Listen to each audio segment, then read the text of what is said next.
Obunu gini kama chozunu Imana chukwa kosi womo Onyele miu Nyelu yumi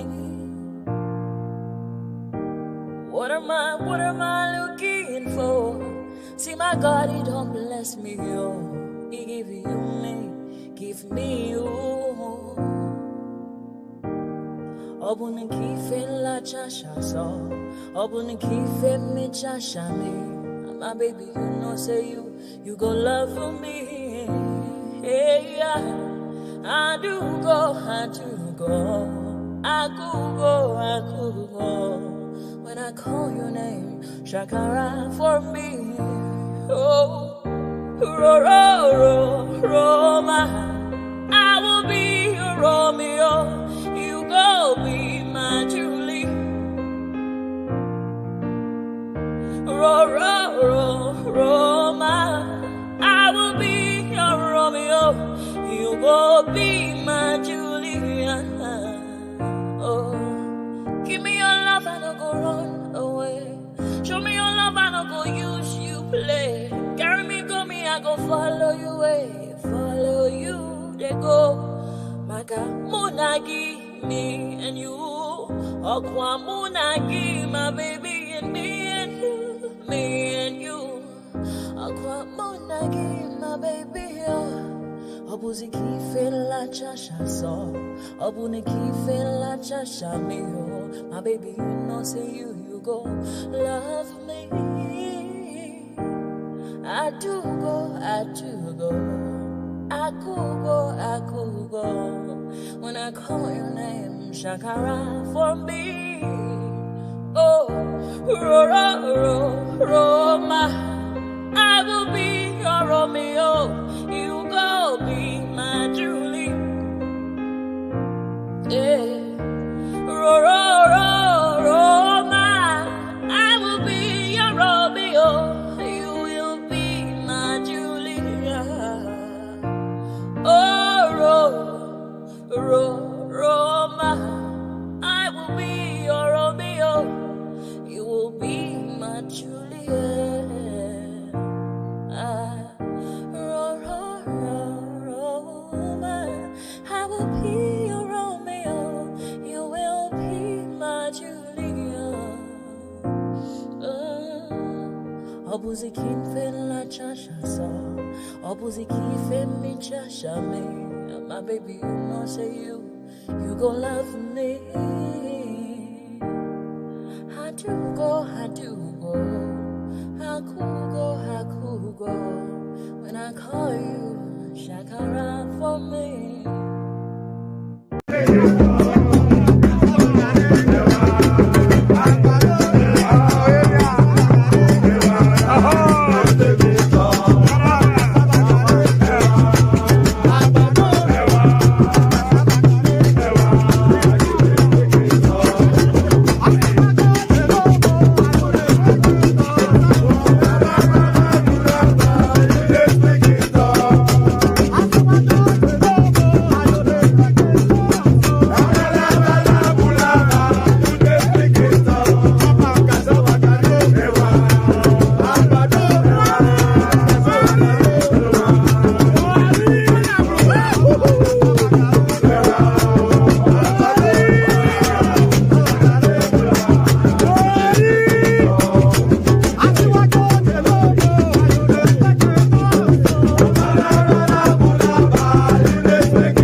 Oyin tí mo bí ká bá mi wá yẹn dà.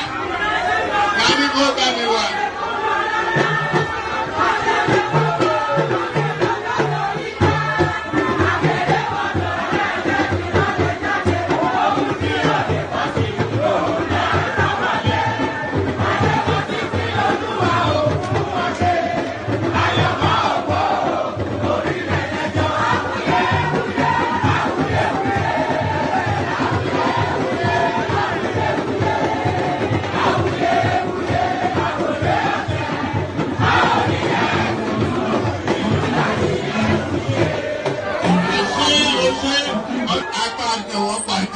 Ayandaba, ayandaba, ayandaba, ayandaba.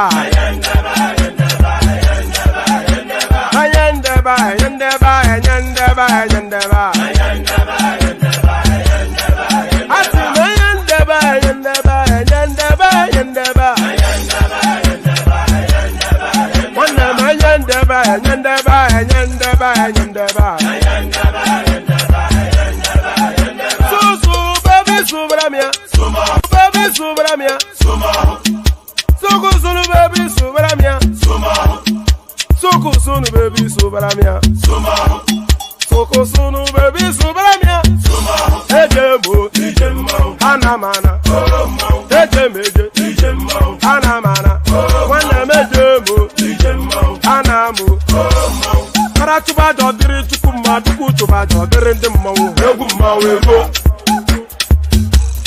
Para tuba dodiri tukuma duku tuba dodiri ndimo. Obodo jisike nubo seruna. Oyibo. It is everyone. Be free. Ayandaba, ayandaba, ayandaba, ayandaba. Ayandaba, ayandaba, ayandaba, ayandaba.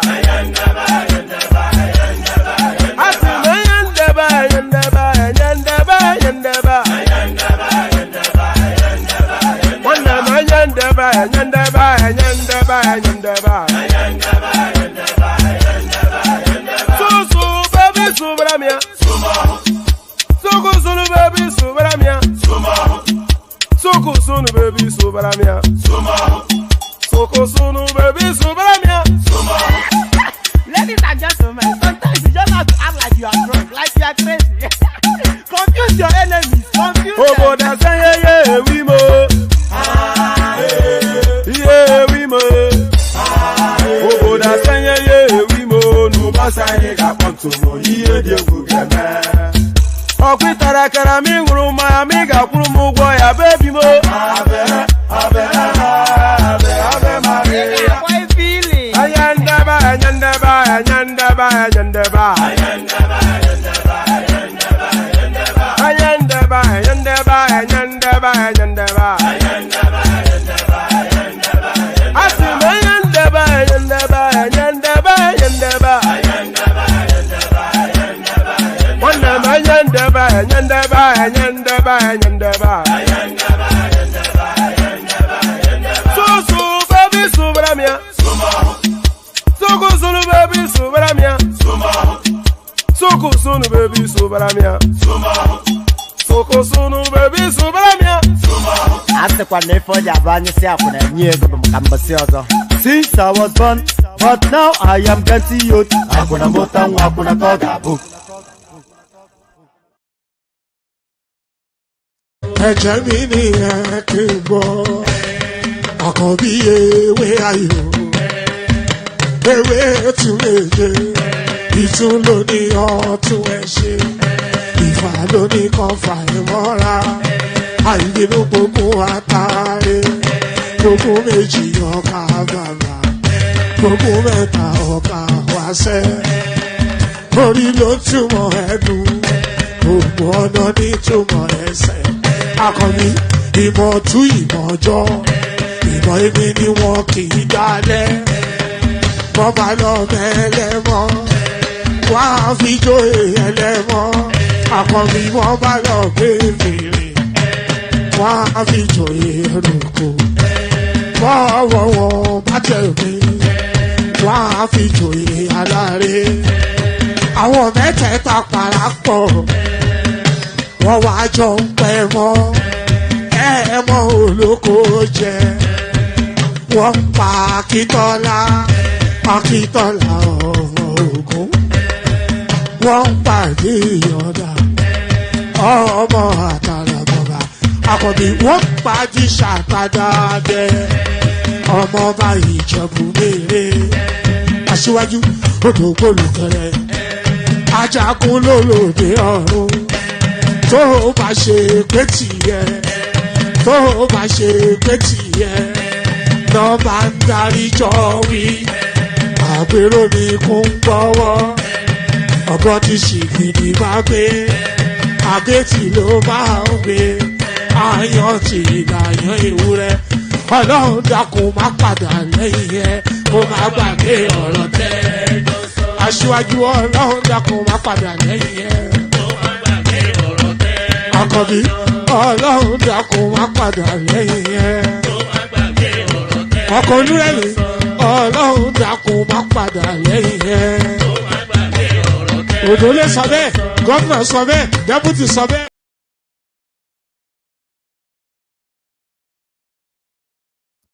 Ebulójú àná ọ̀sọ̀ nìkan wò ó. Okay now. Dúpẹ́sẹ̀ bí fi máa ń pẹ́.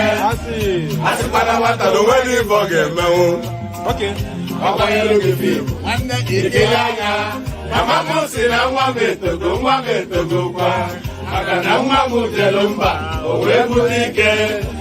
Ọganihu na-ebute ilo nwanne m. Ọ na-agbanwe nke ya dịka akpa ya jọkwa. And there it is right there. I wonder if I should if I should remove the green screen. It makes me look somewhat I don't know. Let me know in the comment section if you think I should remove the green screen. So good day to you, good to be in your company, and how are you? So good day to you, good to be in your company, and how are you? So another day, another session. We do that thing that we do every single day. So every single day we will do it. It will never stop. So the usual process, click on the like button. So when I'm saying, you think I should? All right, let me remove it. And I think Alexander Gomez thinks it's out of all right. Let me hold on. All right. All right, and we're back to where we were. So we're back to where we were. Click on the like button just as soon as you come in. Yes, I had a different studio background, Adiola, but I don't think Alexander Gomez likes it. Click on the like button just as soon as you come in. Subscribe if you haven't done that. And please be doing that just as soon as I'm inviting you to do it. If you're watching in watch back, it still applies. So if you are watching in watch back, still do those things. Click on the like button just as soon as you come in. Subscribe if you're not already subscribed. If the subscription button is showing red on your screen, then you've not fulfilled all righteousness. So fulfill all righteousness by turning that subscription button to gray. You know, that's a contribution. Probably, I would say it's greater than money because nothing greater than money. But that's a weighty contribution towards the platform. Let's put it that way.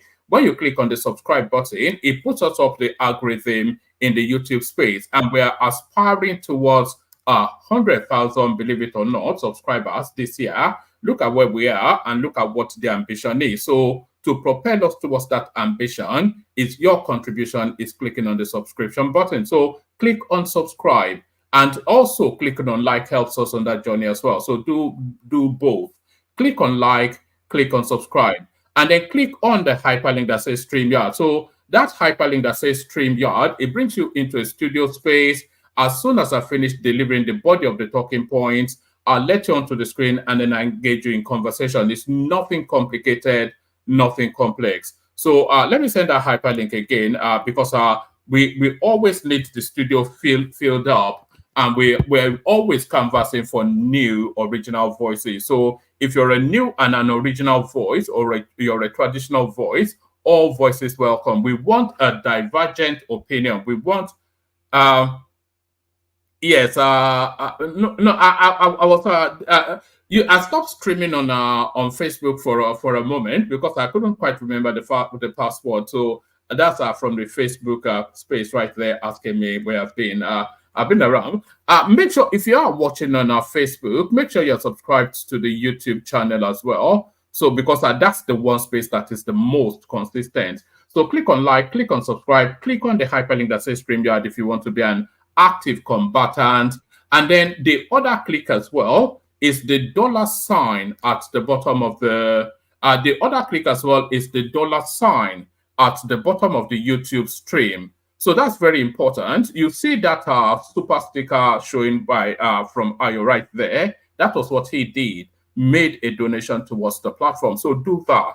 We have the anticipation of 5 minimum super chat, super sticker bar stream. Ayo often instances set us off, but we want different names mentioned. We want a name that we've never mentioned before. We want it mentioned in that super sticker, super chat thing.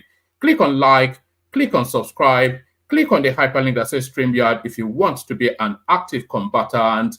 Click on the $ or the * on Facebook and make donations towards the platform. So do all those nice and cozy things. Do all those things that subsumes you with a feeling of warmth. Do the things that subsumes you with a feeling of warmth. Exactly subsumes me with a feeling of warmth when I say super stickers coming. So let's just launch straight into it. It's going to be round about the Nnamdi Kanu space because there's a sharp change in the tonality of Nnamdi Kanu's presentation. It's been building up in minor drips, but it's somewhat, I wouldn't even say it's crescendoed, but it's spiked up somewhat in its particular interaction with the Nigerian space today. So there is a distinct and a distinguishable change in tonality, and you will hear it in its own voice. So we'll wrap conversations around that, and we'll wrap conversations around a variety, a myriad, let's use that word, it's not often used. We'll wrap conversations around a myriad of topics as well, as is the expectation then, of course, of the One Man Went to Mow platform. You know, it's been a long time since I said this. So One Man Went to Mow, the eagle has landed.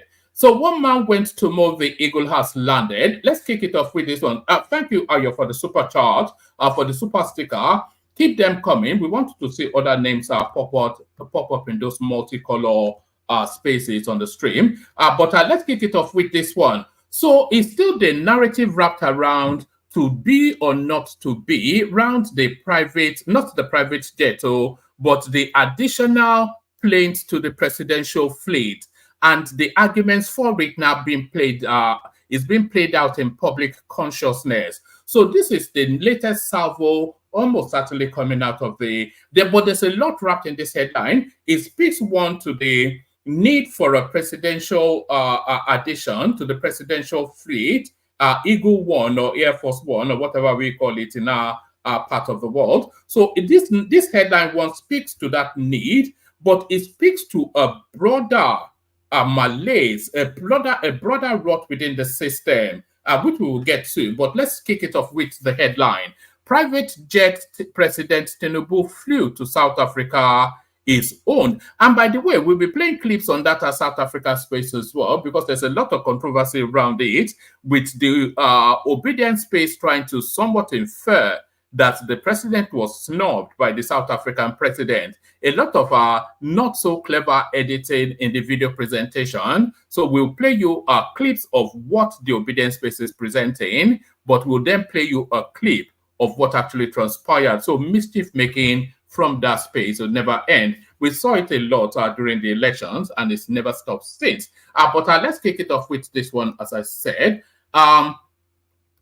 Private jet President Tinubu flew to South Africa is owned by Lebanese ally Chalgori, who was awarded controversial Lagos-Calabar highway. So I'm not quite sure if it is controversial. I'm not quite sure if the Lagos-Calabar super highway is controversial. I would say it's a celebrated highway rather than a controversial. It's much celebrated, especially even to Niger. Almost got partisan last time, speaking to that super highway. Private jet President Tinubu flew to South Africa is owned by Lebanese ally Cholera, who was awarded controversial Lagos-Calabar highway. So let's whisk through it. President Bola Tinubu departed Lagos for South Africa to attend the inauguration of the country's President Cyril Ramaphosa in a private jet belonging to his Lebanese ally, Gilbert Cholera. The Nigerian president arrived at Waterloo Air Force Base on the outskirts of Pretoria, South Africa's administrative capital, on Tuesday evening. Pardon me. Videos and pictures released by the South African presidential media team showed Tinubu disembark from a Dorset Falcon 8X aircraft. However, correspondents gathered that the private jet marked XYZ is owned by Cholera Group, a conglomerate owned by Gilbert Cholera, a known business partner of the Nigerian president. Born in Nigeria to Lebanese immigrants, the businessman flourished in the pardon me. Born in Nigeria to Lebanese immigrants, the businessman. So if he was born in Nigeria, because was it Ogbeni that was actually explaining to us that Nigeria does not operate? Maybe he needs to come and clarify if Nigeria does operate citizenship by birth. But he was born in Nigeria, as far as I am aware. That makes him a Nigerian. Hold on. Let me put Ayo's super chat back up. Maybe that will incentivize other people to do it. Born in Nigeria to Lebanese immigrants, the businessman flourished in the 1990s through his close association with late dictator Sani Abacha by receiving development deals and oil franchises. So it goes through his history. All right. So anyway, let's just have all of it.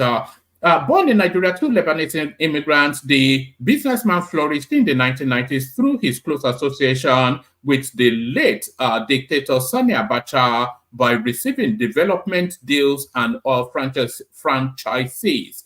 After Abacha's death in 1998, the Nigerian government hired lawyers to track funds stolen through associates of the late dictator. The trail led to bank accounts all over the world, some other under Gilbert Cholera's control. In 2000, the Lebanese businessman was convicted by a Swiss court for laundering some of the funds Abacha looted from Nigeria. He agreed to pay a fine of about 1 million Swiss francs, equivalent $600,000 at that time, to get his Swiss conviction expunged and handed back $66 million to the Nigerian government, but denied knowing the funds were stolen. To be precise, the Falcon 8X is owned by Cholera Group and operated by XYZ. So it goes on. Anyway, the upshot of it is that the plane that took Tinubu to South Africa is essentially owned by Gilbert Cholera. So, I mean, it's just that measure of murkiness that we get from the Nigerian space. It's the mesh of murkiness that we get from the Nigerian space.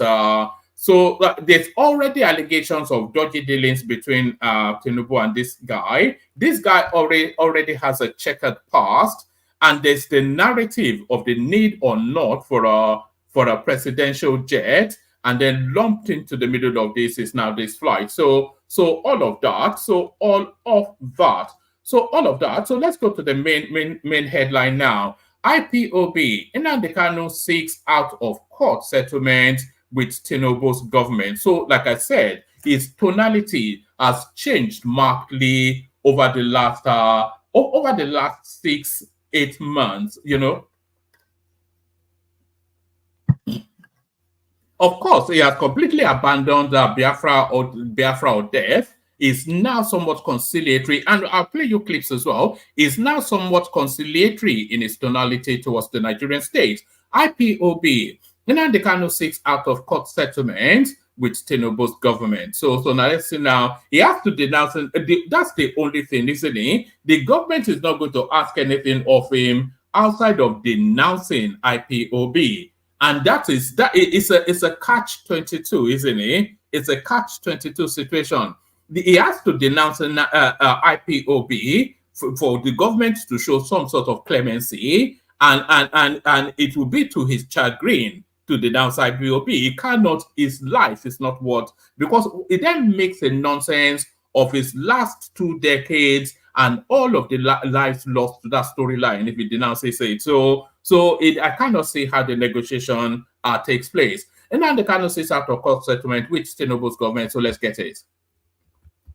The leader of the proscribed indigenous people of Biafra, IPOB, Nnamdi Kanu, on Wednesday indicated his interest in exploring an out-of-court settlement in his terrorism trial. Kanu's lead counsel, Aloy Ejimako, told Justice Binta Inyaku of the Abuja Division of the Federal High Court upon resumed trial. Mr. Ejimako told the court he had discussed the matter with the lawyer of the Attorney General of the Federation, Adegboyega Owomolo, on the last adjournment day. However, Mr. Owomolo said that although Mr. Ejimako had discussed the issue, he had told him to approach the AGF, who could initiate the idea. So it's not as though they are categorically dismissing it out of hand.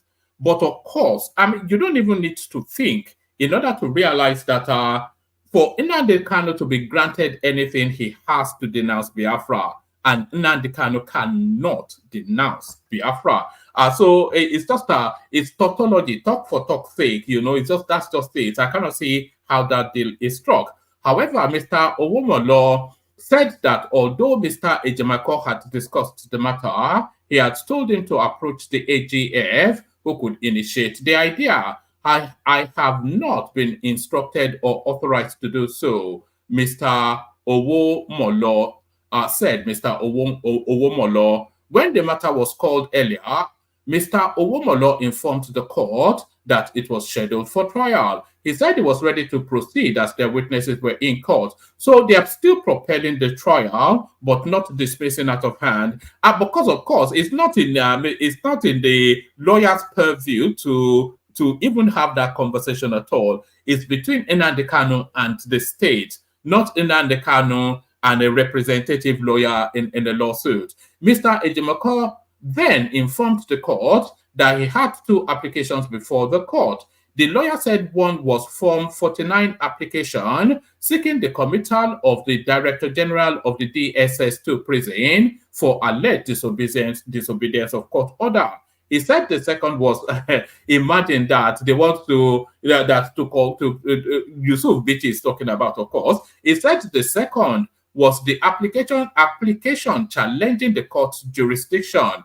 So what is this suggesting? If the court doesn't have jurisdiction, is this saying that it's too low a court to hear that trial? Or what exactly? I don't know quite what that argument is. I hope when it turns up, maybe I should give him a call, ask him to hop on. The second was the application challenging the court's jurisdiction. He said the SSS had not fully complied with the court orders as their visit to Mr. Kanu was still being bugged. However, Mr. Ejimako said during their last visit to Mr. Kanu on Monday, the security agency treated them considerably better. He said he and his colleagues were granted access to the facilities and given papers to take notes. The lawyer, however, insisted that the service had not obeyed the order directing them to give Mr. Kanu a safe room to meet with his lawyers. Mr. Ejimako expressed concern. How would he know what a safe room is? Or unless, of course, he has a scanner to scan for the bugs. So Mr. Ejimako expressed concern that the room the DSS gave them to meet with their clients is bugged. So how does it also establish? It's a lot of tautology. Therefore, he urged the court to invoke Section 17 of the Federal High Court Act. That's the court that he argues has no jurisdiction, which he said provides for reconciliation and facilitation of amicable settlement in criminal and civil matters. So the court cannot compel an out-of-court settlement. Both parties have to agree that I'm not sure that the court can compel an out-of-court settlement. Yes, responding, Mr. Owomolo said his client did not instruct him to negotiate with the defendant over the charge. He said that as a legal practitioner, he was only briefed on how to prosecute the matter. I told him to go to the AGF who has the power. However, the trial judge who observed that the court had no problem with exploring an out-of-court settlement if the parties decided to do so, urged Kanu to approach the AGF, who is the proper person to negotiate with. So yes, so there it is. That sounds like the white flag. I thought he didn't even recognize Nigeria as a state. Never mind then. Wanting to negotiate his release with them. It should be going to Hague, isn't it, to authorities that is being captured by a state alien and foreign to him. I am ready to negotiate with federal government, Kanu tells court. So I think we just read that. So we go on from that to the next one. Okay, I think we had this one as well. Let's go on from that to the let's come to this one. APC demands state of emergency declaration in Rivers State. So the goings on in Rivers State, guns and roses, but not really with the roses. They're just shooting each other up all over. It's a very wild space anyway. There's a lot of money awash in Rivers State, and the people there are not at all civilized, So give money to barbarians and you get what you get in Rivers State. APC demands state of emergency declaration in Rivers State. I think they actually went and forcefully took out the hold on. I think they actually went and forcefully took out chairmen of local government in that space. Hold on.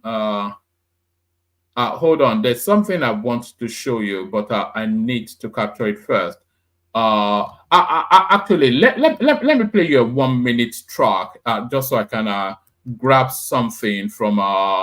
Let me play you a 1 minute track so I can grab something from Instagram. Let me play you. Let me play you Obedient.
For better infrastructure, for better life, yeah, my people. For better roads, yeah, for better hospitals and health, yeah. For lights today, for everything to work for us, for the job.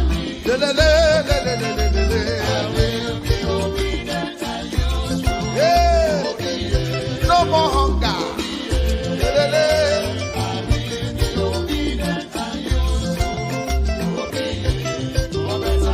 Obi for better Nigeria. Obedient and useful.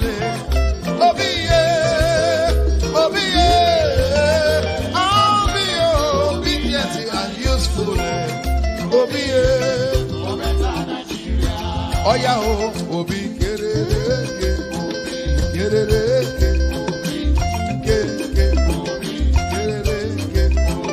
Hausa man, Yoruba man. All right, sorry about that. I just had to quickly grab a few downloads, a couple of downloads for you from Twitter, from Instagram. Let's whisk through now at speed so we don't keep the panelists waiting for too long. APC demands state of emergency declaration in Rivers State. The leadership of the All Progressive Congress APC in Rivers State has called on the federal government to declare a state of emergency in the state. The chairman of the caretaker committee of the party in Rivers State, Tony Okocha, made the call during a media briefing in Port Harcourt on Wednesday, June the 19th. Rivers State is at war, and the dramatist personae, I don't know why they use all these ludicrous Latin words, but the dramatist personae who are responsible for the mayhem that has claimed lives are known. The governor is helpless, the police is helpless. Therefore, the APC in Rivers State is calling for a state of emergency in Rivers State as a way of taming the mayhem. This is really why they should be sending the army to, not Abia State. But then, of course, I think you already all know what is going on in Rivers State. So let's move on quickly from there. I'll give you the rest, just headlines, because there are about 3-4 clips I still want to play. Online media killing our business, newspaper vendors. So the newspaper as an actual paper is almost dead as an enterprise. You know what they actually do now in London? There's a particular newspaper in London called the Evening Times. They give it away for free now, and it only pays for itself through the advertising in it. So who buys a newspaper when all you need to digest is online? Online media killing our business. It should be has killed our business. Newspaper vendors lament. All right, let's just a couple of paragraphs. Newspaper vendors and sales representatives of print media houses in Enugu says their businesses are at the edge due to the online media. In a separate interview with News Agency of Nigeria on Wednesday, they said the incursion is not an incursion, no, it's already an invasion that has taken place. They said the incursion of online media has led to drastic reduction in sales of hard copies. They also cited the current economic challenges in the country as worsening the situation. So yes, newspaper will be one of the casualties of the Tinubu missteps. So now this next headline is gone viral. About 10 people sent me this, so it's just the ridiculousness of it. I think this is another koboko to flog Tinubu with, I suspect. Federal government to send first Nigerian civilian to space. So but they've not put food on the table, but they are sending people to space. The federal government has announced plans to send the first Nigerian to space. The Director General of the National Space Research and Development Agency, Dr. Matthew Adepoju, announced this during a briefing in Abuja on Wednesday. The federal government has signed a memorandum of understanding with Space Exploration and Research Agency, with the Space Exploration and Research Agency, to facilitate this ambitious venture. This collaboration, which is coming to the country, marks a significant milestone in Nigeria's 25th anniversary of space exploration journey and opens new opportunities for scientific research and technology advancement. So they are booking a seat on a space flight. Maybe that's Elon Musk's, whatever it is. So this now next one, jubilation as Makinde finally approves nomination of Oba Olukun Lenyi as 43rd Olubadan. So at last we have an Olubadan of Ibadan land. So that's barely kept a secret sort of a headline. So that's a barely kept a secret sort of headline. So we leave that there. Then let me play you this series of clips, play you the Kegite music, we kick it on. So we kick this off with the we kick this off with it's just how to manage news sometimes. Let me actually start it with this clip. Thank you very much. Watch out. Tinubu. The president received the final Chai. they're going to president the Nigeria value there now. On our chicken, can help there. Yeah? On our chicken, not cake, what is to follow on? Huh? Huh? Hi! Hi! In order to the work on Aquaka, the work on Akuziaka. The work on Akuziaka. which will include Hi! national anthem. I request all All right, so that's a clip that's gone viral, championed by Ayesha Yesufu, purporting to show our President Tinubu being snubbed by the South African president at his inauguration for his election that he didn't actually win. So that's the clip. So that clip has gone viral, as I said. They've trafficked it all over and everywhere. But like I said, it's all in the editing. So now I'll play you a second clip to show you what actually happened. Dear. They told us when he's greeting, the orchestra must just play. Yes. Should we? You don't like this orchestra? No, the orchestra was supposed to play this now. So you could see clearly there that the South African president approached President Tinubu, greeted him, and then proceeded to greet other dignitaries. So that is but our friendly neighborhood obedience, what can you do without these people? They're just the way they are. Let me play you this clip now. Tinubu surrender. Not Tinubu surrender, Nnamdi Kanu's surrender. Listen very closely to his words. Oh, you be our chairman now overall. No.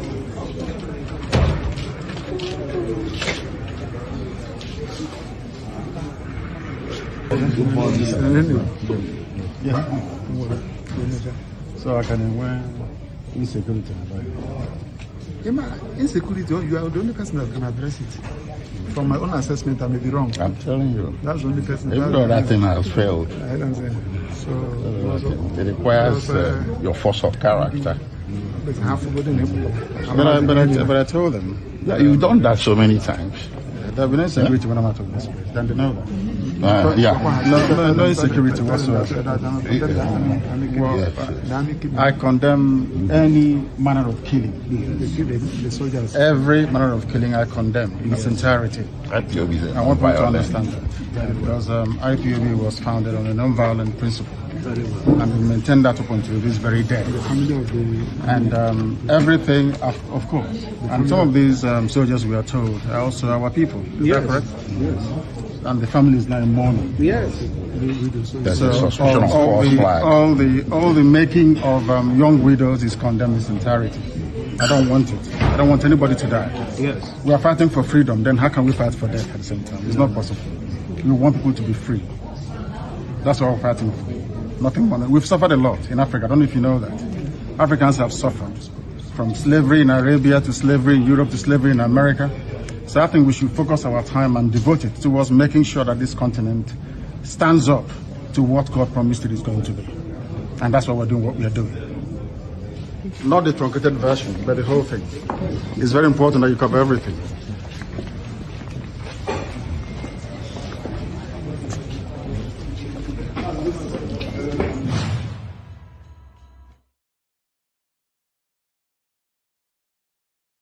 So there it is right there. That's Nnamdi Kanu condemning the atrocities of IPOB, because the attribution, of course, that's that killing. The government identifies IPOB as being the protagonist there. And also, you can hear the conciliatory tone towards the Nigerian state, couching it in an African narrative. So there it is right there in Nnamdi Kanu. There's a sharp and a marked departure in tonality. It's inescapable, if I can get the words out. It's inescapable. That's just the white flag of surrender right there. So the white flag of surrender right there. The last clip is just it's a 58-second clip. But I was astounded when I came across this clip. Actually, I've been a Christian. I never knew this. I had been worshiping a god or the son of the god that I thought came from the Middle East, But this now next clip, it educates me. So those of you that feel that you were worshiping that Jesus Christ is a Palestinian from Jerusalem, you are very much mistaken. Jesus Christ is not a Palestinian from Jerusalem. No, this is who Jesus Christ really is. Watch this. Receive it. Yes, Lord. No, sorry, that wasn't even the clip. I hope this is it. Yes. The New Yam Festival. It is to mark the killing of our Lord Jesus Christ, Emmanuel. He was crucified right here in Owerri, where at Ugwekwe Marugo, Ekwe Oma Aru Ogo, the skull shrine of the abomination of the district. But the mistransliteration led to Ekwe Marugo, but Ekwe, skull, Oma, temple, Aru Ogo, the skull shrine of the abomination of the district. So to mark that crucifixion, the leaders from time immemorial, who were the people who led his crucifixion, right here, mark it and remember it in an annual celebration to mark this sorrow of the crucifixion of the person Owerri called Manuelu. Manuelu is somebody that came from above, which you call in English Emmanuel. Now, what had happened here was that at about the time Christ was born, right here in Owerri, and he was called Manuel, the leaders, his own people, did not trust what he was saying, that he was the Son of God. Well, they said, well, we know you walk with your father. The father was called Onyo Jeson Afo, Joseph. And they had a shop on this Ekonwa Street here. You call it Ekonwa Street, but the correct thing is Eke Ono Wa Osisi. Eke Ono Wa Osisi. The marketplace, the Eke marketplace, where he split wood, because he had a shop at the junction of Ekonwa and Ihenacho Street. That whole area is called Oruunjemanze. That's what it's called. Oruunjemanze, that is not correctly called, is the... So there it is right there. Your Lord Jesus Christ are actually from Owerri. So you heard it here first. Your Lord Jesus Christ are actually from Owerri, according to... And you know the real kick in the thing, that guy is an actual educated historian. It's not even just some random guy, it's a historian. But there it is. So that's the presentation. With the Kegite music, then the panelists. Only water, only water, where they see my water.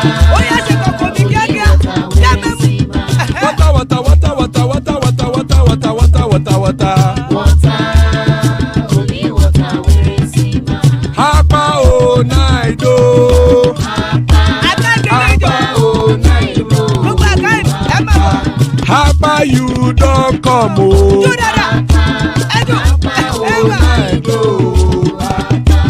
Hapa oh night oh.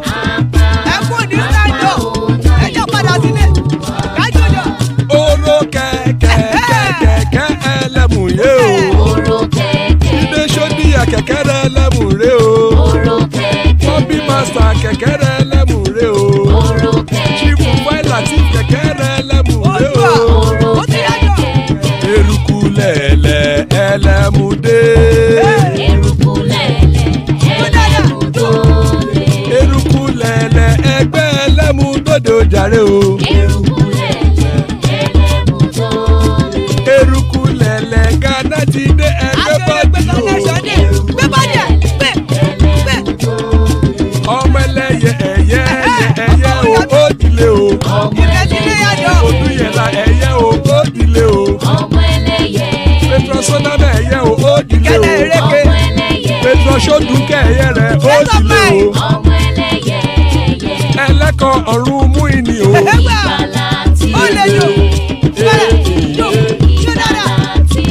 Àkùkọ ọ̀run mẹ́kọ̀.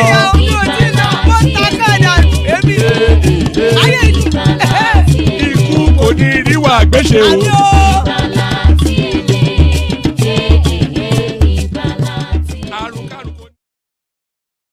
And there it is right there. Ikuku Nirewa Agweshe, may death have nothing to do with us.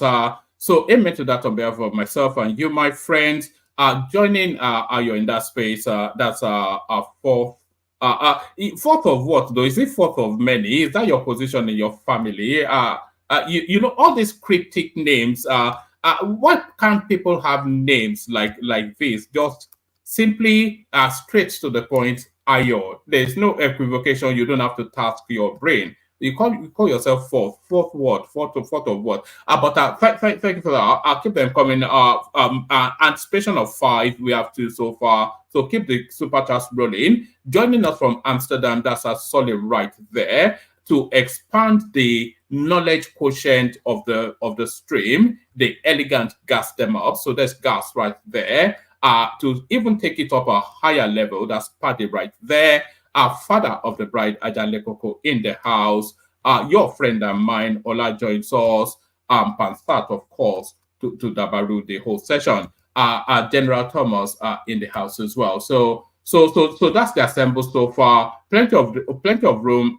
Anybody that wants to join, hop on. Good to have you here, gentlemen. Let's kick it off with Solly. We go. Man, let's kick it off with me. Oh, okay. Let's kick it off with you. Yeah, I just want to make sure. Good evening, everyone. Good morning from Australia. I don't know where you are. Where you are. Good morning, afternoon, evening. As Nnamdi Kanu often says. One man, what is the problem of this guy? Why are they still letting him wear one cloth? What is the problem? I don't know. Actually, that Fendi, it should be baking into his body by now. You know. What is he the one that I don't understand it. It's if they don't trust his people bringing him in clothes, why don't they just buy him a clothes? Why are they putting him in that Fendi all the time? I think it's psychological warfare that they're trying to mess with his mind. That's not good. One man Fendi for almost 2 or 3 years.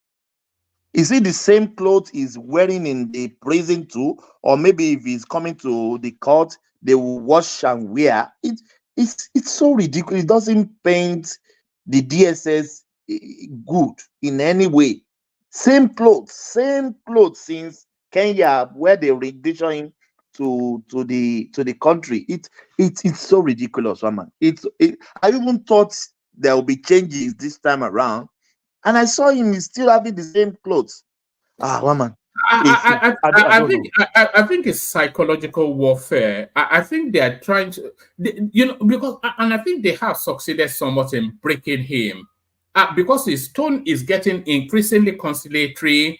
And I think over the next coming months, you almost hear him beg, and you'll see that you are already hearing him distancing himself from Biafra somewhat, and they have broken him anyway. It's still putting on some faux machismo to carry on with the bravado, but it's a broken man as far as I can see. No. One man, they might be the one that chooses to wear that cloth as a way of as a protest. Yes. I didn't think of that. That might well be. Maybe it's not only one. Maybe there are multiple of it.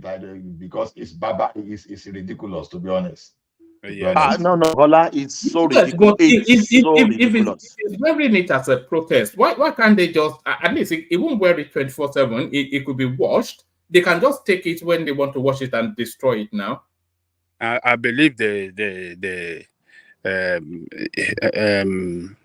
believe it might be one, and they're watching him every time he wants to go to court.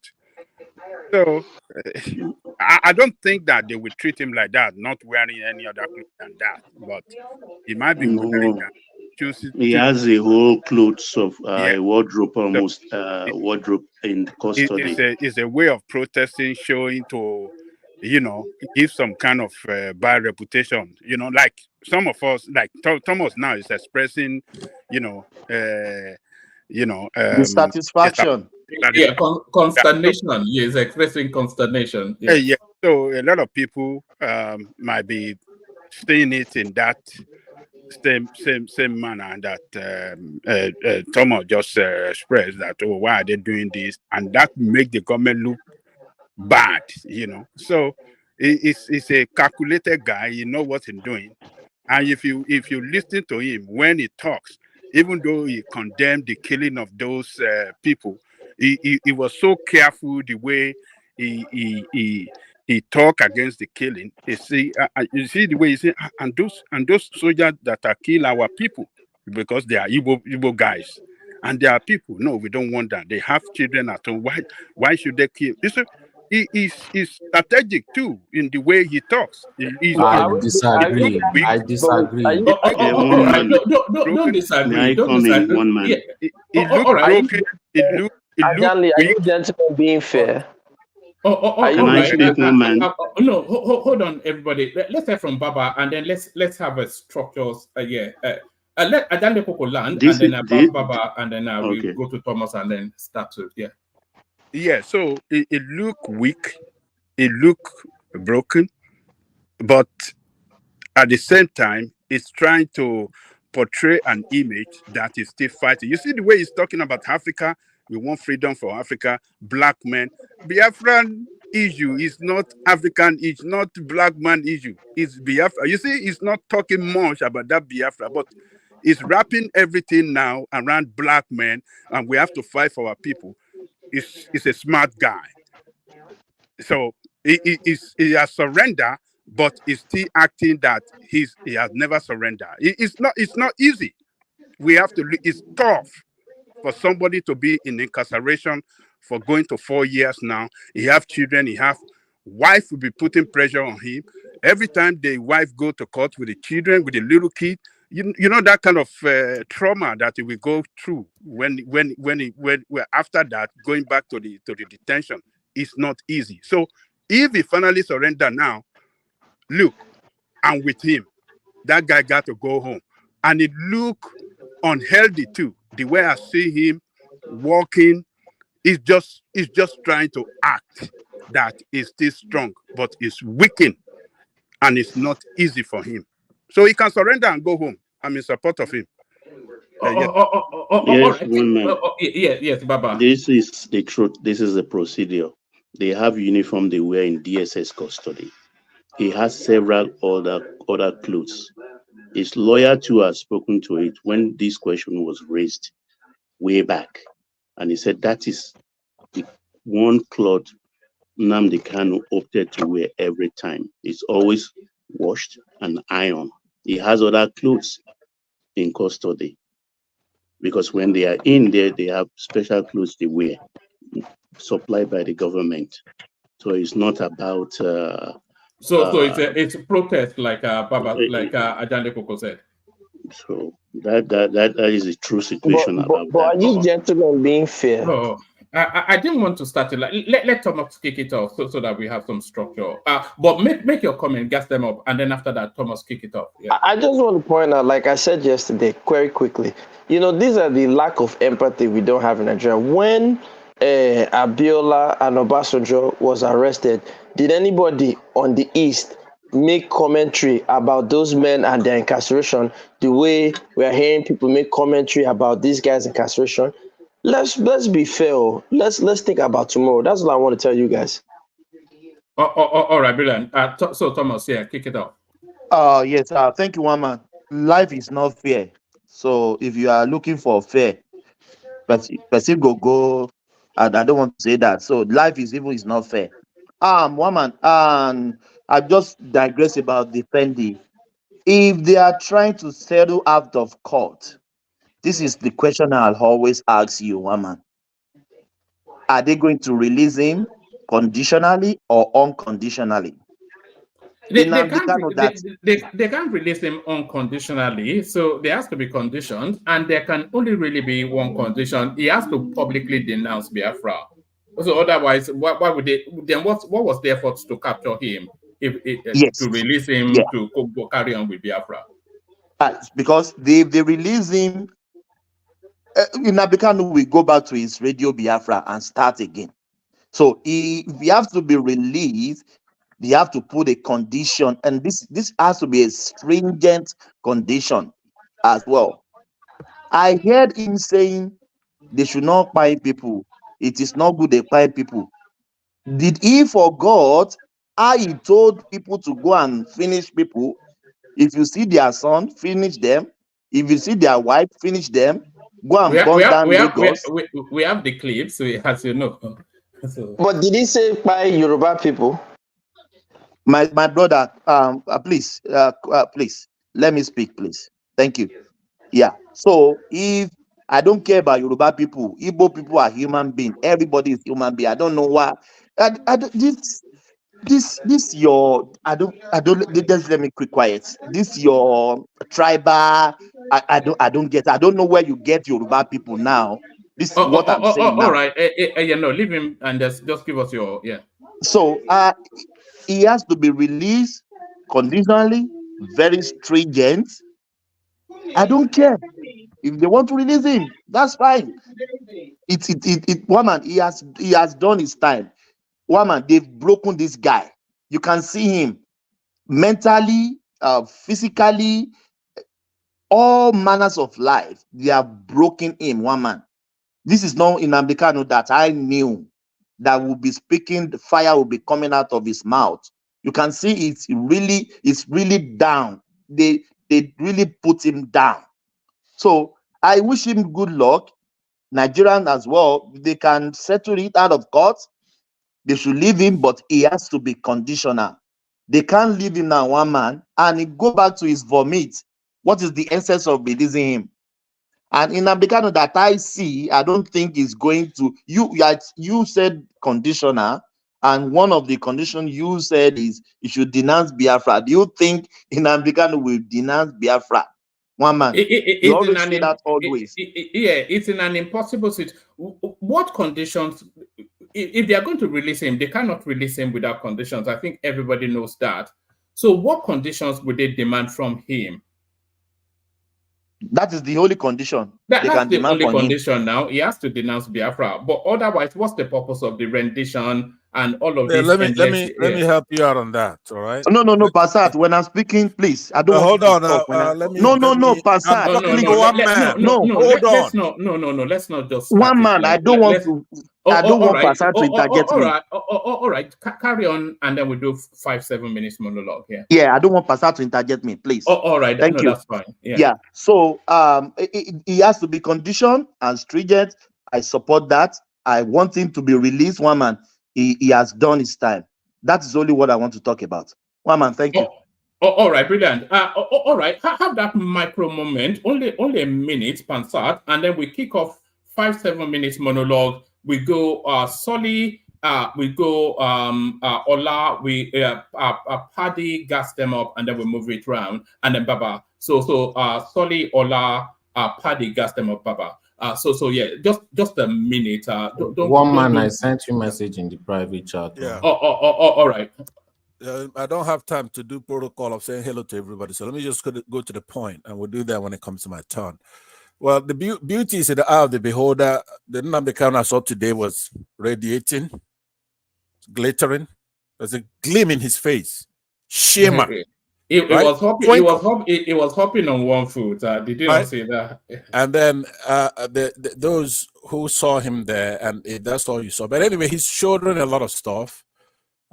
Being incarcerated, it's a hard thing with adversity, tribulation, all kinds of trouble that go with that. But that is not the issue. The issue we want to discuss here should be substantive. He's not surrendering anything. To make it short, I submitted something to you that shows that the court is ordering those two camps to go and talk.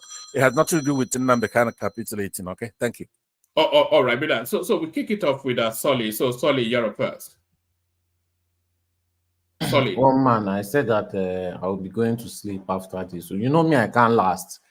All right. But I would like to speak on all the topics. Yeah, but we can't have a long extended only because we have a full house. But start it off with Nnamdi Kanu and then we proceed from there. Okay, that man should not be released. That guy should not even be able to see the daylight anymore. I don't like how Ajanle Koko is virtue signaling. Everything he wants to form balance with Akpanyo, balance with Anini. Will you allow them to release an Ini in the streets that you are living in USA? Will USA dare release that kind of person? You have prisons filled with hundreds of thousands of people like Nnamdi Kanu that only get out of their cell 1 hour a day. And you know that. But because it is Nigeria, you want this crazy man to be roaming around in the streets. Somebody that said that they should carry the heads of Igbo female children, 100 at least, and they should use it as sacrifice. No. Be mindful of the words for YouTube, but carry on. Yeah. So you see how bad it's what's the little that he's saying, that we cannot even say it on YouTube. But you are saying that, oh, they should release him, they should give him conditional, all this kind of nonsense. A madman, a mad genius. But you will never let that kind of person live on the same street with you. But it's okay for him to be running up and down in Nigeria. You know, these are the kind of things that make me feel very unsafe in that country. That people who have that kind of mindset, somebody they cannot live with, somebody they don't want in their neighborhood, but once it is Nigeria, it's free to roam. That guy should not see the living daylight. He can carry on pretending to be the Lord and Savior of the East and be offending in Fendi, no problem. Whether he's trying to do torment or offending in Fendi, that's a real like you've been saving that one up, Abi. You've been saving that one up. That's not the only one I've saved up. The second one, he has to maintain his steez and his composure, so he cannot dull in court. You know, it's all about steez. Sorry, what is steez? I've been seeing that word about over the last few months. What's steez? Is this a new young? Yeah. Yes, now steez is like his composure, how he looks, his swag. He has to maintain his swag. Every time he goes to court Solly, can I push you? Yes. Right now, see, this is my bone of contention. You spoken well though, because if you look at the way it is, we say, okay, you don't want this man to do this, but we have to be very mindful that we have laws in that country. The question is this: I personally, I will not want a situation whereby we use emotion or we use the way it is felt. I will feel. If we take him to the court and the court truthfully found this guy guilty, then you sentence him according to the law of the land. But if it's just to keep him away without official trial, that is jungle justice. Because we have to look at things beyond today. We look at someone that is going to abuse whatever we are setting as precedent now. So if the law of the land cannot convince him, then whatever the law says, let us follow. Okay. If you think you are not happy with the law, then you can appeal and amend the law, whatever you want to do. Can I ask you a question? No. You have 5-7 minutes or so, however you want to handle it. But just a quick question. What country do you live in? I live in Canada. Okay. I thought it was USA. I was about to flame you. But in that USA, you have people that have been on trial for 3 to 5 years. No evidence, no proof, nothing, nothing. These people have been on trial for years. So, and I'm sure you have that in Canada also. You can't come here and be virtue signaling and saying we're doing. That's categorically false. That's false. In America, they have something called habeas corpus. Google it, sir. That's categorically false. That would not happen for 5 years. A person in prison.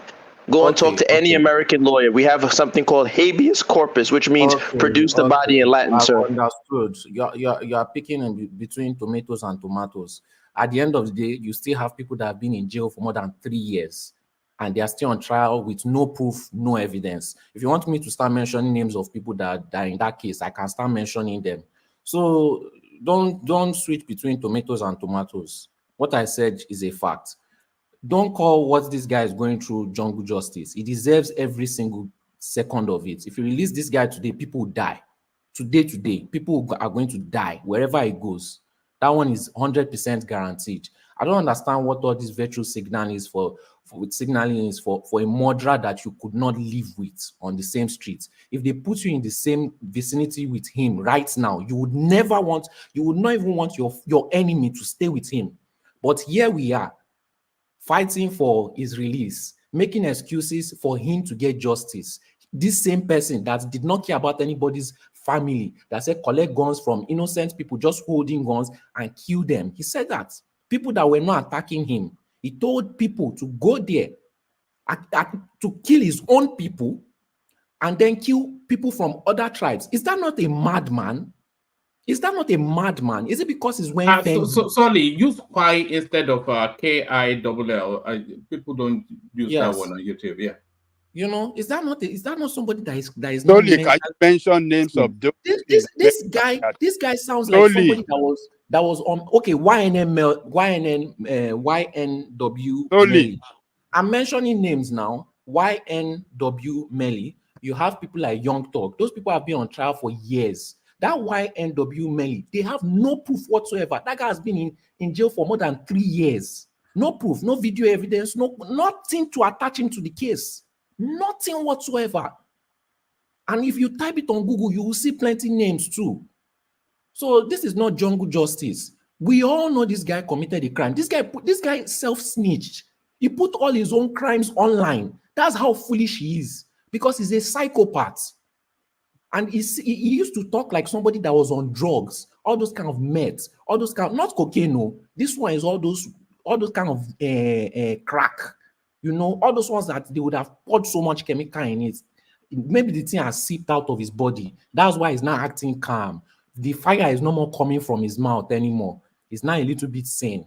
That's why he's a little bit relaxed. The drugs have started to seep out of his body, you know. So all those times that he was getting sick, I just think he was just having withdrawal symptoms. That's it. This guy is very insane. I don't understand why people are here supporting him. Please, let's move on to the next topic. All right. Do you want to speak to the Tinubu's journey to South Africa and the back and forth around his snobbery or not by the South African president? For those people that are saying that they are supporting Nnamdi Kanu, carry your family and go and visit him in jail. If you care about him so much, carry your family and go and meet him in jail. You know, I thought we were done with. You know, I thought we were done with Nnamdi Kanu. It's very annoying. A crazy murderer. That's who they are supporting. Very disgraceful. They don't even have shame. But anyway, yes. So that thing was intentional. From the videos I've seen, that thing was intentional. I've always said it. Ghanaians, Kenyans, South Africans. No, but was it not the doctor? It greeted Tinubu and moved on to greet other dignitaries. One man, I saw that video. He even saw the people behind that. Some people were saying, "Oh, he didn't greet the people behind," but he greeted the people behind. You know, the people standing directly beside Tinubu, and he didn't greet Tinubu. That thing was very intentional. No, but he did greet Tinubu. He only acknowledged his presence. Basically, no, he actually did greet him. Do you have a video of it? Yeah, I just played it. I didn't see it. All right, let me play you another one. Dear. They told us when he's greeting, the orchestra must just play. Yes. Should we? You don't like this orchestra? No. The orchestra is supposed to play this now. So there he is. And let me play you a clearer one of him greeting Tinubu. Dear. They told us when he's greeting, the orchestra must just play. Yes. Should we? So you saw it right there. You see why I've been avoiding Nigerian social media. It's the cut and join together of the obedient space. That's just what the worst part is that this Aisha Yusuf that stole election money is the one that is shouting it, and very crass woman, you know. And the worst part is that their supporters, they will see that they've just been lied to. They will see that they've just been deceived. But the cult of the obedience, the cult is too strong to break through.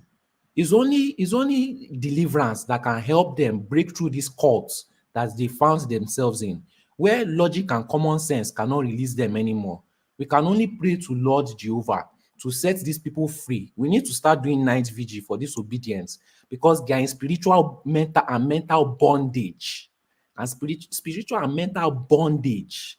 It remains for Peter Obi to come out on the street and to be flogging them and to be telling them that he didn't flog them, or for them to maybe believe that these people have ulterior motive. They've lied to you. They deceived you. They've given you propaganda. But because this is the best cult that you've ever joined in your life, you refuse to have common sense. I really feel sad for obedience. Their life is just wasting in the hands of Obi and his courts. But what can we do? They refuse to have common sense. We can only pray for them. All right, and because it's a double-jointed headline, Tinubu flying on Gilbert Chalgori's private jet to South Africa. What's your reading of that? Well, knowing politicians, it might just be a play. Since I don't have the facts, I don't want to speak on it. It might be a play, or it might be, showing the truth that the presidential jet is faulty. So I don't know for a fact. So I'll just prefer to skip this one. All right, let me take you to one more. Federal government to send first Nigerian civilian to space. Of all of the priorities, I wouldn't say that was topmost. This is just the sort of own goals that the government seems to score against themselves. What do you mean, one man? It's going to bring more notoriety and change the economy of the country. The moment that Nigeria steps on the moon, you will start to see Naira rates continue to go up from there. It's just ridiculous, isn't it? Very ridiculous. Just a very stupid headline. I don't know quite why they do things like that. They tell you to tighten your belt, then they tell you they want to buy a fleet of jets and send people to the moon. I mean, what's I don't know, man. Maybe they should sack. Somebody should be sacked during Galali or something. That guy is messing up on his job, or unless the cabal have gotten to him too. So I don't know. This just sounds like propaganda too. I'm just tired of propaganda. The fact that I even believe that in a real clip, they will just be messing with your mind just for. No, that Tinubu clip was a doctored clip. They cut out. Okay, he greeted Tinubu, then moved on to greet other dignitaries. But then they cut out where he greeted Tinubu, and then they showed him greeting other dignitaries, and then Tinubu was looking somewhat forlorn in the backdrop. And then Aisha Yesufu, the clout chaser, she's now selling that all over social media, collecting super chats. Yeah, can we see it though? Can you show it so we could show two different angles? Well, I have a question. Where did you get that clip from? Because I have sources now. Don't worry. I have sources. No, what my show was that clip because I believe that's the real clip. Which clip? Twice already. The Aisha clip. Did you show it? We've seen the clip of I've played both. Oh, you did? Okay, I missed it. I didn't see because I believe the other one you're playing is the doctored one, the short clip. Wow. Play the other one. Let's watch out. Then I do Tinubu. Yabali Elianazu. Then I value Tinubu. Chai. They're going to president in the Nigeria value Elianazu. On our chicken, can I hear? Yeah? On our chicken, can I what is the for you? All right, so that's the clip that the obedience are selling. Yeah, that's the more direct. Dear. They told us when he's greeting the orchestra must just play. Yes. And there it is right there. But back to you, Solly. Two more minutes, Solly, and then we move on. So you see why they need to regulate this social media. The people that are enjoying the freedom of this social media and making money from it freely are going to suffer for the very few that wanted to use. See, the thing about Nigeria is majority suffer for the few. The few stupid. The few stupid are the ones that spread this propaganda. The majority that this is their form of livelihood, social media is their form of livelihood, they are going to suffer just because some obedience want to spread propaganda. And they claim that they are helping the people. Just because some obedience want to spread propaganda, millions of Nigerians are going to get their social media regulated. and they are going to be making little to no money because some stupid low IQ people wanted to take advantage of them. Every single problem in this Nigeria is not just politicians, is the stupid low IQ people with influence making the majority suffer every single time. And they are always relentless, never forgiving. You see how they are getting better and better at this propaganda. I wonder why the government has not yet clamped down on this social media yet, because it's very needed. These people are going to cause a major problem that will end the lives of a lot of people before they finally stop this thing, because they are getting worse and worse and worse. Anyways, that's just what I have to say on it. All right, brilliant. Thank you, Solly. So stay with us just for as long as you can. We lost Ola. I think we lost Ola just now. So we then go on to Paddy. Paddy, you're up next. Paddy. Hi, man. How's it going?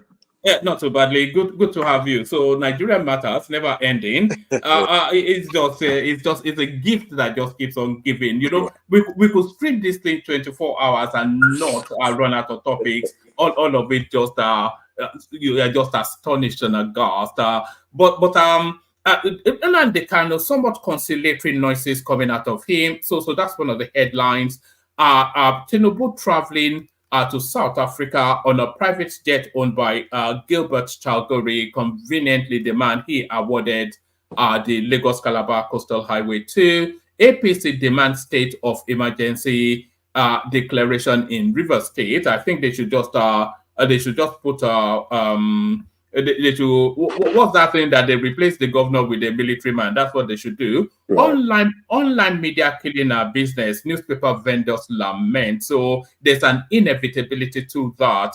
People they have to be giving newspapers away for free now, which seems to be what's going on in the UK.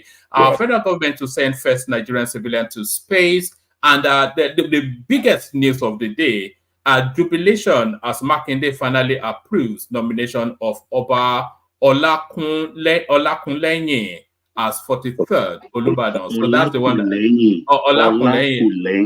Olakunlenyi. So that's the one that matters to me the most. So feel free and flow at it. Good to have you. All right, thank you, man. Nnamdi Kanu.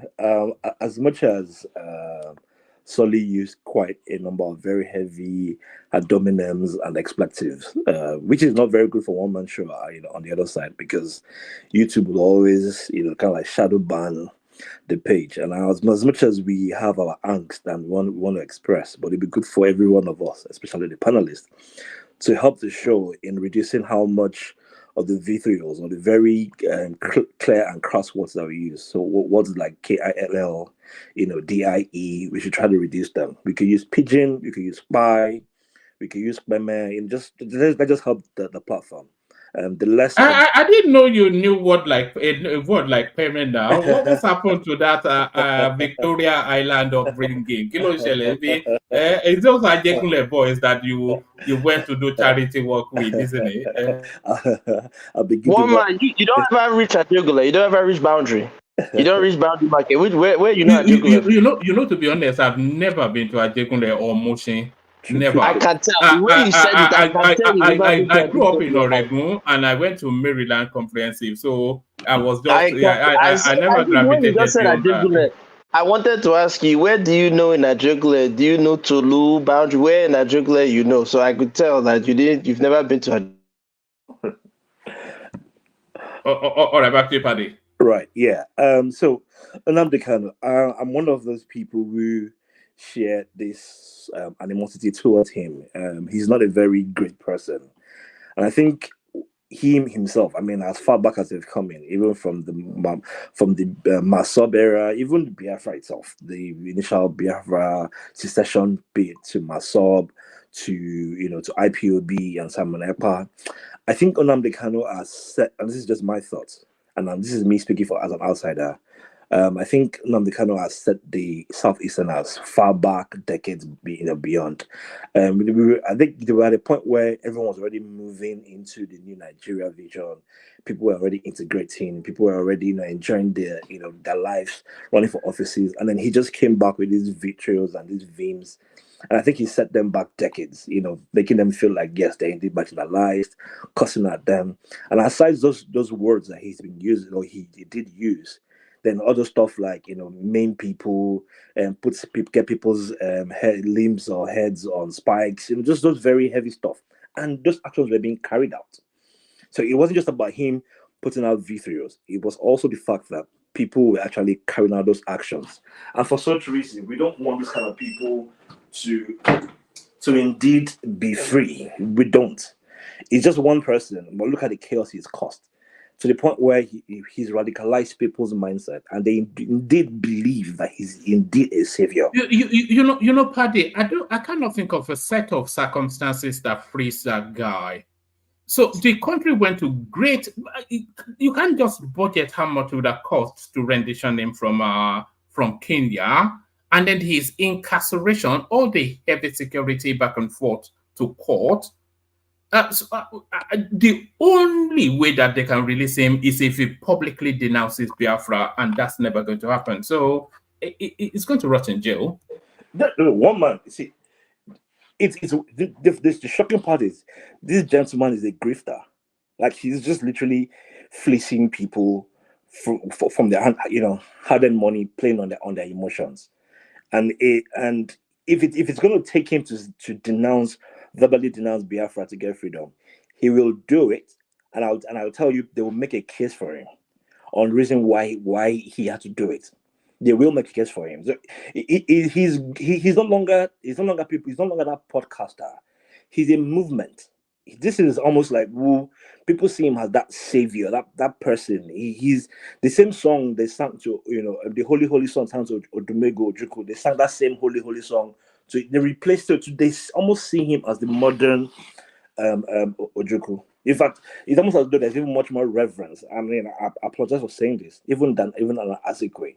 There is that person who is going to liberate us, almost like how some Yorubas were begin to see Igbo at some point, or some Northerners or Arewas were seeing maybe Shegumi or whatever, or even people of what's it called, the Boko Haram, seeing all those their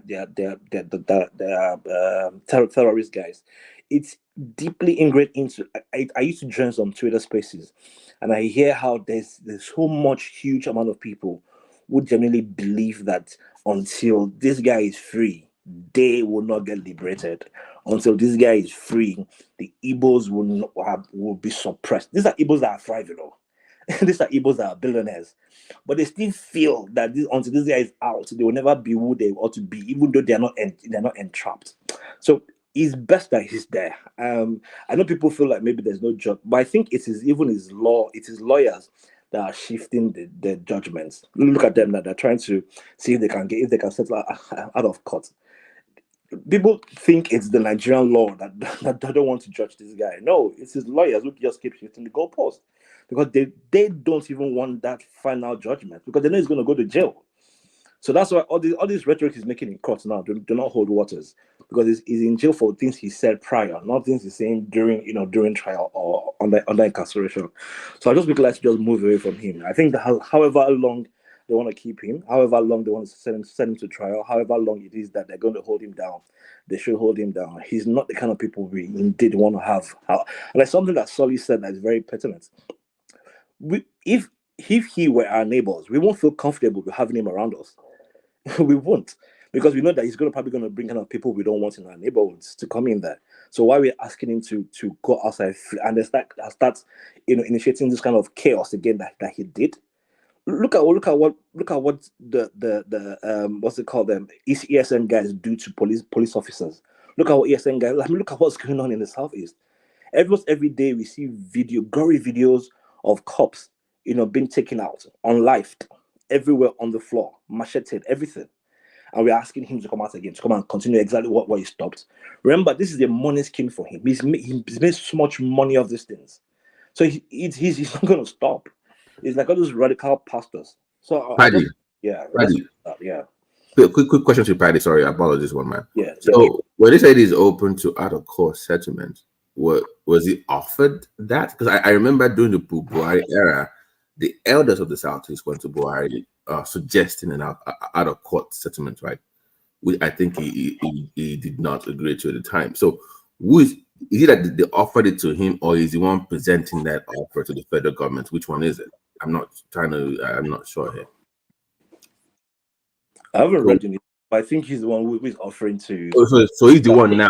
Okay. All right. Yes, his lawyers initiated it with the government lawyer, and then the government lawyer referenced them to the Attorney General of the Federation, and then they brought the idea to court, and the judge, Justice Binta Nyako, she said she's not averse to the idea, but it's a conversation between the Nnamdi Kanu space and the state, not with the council for the state. So, but it's not been dismissed out of hand. But what conditionalities would facilitate?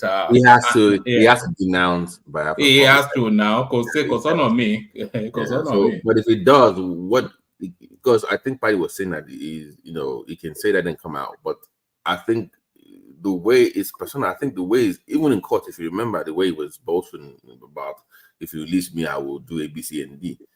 If he does that, then how does he return back? I didn't clarity. BT, I was somewhat shifting towards parties when he was saying it, because they want him released. If the elders in that space, if they navigate the narrative and show a backing for that denouncement of Biafra by him, and dog whistle to the space that look, we have to do this, so they can cushion it for him to be able to say it. And I think the elders in that space want him out as well. I'm saying even beyond that, even when he denounces, there will also be conditions for him living maybe in the South. No, he won't be able to leave the country. That's one. And also, the public utterances will be limited to some things that you cannot say publicly or yes, and he won't be able to be in the company of a crowd. The same set of conditionalities they gave him the last time. But how that worked out the first time, one man, he validated that clearly. I think they'll confine him to Abuja and put away from that. Okay, all right. Yes, I don't think they'll let him go to kind of okay. City parameters. Yes. Oh, thank you, Paddy. Go ahead. Sorry. Sorry, Paddy. Carry on. Yeah, that's totally fine. I mean, it's not a very difficult thing. Almost as though we've forgotten that Peter Obi was just whitewashed right in front of us. Created they made a facade like he's actually the saint. It don't cost them anything. Just 5 people will make a tweet, and then his reputation will soar. To them, if him coming out makes him a martyr, like they will revere him so much, like he's gone to jail. They'll start giving examples of people who went to detention and came back as freedom freers. They start going as far back as Moses. I mean, someone just claimed right here that Christ was made in Imo, Abi was born in Imo or died in Imo or something. So if an educated professor, a scholarly person, can come out and a historian can make claims that Christ, or is it that he died in Imo State or he was born in Imo or something, can make up that claim, or can someone say that name America was made from an Igbo word, Umumerenka?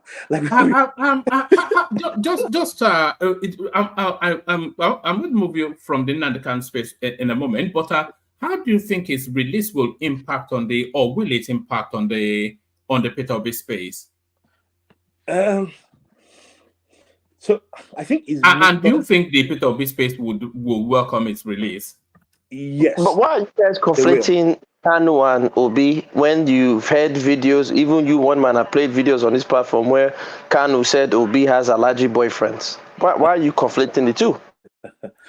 Yes. So yes. You remember, one man, a very huge chunk of the Nnamdi Kanu movement were the ones who pivoted to Obi movement, including Pansat here. So, like, tons of them who are full-on Nnamdi Kanu boys, that they found a political. In fact, Obi's key purpose, as far as I'm concerned, was to become a president, and the key thing, the day one action is to release Kanu first for us. and then do whatever it is you want to do, for the rest of Nigeria. We almost don't care. So as far as Obi is not going to give them, if once Nnamdi Kanu comes out, Obi becomes a little bit weaker because one of his key purpose has been left, and the obedient movements will now try to see if they can genuinely fight for him. Otherwise, he's just it would decimate the Obi followership, wouldn't it? Definitely.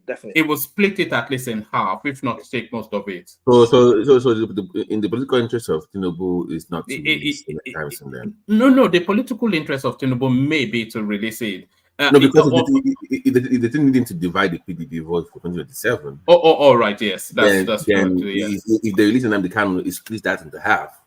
Yeah. So it might be in the interest to wait maybe after it gets in then to them. Ticking time bomb. And then I'll jump to South Africa.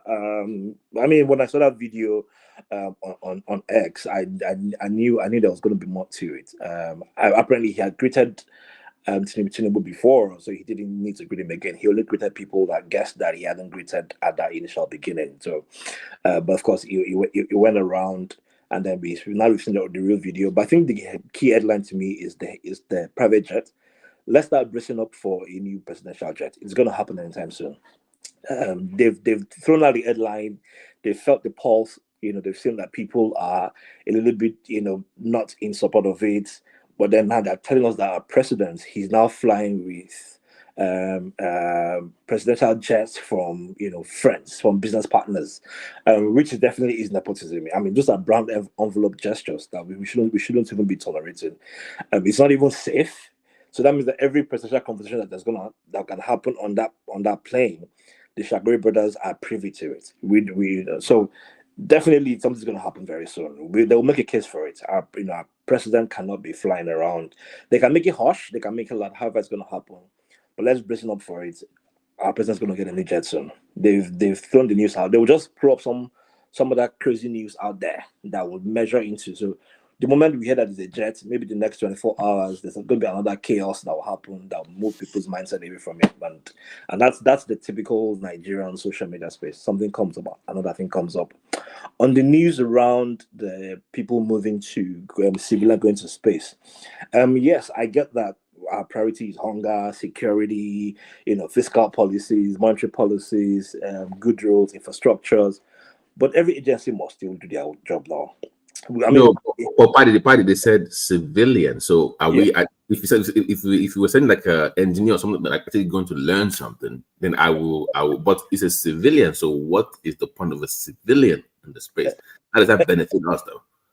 So it's all part of the three. So these agencies, the person could be a civilian, but the person still will be somebody who has the intelligence of engineering. So the civilian doesn't necessarily mean the other military doesn't mean that the person doesn't have that engineering background. It just probably just means it more almost a little bit of an everyday person, but who has a little bit of a technical know-how. But I'm saying this civilian, are they sending? Is the Nigerian government sending them, or are they sending them on a joint mission with another country that will put the civilian in space? But it just happens to be. Yes, most likely. Okay, so it's not Nigerian's rocket or anything. We do have a satellite in space, remember? And I'm not worried about satellite. I know that. Hold on. The missing one or the one we have. There was one that we're still missing to today. I know. No, you guys. No, I'm not even trying to be silly. Like, we have a rocket that we're launching somebody into space, or is it that civilian, they join another countries in that international space station, they enter space? No, that's what definitely. Yeah, they probably be thinking maybe someone from China or India, get into space. We definitely need to. Okay, so we're just hitching a ride, as they say in America. The reason I asked the question is because, if you're sending somebody up to the space, civilian or whatever, you're supposed to tell us what the benefit would be to the country, so we know. All I can say is civilian going to space is a first Nigerian, but what is the benefit? How does that benefit your own space program? In the future, you're supposed to at least put it out there so that we know where you're heading, what the plans are for that sector in your own economy. But just say if a civilian is going to space, The person is not. The person is not going to go and check the stratosphere now, or or just see what the ozone layer looks like from up top. I know that, but at least give us something that to look forward to. It's a space about looking to the future. What is it? Just launch your own space, whatever you want. Just tell us. No. The aerospace is where everyone is playing right now, and I mean, for our data, for our internet, for our mobile services, for our security, for whatever it is we want to do in the future, right? And there's no, it won't make sense for us to have countries man that piece for us. So we need somebody. Yeah, maybe what bothered me, maybe the word civilian just maybe that's me. I don't know. Okay, so hello, excuse me. Please, can I just say something about what you're discussing? You talking about civilian or non-civilian? This is what I know. I went to OAU. When I was in OAU has the best aerospace program in Africa. All right. And we always have people from Russia and from other European countries coming around for joint training. So I believe Nigerians have people who are in joint training with other countries. They are physicists, and not all of them are military. We have civilians who are physicists and other engineers. So I believe this person might be going there. Maybe it's a sponsorship program. This person is smart. We're training together. Come look at it physically instead of the theoretical paperwork we've been doing together. I think that makes sense. Yeah, that's it. I mean, Nigeria is definitely, we are partnering with the United States to get a Nigerian scientist in space, and of course, to that regard, personally, I don't want Nigeria to rely on the US. I'll prefer Nigeria to do it with Russia. US is they are full of shit. No. So remember that we actually have quite a number of Nigerians who work in NASA. There's this very brilliant lady. Her name is Wendy Okolo. She's really, really very astute. She's a Nigerian young lady who works in NASA. There's another Robert Okoje as well too. Who also works with NASA. So we have. My problem with America and other European countries is this: you got to live by record. They have not helped any country. Mention one country they've helped in terms of maybe nuclear accusation or in terms of space. But when you look at Russia, recently, what's it called? India just went to the moon. They use the Russian platform. India has nuclear weapon. Pakistan has nuclear weapon. They are all helped by Russia. But America only helped Israel. That's it. Nigeria, we make our own weapons. We're doing well. What are you talking about? Can I move on? What are you talking? You said what? What am I talking about? All right. I think Patty wants to move on. So Patty, back to you. Yeah. So I mean, it's not something we should stretch. It's a PPP funded project. In partnership with the United States. It's already an MOU. So America is going to fund it. They're going to fund a Nigerian to move to space. Nigeria, would definitely probably works with NASA already, and I think it's something. So it's not being invoiced. It's not being invoiced to us. No. Okay. It's probably a Nigerian who has chosen to take that strides and fly as a Nigerian. I mean, if it's something that the Southeasterners should be proud of, this person is most likely going to be an Igbo person, and those are the kind of Igbo people we should be revering. Not why would it be an Igbo person? And because we have a high population of them who actually work with NASA, who are in that space, in that aerospace. By the way, I do have that background. That's what my name stands for. Panoramic satellites, okay? Right. So, but when it comes to me, I'm going to be able to deal with that issue. Fantastic. You're right about what you're saying. Yeah. All right. Cool. Gas them up is next, by the way. Yeah, and then the online media killing business. Welcome to Total. In fact, I'm surprised that newspapers are still putting up this much of a fight. I thought they would all be dead by now. So in print form. so I think that the juicy part of it is because when you read the much of the body of the news, it turned out that it was from probably I think the southeastern region, and I think it's a reflection of the high amount of data consumption that is spiking up within the southeastern area. So it's good that there are more people who are now using data. But it's also it's not affecting them. This is something that the Lagos or Southwestern vendors have already experienced long ago. So this is I think as of 2014 or so, there was some sort of chaos around in Lagos of this same wave. I think they will definitely find something. Maybe they'll start going into pool and probably start selling POS, going to spot betting. They'll find a way around it. Obviously, print media is no longer viable.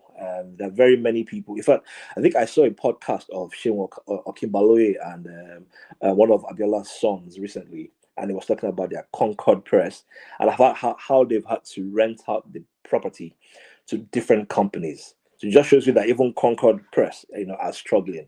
And very many of them are making their money off their online platform.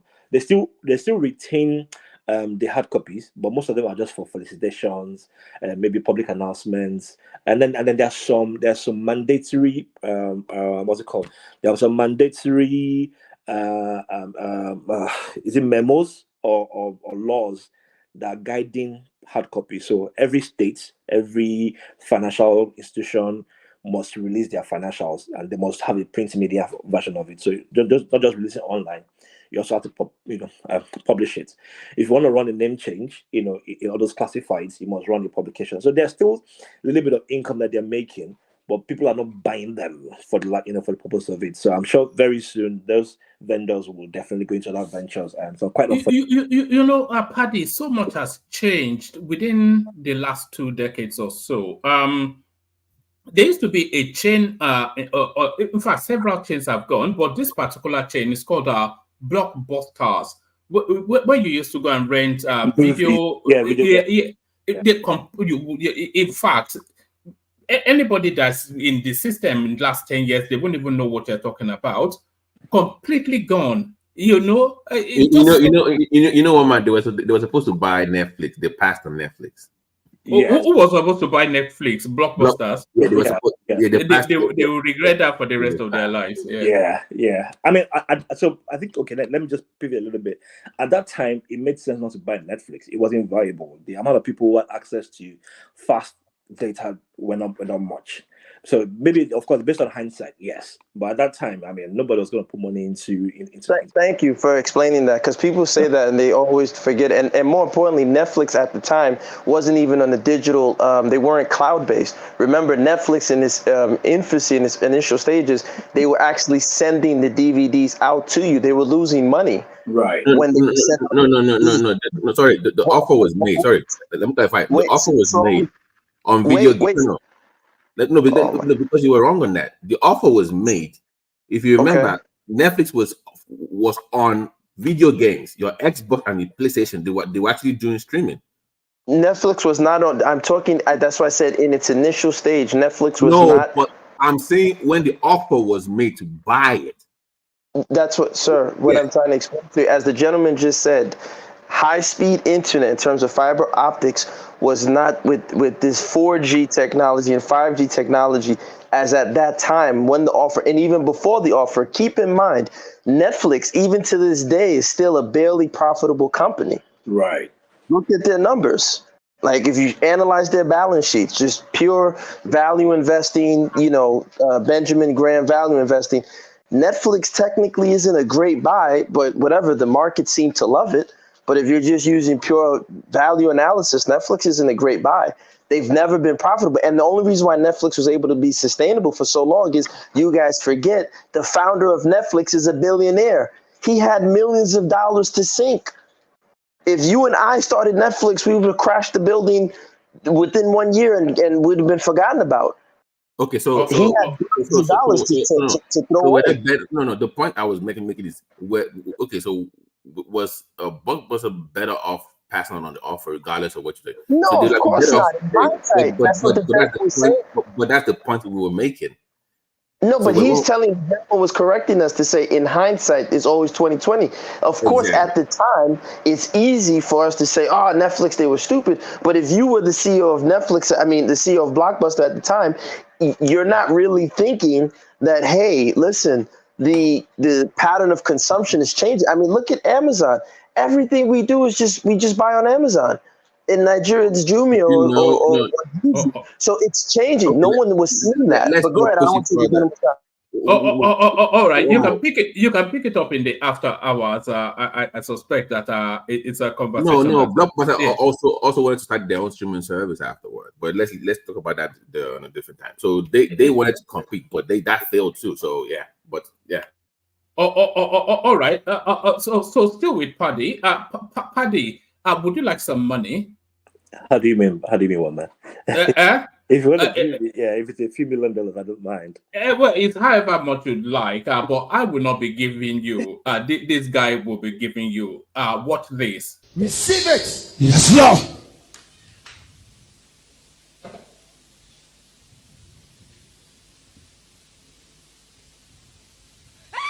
Hey! Hey!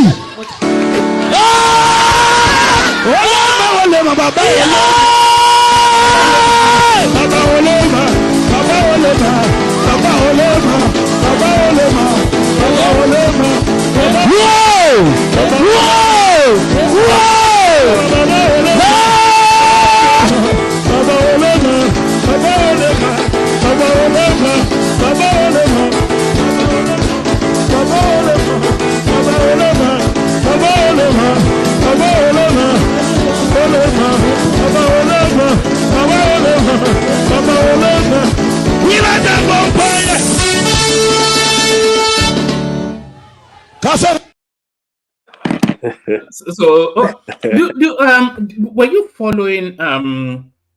This is going back a few years. Do you know who Logan Paul is? Yes, Logan Paul. Yes. You know KSI. Yeah. Who? KSI. No, I don't know who KSI is. I know. All right. There's a guy, a British guy called KSI, who had a fight with Logan Paul. If you don't know the reference, then it won't make sense. But what are you making of that? Phone a lot money. It's WrestleMania. This is WWF. You remember how we were kids and we all thought wrestling was a real thing, and now realize that wrestling is just for and people just want to get entertained. I think the church members know that this is just. I think church has evolved from where people go to listen to the doctrines of Christ to where people just go and get entertained, by someone in suits or however it is. These people know that they're being played. They know. They know. Yes, I think they know. No, they know. They just like the charade of it in that pizzazz of that's tease. Let me use the word. That's tease of someone who's coming to just show you stuff. I think it's just more. It's a glorified. It's our own version of WWF. Our glorified of. When people just punch you on the bed and dive on you, and then they count 1, 2, 3. So this is like that. This is that counting 1, 2, 3 more men, and everyone just cheering up. So you can see that there's some people who still look stunned back in there. We've seen the most ridiculous things. I think people are just at a point where it's like therapy. We just want somewhere we can't afford the tables of comedy shows. We can't afford Bridgerton. We can't afford Broadway. So let's go to church. A few $50 here and there. We put in our offerings and we put in our tithes. We are fine. Paddy, could you please? Let me ask you this: is religion now a blessing to us or a curse? Most especially to Africans. Let me say this. Our brain are so black when it comes to religion. In that gathering, there will be professors there, there will be accountants, there will be bank officials in that gathering there. I'm a Christian, but I sometimes I just share tears. Is it the same God I am serving? This God of men are doing all these shenanigans. My brother, continue. So let's not forget that this is a failure to people who refuse to study psychology in our country or Black in Africa. So this is therapy for people, right? Different people have different mental problems. that are currently lifting up about. Economy is terrible. Things are bad on people. People have issues in their marriages, and the one place or the one person they can go to speak with is their pastor. I choose not to see, again, this is just me being, this is just me having my tongue in cheek. I choose not to see churches anymore as a curse. I've chosen to see them as a blessing for therapy. So the moment we start having psychologists or therapists, having them as businesses and thriving, people will now rather go see their therapist than to go to churches. So again, church on that point, Paddy, let me ask you. Yeah. When you listen to that and you saw those people in that church, did you see some kind of shindig, some satisfaction, some recreation? Like they're playing, they're having, it's like a party, there's a merriment going on there, right? Right. See, they have cheer, clam bake. Yeah. A blast these people are having. Yeah. Even just by observation alone, what they're doing, as far as the other esoteric things are going to heaven, having a miracle, it's neither here or there. That's on faith. Nobody should put their mouth in something that doesn't concern them. Those people are not breaking the law. So I'm just saying, you do agree there are some things they get from it. You're right. That's also not bad. Like you were going in the realm of psychology and all that stuff, therapy. Okay. Right. So how is it, Paddy? How is it therapeutic? On the more serious, how is it really therapeutic? It's a release, isn't it, from the burdensomeness of mundanity. Yeah. It's a temporary relief, right? Until you go back to the reality when you leave that space. Yeah, so but how is it really therapeutic? Yeah. Paddy already said that they know that it's nothing more than just an escape, as Kulata is saying. One man, do they really know that? They do. Of course they do. They're not stupid. They are not stupid. They know they are being gamed now. I disagree. Someone actually breathed. Okay, let's just leave that for now, Paddy. You disagree? You don't think they know they are being gamed? One man. Okay. Should I tell you how they did? Should I tell you? That court-like environment, you are so knee deep at. Okay, maybe one party we can on that hour. Some of them are so knee deep in that they don't. It's a narrative of hoping against hope, isn't it? Because people are exasperated. They're at the end of their wit in terms of being able to cope with the burden that the country vests upon them. So when they're at the end of their capacity, so they look to the supernatural. And even though they know that it's ridiculous, they know that whoever it's not. You juxtapose it with what he believes in. BT. It's a choice that they know how dark you are. When you are doing your rituals out there with a black heart, right? So it's up to them to choose yours, because we cannot just criticize them. We have to juxtapose it with your own, with your belief and your practice. These are people who are having, it's fun, it's gaiety, it's entertainment. They know. So on Sundays they go there, they work hard from Monday to Saturday. Right, and then but we're not disagreeing. We're not disagreeing on anything.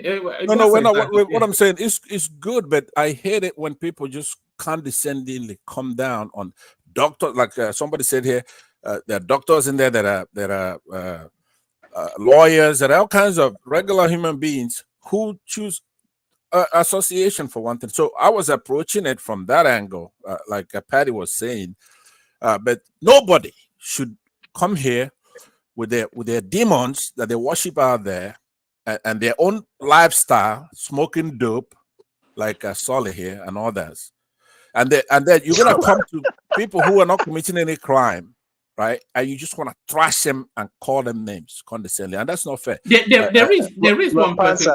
There is one person committing a crime, and that's the pastor. But wait, Pansat, Shebi fella already tell us people are suffering and smiling.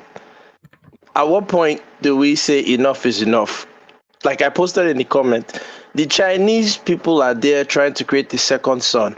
You see the Japanese are saying the end of modernity for them, while we are there in buildings, playing chords, jumping, falling down, receiving Ororo that catch and deceiving ourselves. What is going on? I disagree with you. For pouring pure water on ourselves, saying it's holy water. I mean, come on, let's come to the after hour show for more of that. The after hour show. What's that chap's name? Gas them up. Yeah, gas them up. I do disagree with you.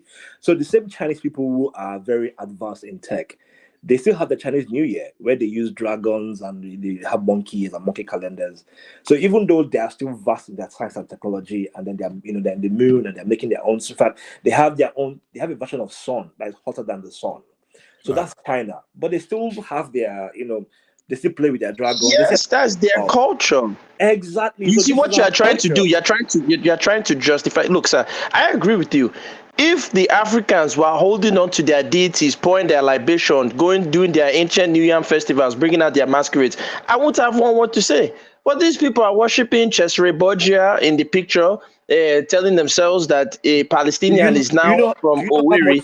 I mean, come on, this is madness on top of madness Do you now. know how much the Chinese live by their New Year? They say this is monkey year, and they believe within Sir, themselves. listen, sir. I follow the I Ching. You don't have to lecture me on I'm what not the lecturing Chinese you. do. I'm just putting it there. But that's what I'm trying to say. I just told you I agree with not you, but speaking the to only Chinese are you. following No, their listen, culture. no, Are the see, Africans following their culture? Dude. Now go to all those churches. They will You burn don't know how down a to shrine. engage, do you? You don't know how to engage, do you? It's Gas them up. Paddy prefers it to be conversational. It's too much of a gentleman to do gospel. But I'll bring it on Paddy and then we'll move it around. Yeah. I'm not putting it out there because I think you don't know it. I'm just putting it out there as part of the conversation so that we can, a lot of people listening can understand where we're coming from. So I'm saying that whilst the Chinese have the advanced tech, they still believe in their monkey years and chicken years and dragon years and whatnot. These people will also know within themselves that this our pastor is giving us that relief that we need. It's just a way of motivating people to work. So they believe what that pastor will say is this week, you will receive your credit alert as you go out to work. They will have that motivation. They'll go to their shops on Tuesdays because they can't go on Mondays anymore because in the Southeast, they don't open on Mondays. So they go on Tuesday on Thursday or Saturday to their offices and they'll put in their energy into their businesses and then they'll make money. Again, they go again on Sunday for another Paddy, what you just described there is what one man's MI6 employers call dark psychology. Right. These people are using cold reading and hot reading techniques. I'm not against what you're saying. Obviously, the Chinese are very well versed in their oracle called the I Ching. With their New Year's, they believe in their their horoscopes, based on personalities. And their medicine with the needles, the acupuncture. Very well versed in that. Nobody's against that. I'm asking you, and you are dodging it like most of us Africans. If the African was doing it with their own tradition, I won't have anything to say. But these same African Christians who, you see, you wanted a dialogue, now you don't want to give the dialogue. Wait, quick. This same African. The partiality again. No, can you just pause? Let Paddy round off, and then you are next. So as it flows into you, then you pick up whatever it is that you have to say, because there's just too many people waiting, and we're not even. I think I'll just land on this point. Yesterday, or was it yesterday, 2 days ago, we had people of Ijebu had their Ojudioba, and they were in their gallant regalia, their attires looking all very peng and snatch and dapper. So they still do it every Christmas. You see people going for that, for this festival and that festival. They did something happen in Lorry. They have this. So the different people have, the Arewa still have their fishing festival and the Kenji this and Kenji that. So yes, they still do the culture stuff. But remember, some people have delineated themselves from the cultural, the Christmas for the masquerades and the festives. So church is where they go to. Churches like this is where they go to. So don't take it away from them. I'll around it there. I think that's about the headlines. One man. But this is to Pansat. Pansat, do you know of the Dunning-Kruger effect? Pansat. It's Pansat. I don't. I'm sure you're gonna tell us. Oh no. It's basically a way to say that you overestimate what you don't know. Okay. Thank you very much. All right then. So that's it for me, one man. All right, thanks. Maybe we should rebrand that as the Pansat effect. So the Pansat effect. Pansat, don't allow them insult you. They throw jabs at you. No. Pansat is robust. Now he knows how to roll with the punches. Up next, gas them up. gas them up your 5-7 Yeah, minutes. I'll be 5 minutes. It's supposed to be 7. You give everybody more time, but whatever is No, partiality. I said 5. No, just free flow. You know, I'm I'll not go wicked quickly. to it. I'll go quickly because I'm not a yeah. member. I'm not down with any of you guys. Are like APC and PDP. I'm not in any political party. Look, listen. To quickly touch on the Nnamdi Kanu thing. You see, this is what I was saying to all of you. I don't have a dog in the fight, but I've noticed this behavior amongst Nigerians, and that's why I insult Nigerians heavily, and they don't like me. But I will continue to insult us because this lack of empathy. When Abiola was in the crosshairs of Abacha and IBB, and they imprisoned him, can you imagine if Igbo people had opened their mouth at that time and said, they should release Abiola only if he renounces the June 12th election, even though he won, maybe he didn't win, those ones are in power. Yoruba people will never forgive them for that. Now, I'm not comparing Nnamdi Kanu with an Abiola. I'm not saying they're on the same level or the same people, because that's, Nigerians, we never hear selective hearing. Are you comparing him to this? Nigerians, crazy people. So I'm just saying, where the hell is the goddamn empathy? We're not asking ourselves the conditions on the ground that create an Nnamdi Kanu, have they been addressed? I told you guys this yesterday. Nigeria is running a budget deficit. A country that has revenue of 11 billion naira, that wants to do expenditure of 20-something billion naira, trillion naira. Where are they going to get the money? They are borrowing. They owe already 100 and something billion US. Their largest expenditure, their 3 largest expenditure in their budget is capital expenditure, which, aka what I call white elephant projects. Then, number 2 is servicing the debt. Number 3 is salaries. So Nigeria is, what they say, they are hampered at the hamstring. They can't even move. They're stuck in the mud. That's just the reality. The conditions that are creating in Nnamdi Kanu's, the Sunday Igbos, when Igbo was doing his own, I didn't hear Igbo people say anything. I'm not Igbo. Like I said, I don't have a dog in the fight. But we gotta have empathy, man. That's what's wrong with us. When Obasanjo was in prison, again by Abacha's regime, did anybody hear Igbo say, yeah, keep that guy Obasanjo there? Did we look at the audit for Festac? The money that Fela told us, and you guys go and check the audit. Festac was a big money grab. Again, another white elephant project. They've been doing these things since the 60s, bro, the 70s. We know they learn. Like, it's all games. So, look, if they free Nnamdi Kanu or if they don't free him, if he has a case, if he's committed a terroristic act, then he should be prosecuted.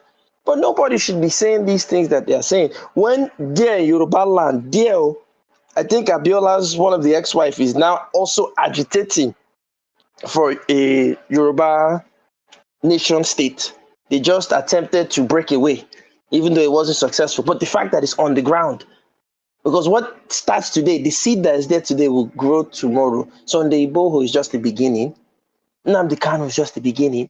We haven't addressed the issues that are creating these problems. And you see, Nigerians were just so crazy that when you now ask people to be empathetic towards one another, their inner tribalism and ethnic bigotry will never allow them. I'm from the so-called Delta. Ibori and those guys are not my people. He's a thief. The guy stole. It is what it is. Yeah, you're about to stand up. Say it. Yo, Abiola with ITT. Guy was stealing, bro. Don't be playing games. But you see this, when we cannot be honest with ourselves, that's the problem. That's what creates the Nigeria we have. So, sorry, what parallels are you drawing between Abiola and Nnamdi Kanu? What's the parallel? I'm not, because I purposely said it already that I'm not going. I know Nigerians, yourself included, will take it to that direction. So I'm not going to answer that question. I think everything I said speaks for itself. Let me go on to the other topic to quickly respond to my dear guy who was responding to me.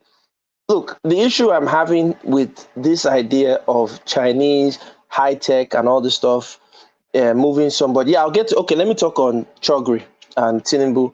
once again, we are seeing the nonsense of in Nigeria. This same Chagori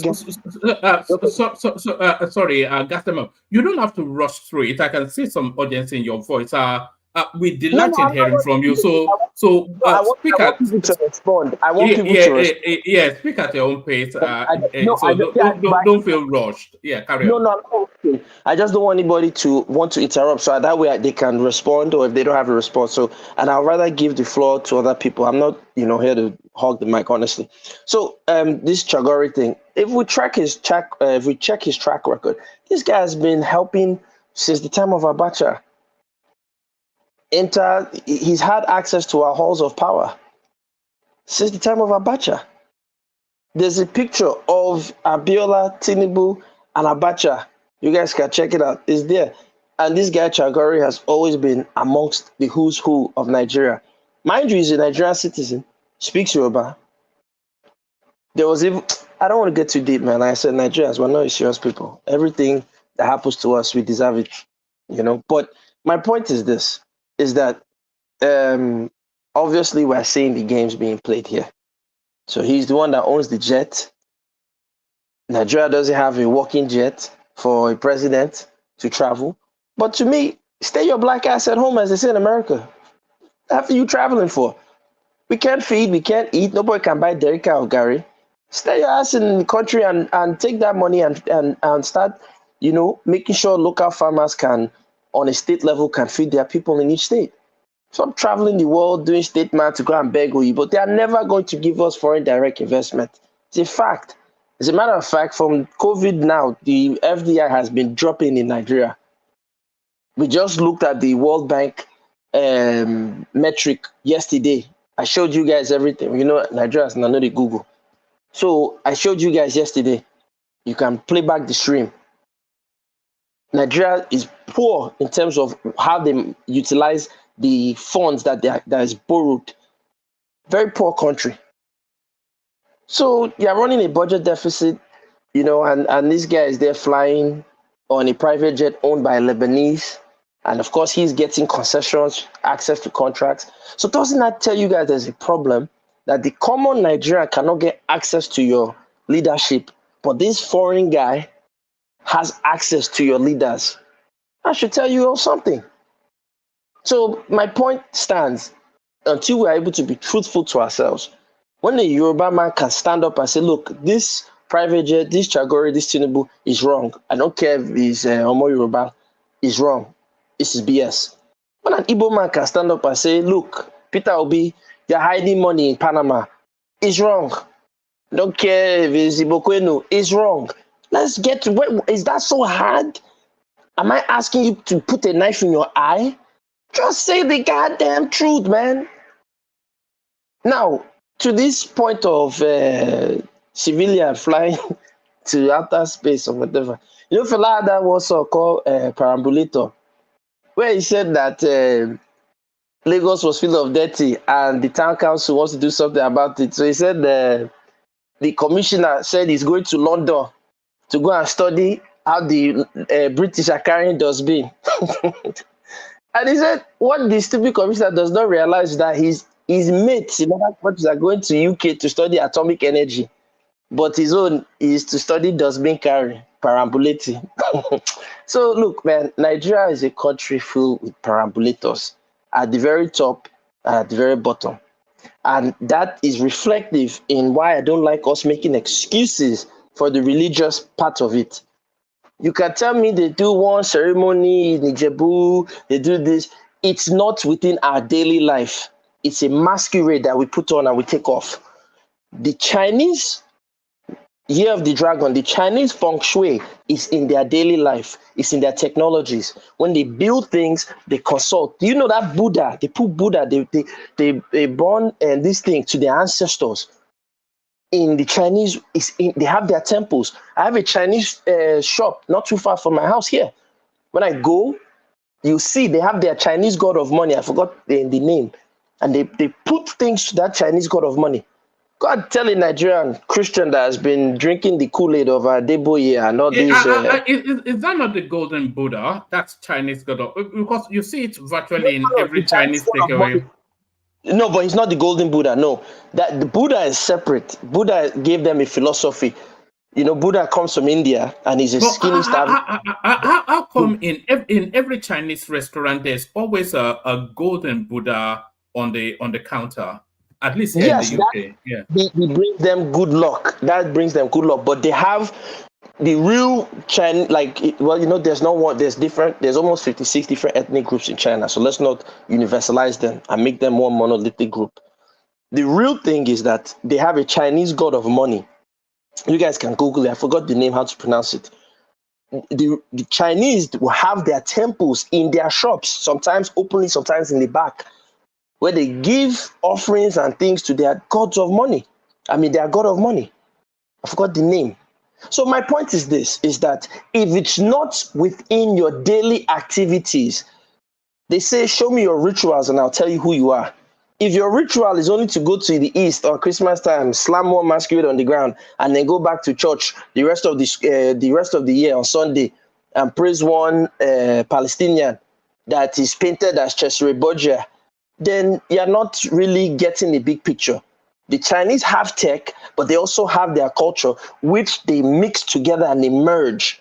The African pushes their culture aside, embraces the Western system, and then puts on their culture as a mask to take off and on.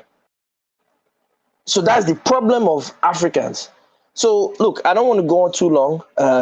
I'll just end with this. If anybody has any response, if we cannot say the truth, back to the Nnamdi Kanu thing, I felt appalled hearing the way people are talking about this guy. I'm not saying he's an innocent man. I'm saying have some goddamn empathy. If we cannot have empathy for each other as Nigerians and understanding, then we're not going to go anywhere. Then let's split up this country and everybody go their own way. That's all I have to say. All right. Do you want to give us I'm very succinct and to the point. But do you want to give us a little flavor on the headline on the screen, and then we go on to Baba and then Pansat? Okay, so yeah, this online media. Let me ask my friend, one man. Let me ask my friend. If we break up Nigeria, which nation you going to be? You from Ethiopia? Okay, that's a great question. When I say break up Nigeria, it doesn't have to be a complete separation. For example, as I said, China is actually, if I'm not mistaken, 50-something different or 40-something different ethnic groups combined together. Belgium is a multi-ethnic society. They're not all one group. There are many other groups where you see they're able to have a confederacy, a loose confederacy. Perambulating now. You cannot answer the question. No, I just answered it because if you're saying there's nothing wrong, because in Europe, right, when you look at the history of the so-called Berlin Conference, they determined our borders and we accepted it. It's almost like a magic. They even gave us many of our identities. They told us who we are, like Harry Potter. They waved their wand and we accepted it. We never rejected the definition that they gave us. So Europe was able to define their own borders. That is why you see you had Czechoslovakia, but now they realize, hey, look, we're not all as united. You can go your own Czech Republic, I can go my own. So I believe if you allowed an organic formation within West Africa in particular, let's say that region of Nigeria, you probably would have seen, and I'll answer your question, I'll say this, you probably would have seen more of a loose confederacy between the southern states, including that part of Western Cameroon, where they have more of a cultural similarity, that's southwestern Cameroon, and you would have seen those people converge to create like a united Arab Emirates of some sort, where Isokos will have their own regional axis, the Igbos will have their own, everybody will have their own regional axis, and they'll come together in a government formation where each representative, and it could have worked, it can work.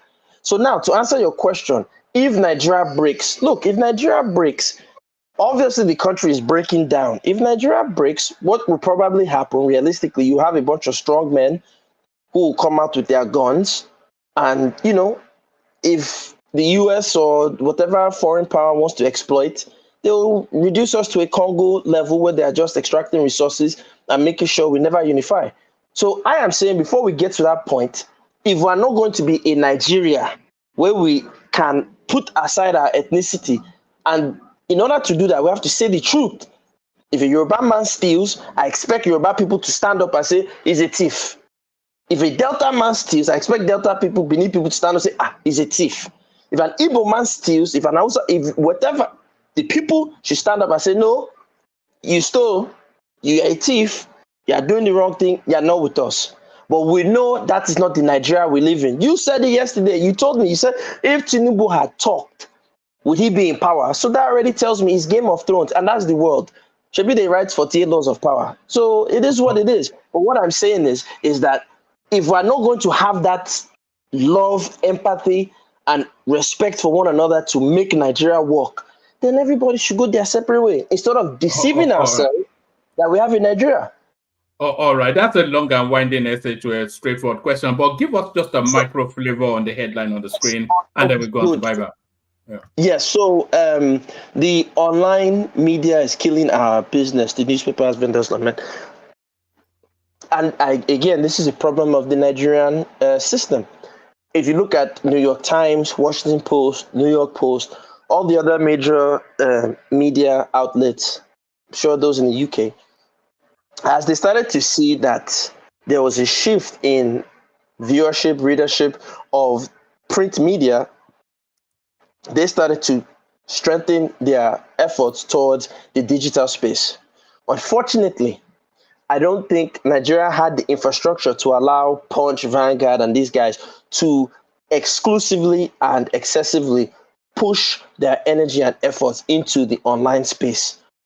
So now they're on the deathbed crying out, and there's literally nobody that can save them. As data becomes cheaper for people to buy with their GSMs, as information is spread more on, a quicker pace with our phones and things like that, they're just only going to die out a terrible death. So hopefully they're able to make some adjustments and get on the digital wave. But I think what they should be doing is pivoting out of entirely the media, the news space, and probably add some other ventures for themselves. If they want to maybe continue their name, they can keep the name like a legacy. So for example, I'll end with this, Berkshire Hathaway, which is the investment name for the company that Warren Buffett uses. It's actually the name of an old, what do they call them, that they make clothes, factory, a clothing factory. And he bought the company and he, took it over in a bankruptcy or whatever he did. But the company, he said, was his worst investment. But he decided to use the name, and Berkshire Hathaway, that name continued as a holding company to take over other stocks. So what I would suggest is they meet with some good financial advisors and start planning their diversification strategy if they don't have a way to sustain themselves in this market. That's what I would suggest to them. That's too late. It's like we done that 10 years ago. By the way, one man, did you cover that cholera outbreak story in Nigeria? No, but somebody sent me. Was it in Nigeria or in Lagos?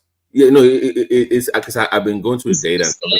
It's mostly in the Victoria Island, Ikoyi area of Lagos, but it's spread into other parts of Lagos. So, okay, when it's my turn, I would just, because I have some things to share with the platform.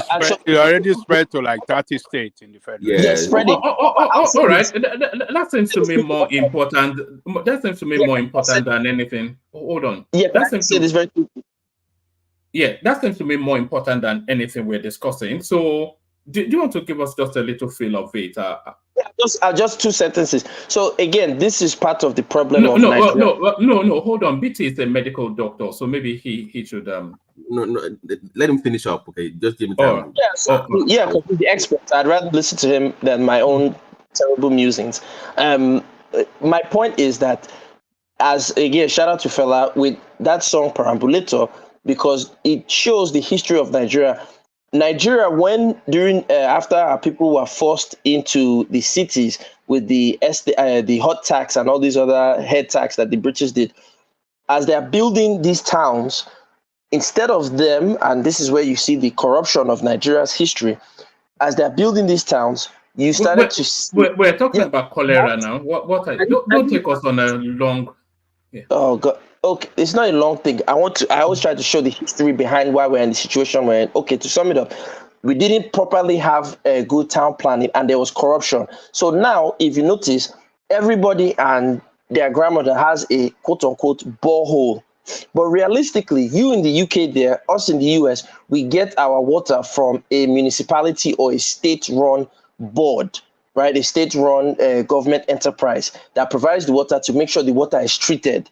We don't have, or we have it, but it's not being effectively utilized. So there's no real separation of toilet water and drinking water in our pipe system in Nigeria that I know of. So again, it just shows this perambulating nature. And why did that happen? That's why I want to give the history, is because the bribing when these town councils back then, that's why now when they're looking at these buildings, they have to demolish buildings because this building was not supposed to be built here, but somebody bribed and they allowed them to build it here. And that's the problem. But go ahead. All right, thank you. So BT, just give us the headlines of it. And then I'll go to Baba, then Pansa, just because they've been waiting for a while. Then I'll come back. Then I'll come to you for you to break it down in detail. I was here before Baba, but I'll let him go. So basically, because I was looking at data, I was talking to a friend of mine as well. The first 3 years, because if you look back at 2021, I think the last time we had something close, we were about 2,200 deaths from cholera in 2021, right? And 2022, we were okay, about 200 to 300, and then it went down a little bit. But the first 3 months of the year was about 8 to 10, kind of across for 4 months.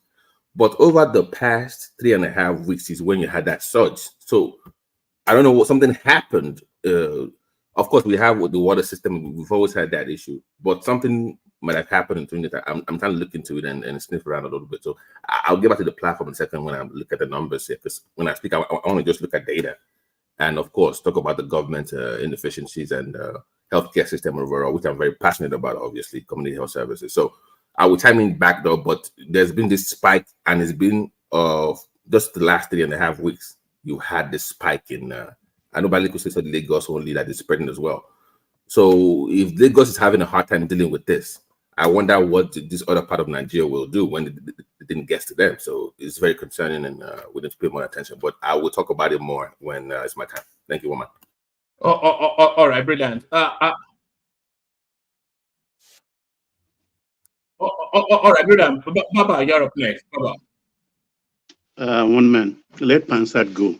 Before I start crying now, let him go ahead. All right, Pansat. So I'm actually trying to capture something that somebody sent to me around that cholera space. So, but Pansat, you're up next. A real delight. I suppose you want to kick it off from the Nnamdi Kanu space. Whose tonality now more conciliatory? No, but before you do that, let's even because we've been looking for your definition. I think we've now found it.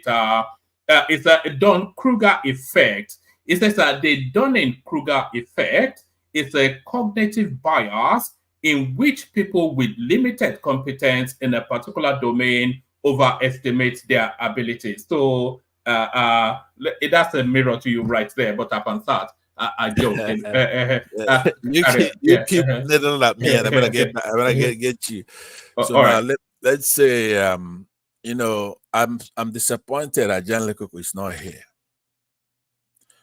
because I'm here, my brother. What's going on? Okay, very good. I will. Won't you say thank you to Baba? Baba, thank you very much for. Very well. Thank you for doing what I was gonna do for you, right? Come on, man! You don't do that for other people, man. I was just gonna do it for him. So now what I'm saying, I'm gonna end with our prognosis and everything we talked about was gonna happen in Rivers State, right? Because when Fulbright was coming in, we spent a lot of time here talking about what's going to happen, and you took a position, and it's time now to review what we said. We just can't come here every time we're doing analytical reasoning, insightful analysis. It's good, positive thing, reflective judgment. strategic thoughts, problem solving. Both the young ones who are here and the older ones like Baba, myself, and you, do our logical inquiry, independent thinking, objective evaluation, rational analysis, critiquing things thoughtfully, at least we hope so, which will come under the umbrella of critical thinking. And then when they play out, we just don't say anything about it. We have to have something that we hold on to and say, okay, you know what, this guy is always right, so let me follow on. We said here that Wike is a toothless bulldog, that he's wrong, that the country is moving on without people like that. So people who say, hey, Fubara is new, he's playing with tough cats, they're gonna do this to him, they're gonna do that to him. And I really want one man to reproduce those things that we talked about here, about River States, at least. We've said it about so many people. Erufai, all the strong men, governors, talks, who brought in the administration that we have now. And Tinubu is abandoning all of them. I don't know if he's doing it consciously. I doubt it. Today is going to be your reckoning at Look on that. So I want you to be ready for, at least I'm posting, it's like a postmark ahead. So you gather your thoughts to defend what you said about the happenings in River State, because it's come to a crescendo. It's a very tough thing we have there now. So I want you to look at that. So let's go to Nnamdi Kanu, one man with your assistance. Now, I said earlier when I interjected somebody and I was saying that beauty obviously is the eye of the beholder. The Nnamdi Kanu I saw today was shining, glowing, dazzling, gleaming. I didn't see anybody who is quite in peril, who's insecure, who was hazard or haggard even. Yeah, of course, when you are in custody, you have privation, deprivation, tribulation, misfortune. You have misery. But quite a different thing altogether when you see somebody who's stressing, who's been defeated even. I hear one man saying, you're going to get this extraction, you're going to get that extraction. That's bullshit. I posted before the show started why where we are, a judge. Now, first of all, we don't actually need to go back to history of what's going on in this case. Nnamdi Kanu has defeated them at every juncture, in every courthouse. He's fought and he's won. He's a winner. Valiantly. So why is he not begging? He's not begging anybody. I just told He's you. not begging. Yeah, what you have sometime in this kind of thing, it's like what we had in the Biafra time, because I don't know if it's a Yoruba disease or whatever. You start when there is a political settlement, right? And you talking about hubris. That's a resolution where the judge ordered both sides to go and resolve this thing. That's what you have there. It's a political settlement, right? It's nothing else. We don't know what the details are. They're not, obviously, Nnamdi Kanu is not going to agree to anything else. I just told you, do you see a defeated person when you look there? You have to be the most stupidest idiot in the world to look at, take a look at your fellow countrymen. Yeah, hold on. What are you going to say? It does. It looks. Do you hear contrition in his voice? No, I don't. You don't. Because no. I'm not saying that you don't. Is it still bolshy and braggadocious as he often is? No, it depends on what he's talking about. Was Abiola also boasting braggadocious before he was killed? It sounded on bended knees when he spoke today. It sounded on bended knees. No, let's be serious. Did Abiola not sound the same way? Let's be serious here, one man, because a lot of people don't know the way you are now when you're joking about that. in our place, they say, right? I'm not gonna translate it for you. Figure it out.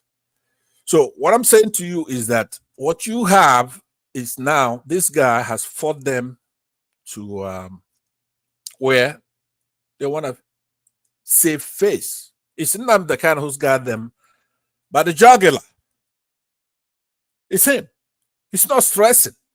But he's the one initiating negotiations, though. No, he's not. They went to court and the judge. Hold on. Look. No, I read it out just now. No, that whatever source you're reading from must not be a credible source. Forget about a primary source. I know what I'm talking about. Even if he gives now, is he greater than our country just by himself? No, he's not. He's dealing with a government. A government is a very powerful thing, but it doesn't mean it's your government. It's not, Nigeria doesn't belong to you, believe it or not. Now, there has to be reason in everything that we do. Nnamdi Kanu has to work things out with this government. This government is a continuum, but this government, Tinubu government, is not the same thing as the Buhari administration. Those are two different administrations. And we've seen it with the release of our other fellow citizens and activists such as Cholera, Igboho, and others. Theirs have been resolved, right? But Nnamdi Kanu is at another level. He's not. Look, you don't understand. Our people say, "Ikere begi namo, ekoya gakwa abamogi, meko ya bagi." Nigeria has a dilemma in their heads. If anything ever happens to Nnamdi Kanu, you guys are done. All of you. And you know it. That's why you're not even going to try it. Not even a judge is going to give a judgment that's going to lead to something like that. We're going to take over that country. You are imperiled. You have no money. You're 30-something%. Nobody respects your head of state. You're a failed state. Your oil is stolen. You have nothing. And we have a just cause. So Nnamdi Kanu is the one that's doing you a favor now. Remember, that's me here. I'm not in that. What I want is different from what they want. But you got me launching in the back. If you don't do the right thing, then you're gonna get it. I'm somebody who knows what we got. So let me dial it back saying to you, Nnamdi Kanu is not greater than Nigerian state. They could the judge says, go out there, settle this thing, have an honorable settlement, and release him from there because he doesn't belong in there. He's a tiger that's fighting for you, even though you're too stupid to know it. Right there. What you see, you should be proud of. He looks better than Nelson Mandela when he was incarcerated. Nnamdi Kanu is not sweating. It's not about hubris talking nonsense. We're parallels between Kanu and anyway, we're in the land of Narnia. We're in Narnia now, in a parallel universe. Right? You see me laying down proverbs as an Igbo man. Why don't you lay one down? I know you are cussing me because we no, I'm not. I'm not. I have more class than that. But the point is that you have more class. We're still recoiling from what you said to Prince Daddy. Prince Daddy, what did I say? I'm not going to repeat it. Okay, no, but look, what I'm saying to you is this. You waste your time when you come here and you don't give credit to our freedom fighters, such as Nnamdi Kanu, Cholera, and some others who stick out their neck for us. But rather you mock them, or you try to bring the government to be bigger than they. Of course, the government is bigger than any human being. But the government might is not right. The government has to be right in what they do. Everybody wants government in everywhere. It doesn't matter, to do the right thing. And then gain the respect they deserve. You know, it's our country. Even if and not if when we do exit, there's gonna be a Biafra, whether you like it or not. It doesn't matter if Nigeria is doing Pastor, good can or I not. ask you a quick question if you don't mind? Pastor, can I ask you a quick question? Yeah, go As ahead. an Igbo, I want you to tell me your own truth. Why do you think? Because when I mentioned the Abiola thing and I mentioned the Obasanjo thing, some of my fellow Yoruba panelists said, "Oh, am I comparing them?" Why is it that we Nigerians don't have empathy? When Abiola is facing pretty much the same thing that Kanu is facing, which Igbo man at that time ever opened their mouth and said Abiola should concede to Nigerian government? Hold on. So sorry. No, that's a No. They are facing the same thing. They are Lot facing of the them. same thing. hold on. Yeah, BT. I think you're about to say what I'm going to say. So BT, you say it. Maybe he should explain himself. He's comparing that he said they were facing the same thing. Maybe he can clarify that part. Yeah, So, they were basically being harassed by the state. no. Nnamdi Kanu, as far The as we know, sorry. The charges. Can you please compare the charges of both? So we say Abiola was causing insurrection to the Nigerian state as he was charged then, because they said that if they are giving him the election, this is what IBB's reasoning. And when Abacha took over, he said, "Look, listen, we're not giving you the state. Get over it and move on." Right? You lost. You don't have power. Yeah. Hold on. So don't worry about that because we're used to that. We're used to. Hold on. There's no need to waste time on that. Awolowo was charged with treason, put in jail. It's the same thing. The Igbos got him out of that mess, right? Released him. But we're used to Yorubas doing what you're talking about. They know what you're talking about. But don't use this panelists on this platform to judge the Yorubas. A bunch of Yorubas are bad. That's true. But they're particularly worse on this. Hold on now. Hold on. They are over. I will explain that to you later. Hold on. They're overrepresented on this platform, right? So when no, please hold on now. Somebody just give me a couple of minutes and you can interject. What I'm saying is that we're used to it.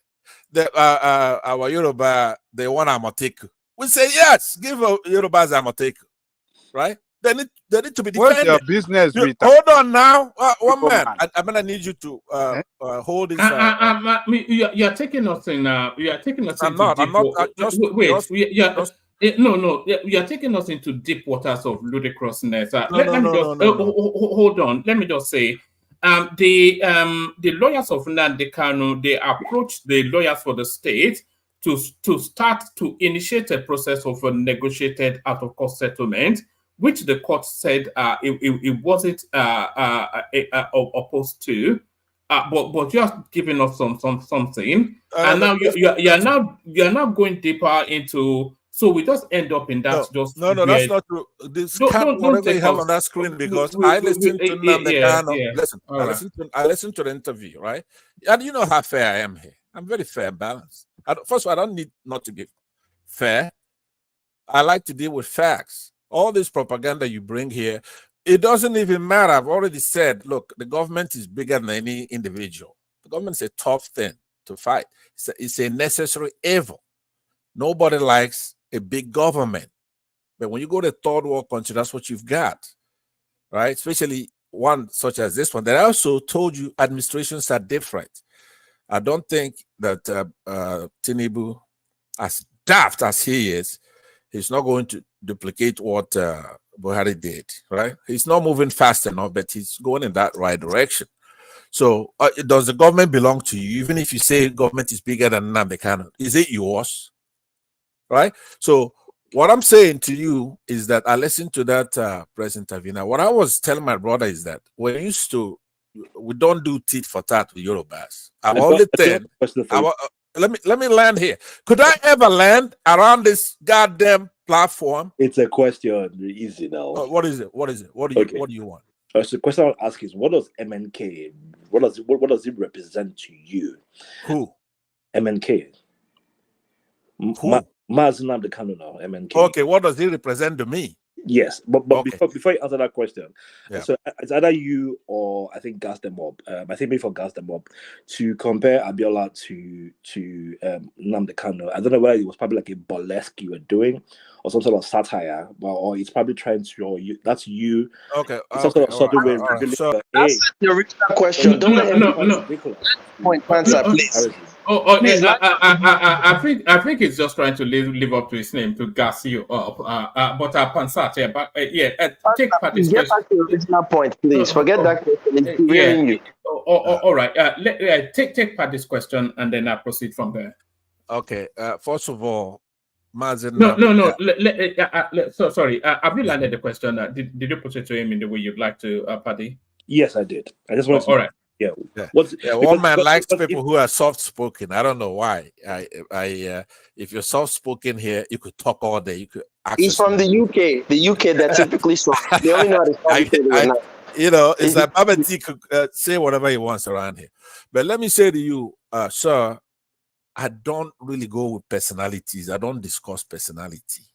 Mazen Nnamdi Kanu, right? His role was to tell Nigerians the truth. That's what he was doing. So what does it represent to me? A truth teller, right? To me, I don't think he should waste his time doing that.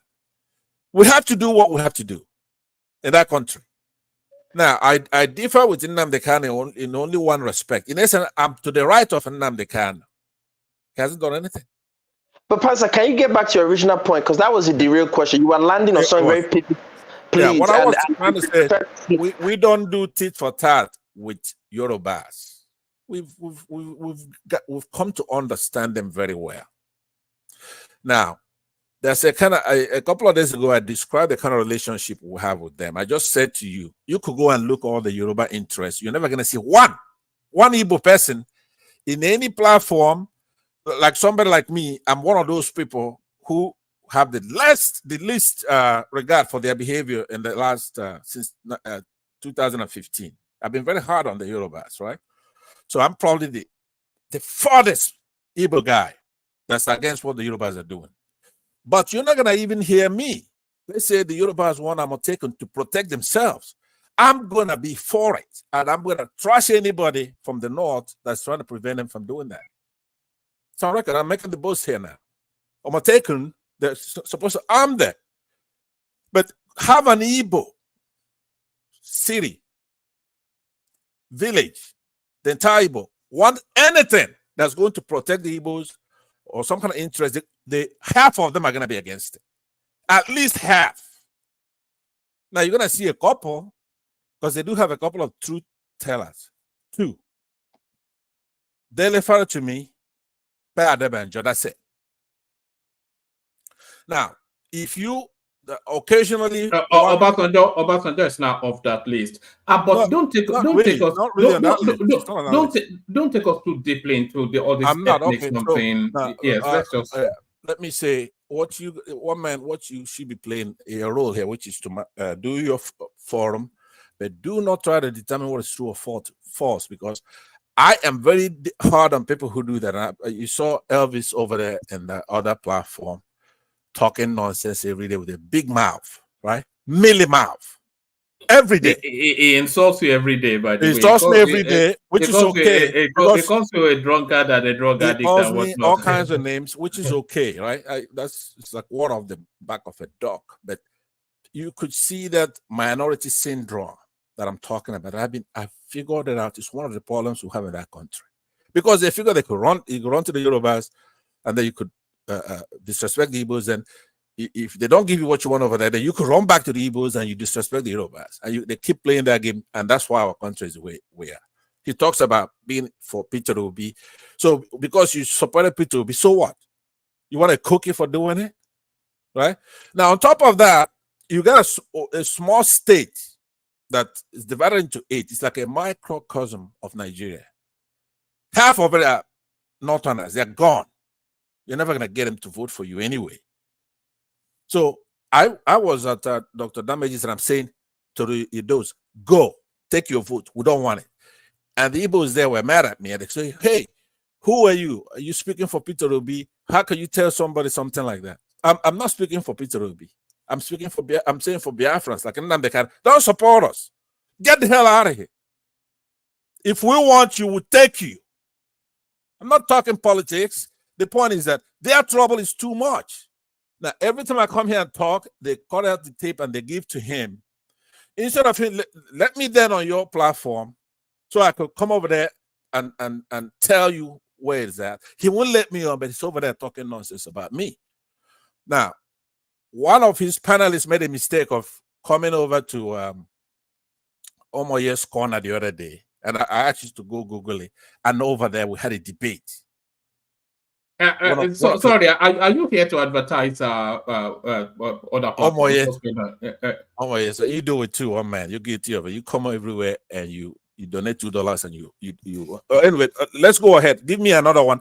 Nnamdi Kanu is to mine. I am to the right of Nnamdi Kanu. He wants 5 states. I believe that my people, Nnamdi Azikiwe, established Nigeria, brought independence, and I'm not gonna let anybody have any part of it. That's our country. If you want a country, go get your own. All right, brilliant. We want the title. Yeah, go ahead. All right, take us to the first Nigerian civilian into space, then a space that you said you have some familiarity with. Yeah, as you see my name there, avatar is panoramic satellites, right? So I own satellites that I lease out transponders even, right? I'm a capitalist. I do a lot of businesses. But Nigeria, somebody asked a very good question earlier, which is, are they going into it as astronauts or the delivery vehicle, launching satellites into geosynchronous space, or are they going to take a ride on, let's say, one of Marx's projects, or the other one with Amazon founder and things like that. So, but there's nothing to talk about there. First of all, Nigeria has a lot of hallucinations, right? You're gonna if you want Nigeria to be a high-tech country, you're gonna have to start from scratch. Our education has to be the way it used to be in those days. We have to promote math, science, all kinds of stuff in order for you to get to aviation, to going into space, right? If you're just gonna launch somebody into space for a joyride, yeah, you train as astronauts. Even now, civilians do it. 75-year-olds do it. There's a ride that took place a couple of months ago. It was an old man, and he wanted to ride into space all his life. So they obliged him. So let him up and put him in space. So that's nothing. But that technology is important. You have to spend money on our laboratories, on the computers, schools, education. You have to put the budget. You look at somebody who's a governor, who's a president, you have to look at their budget. That's where it's all at. How much are you budgeting? Because in order for our kids now to compete, they have to leapfrog, which means, imagine if you're a president or governor of anywhere, say Nigeria, right? Imagine the opportunity you have. You know, we have the brains, we have the resources, we have the money. If you really come into that country and you invest money into math, physics, chemistry, biology, the sciences, and then of course the art as well, because it goes hand in hand, and some other topics, and be able to create this vertical, these disciplines that you can have students excel again in the next 20-25 years. Then we're going to be able to build our own satellites and launch them into space, if not head to Mars with Elon Musk, or get there before he gets there. So that's what it has. There's no shortcut. Can we ask, because can we ask a question in regard to this? So let's say, because I come to that was being ridiculous. I said, a Nigerian space program in your own world, what would it look like at the initial stage and an advanced stage? If you had the power to put things in order, like education, like you mentioned earlier, what would the Nigerian space program be, and what would be the objective if you had the control over it? Well, what I would do, like I gave you the rudimentary. For the education, of course, yes. For the educational, to have that framework, the basis, right? Look, in today's day and age, people like the Chinese, they copy. You go and look at what you can do, right? You go and you, as far as mission, the United States, NASA, don't look at what Elon Musk, all these guys are doing. Go back to the core of what the United States, when it was a bipolar war and they were fighting the Soyuz missions, the Russians made a lot of impact in that area, in that competition between the United States and Soviet Union. So any serious person will have to go back and study all those things. So I cannot right here now give you what my mission plan will be, but to do it for real. Do it for real, so that when you have all these scientists come of age, starting from kindergarten, you have to train. And I'm saying that there has to be a purpose. Like the American system, it's like it was geopolitics, right? That was what drove NASA to be created, right? That's what drove it, and of course, they have the military component to it. So I'm asking, if you want to invest in that, there has to be a mission statement. There has to be a reason for us. No, but it's a catalyst for developing technology, and economic prosperity, right? That's what even in America, the purpose is a catalyst for developing technology and economic prosperity, right? So the challenges of space exploration act as a catalyst for innovation and drive advancement in any country. So fields like astrobiology, astrobiology, astrochemistry leads to cutting-edge development with far-reaching implications for not just the country, for the entire world. So that's a good question, but only an educated person will ask that kind of question, right? Here's what I think you're overlooking. Once again, I agree with you totally, no disagreement. But now when we look at the facts on the ground, are we looking, one, at the budget of the Nigerian Republic, right? The Federal Republic of Nigeria, which is in a budget deficit, that is one. Which is why they had to send a civilian to go and piggyback on another country's budget to go into space. Two, in a country where, as of right now, the people can't even buy a derica of Gary. Right. Is that a priority of any, nation-building project for Nigeria to say we should be thinking about going into space when we should probably be trying to feed ourselves first? I want to ask your opinion on. Yeah, let me say to you, by the way, it's a very interesting question. And only a patriot would ask the kind of questions you've been asking on this platform. Now, but you have to know the only exception we have to make this time is this 2023 election, right? The people got it right?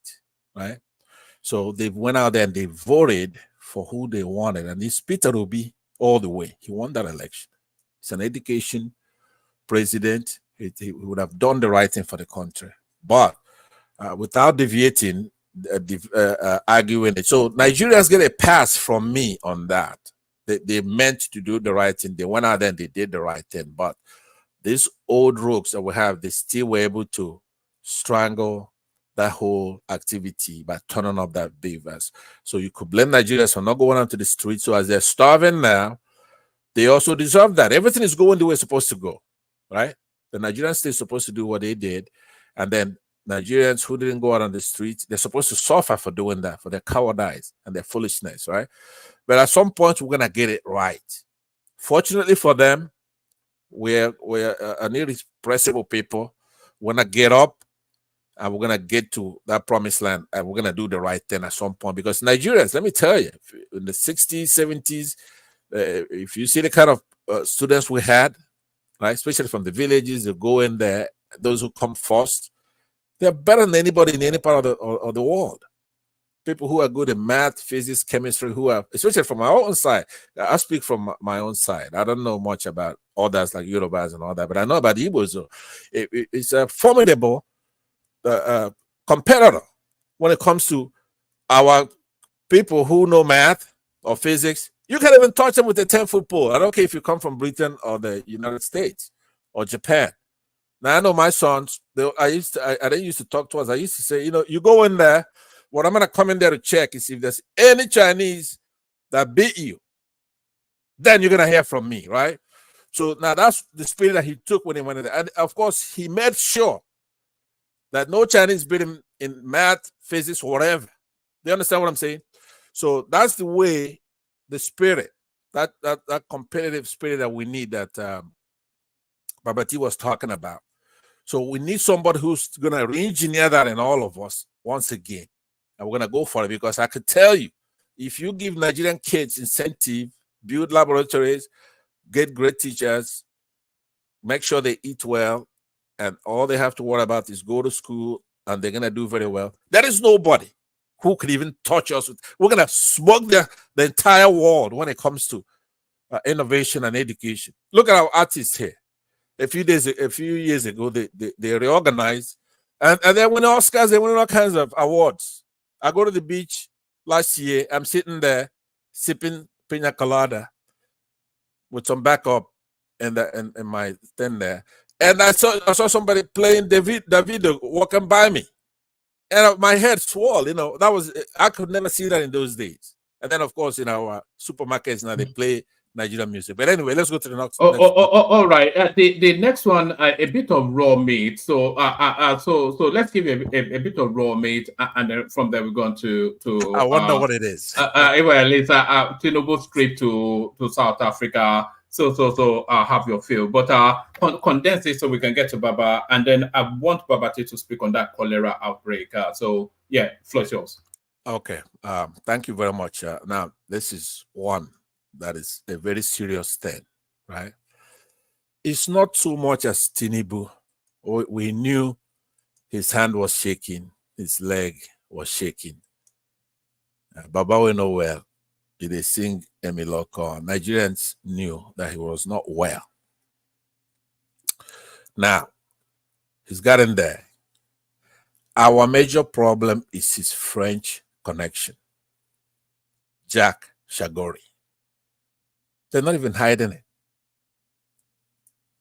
It's not only that Tinubu is incompetent, and the whole world knows that by now.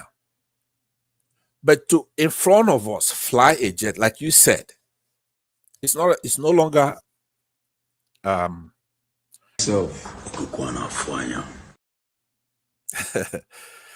longer a matter of appearance.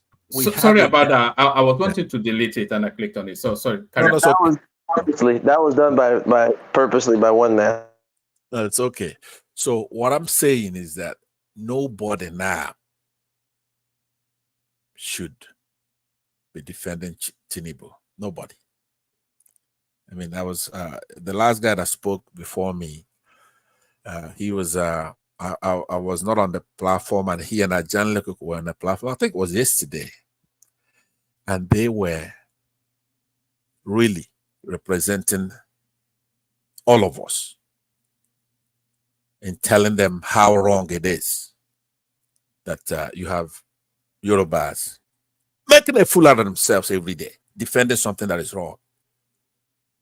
And they came after both of them so hard. One of them here is called Simba, and the other one is I can't really, Femi or Semi or something like that. And these two stood there like pillars. Nobody else needed to be on this platform to help.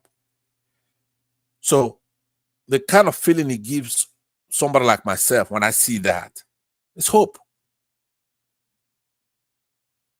These are two people who are from the Yoruba, and they spoke in Yoruba, but the resistance was tough. They started treating them like they're treating Igbos. But these two stood there, and of course I have to also add the other guy. I can't remember his name now. Aja, what is the name of the guy that the older guy that was on the platform with you? If you remember the name, you could Can-Do. Yes, Can-Do was there too, and then it began to look like Nigeria again. There was no Igbo person on the platform, and these three, they stayed there. They critiqued fairly the administration and buying of jets and new jets, why it's wrong, how it could be fixed. There was an expert, aviation expert there. Aro Gidigba, right? And he knows his stuff. It was no longer this. The panelist was just like better than what you see on CNN. As a matter of fact, I urge you to cut a piece of that out. But they went out there and he spoke the. When has that ever not been the case? Look at the assemble. Yeah, you have VT, you have gas them up. I cannot think of greater brains than. No, but I gotta tell you, It was good. Although we have, yeah, carry on. And to make it even more astonishing, Thomas was the host. And occasionally he chimed in, and it was just like, hey, maybe I don't need to come here anymore. And if they keep that up, you won't see my leg here. So let me give all of them kudos, including Thomas in this case. So it was beautiful. So I would cut down my criticism, this red meat they threw here, but I'll be remiss if I don't say that this Shagori taking that much billions of dollars from us, right? It's like taking cookies from a Girl Scout. They've got Tinubu exactly where they want them, like a scout girl, right? It's just taking cookies from his hands with that award of that contract, and then he's riding on his airplane, and it's a French connection, and that's where he went to after the election. So we need the other branches of government to do something.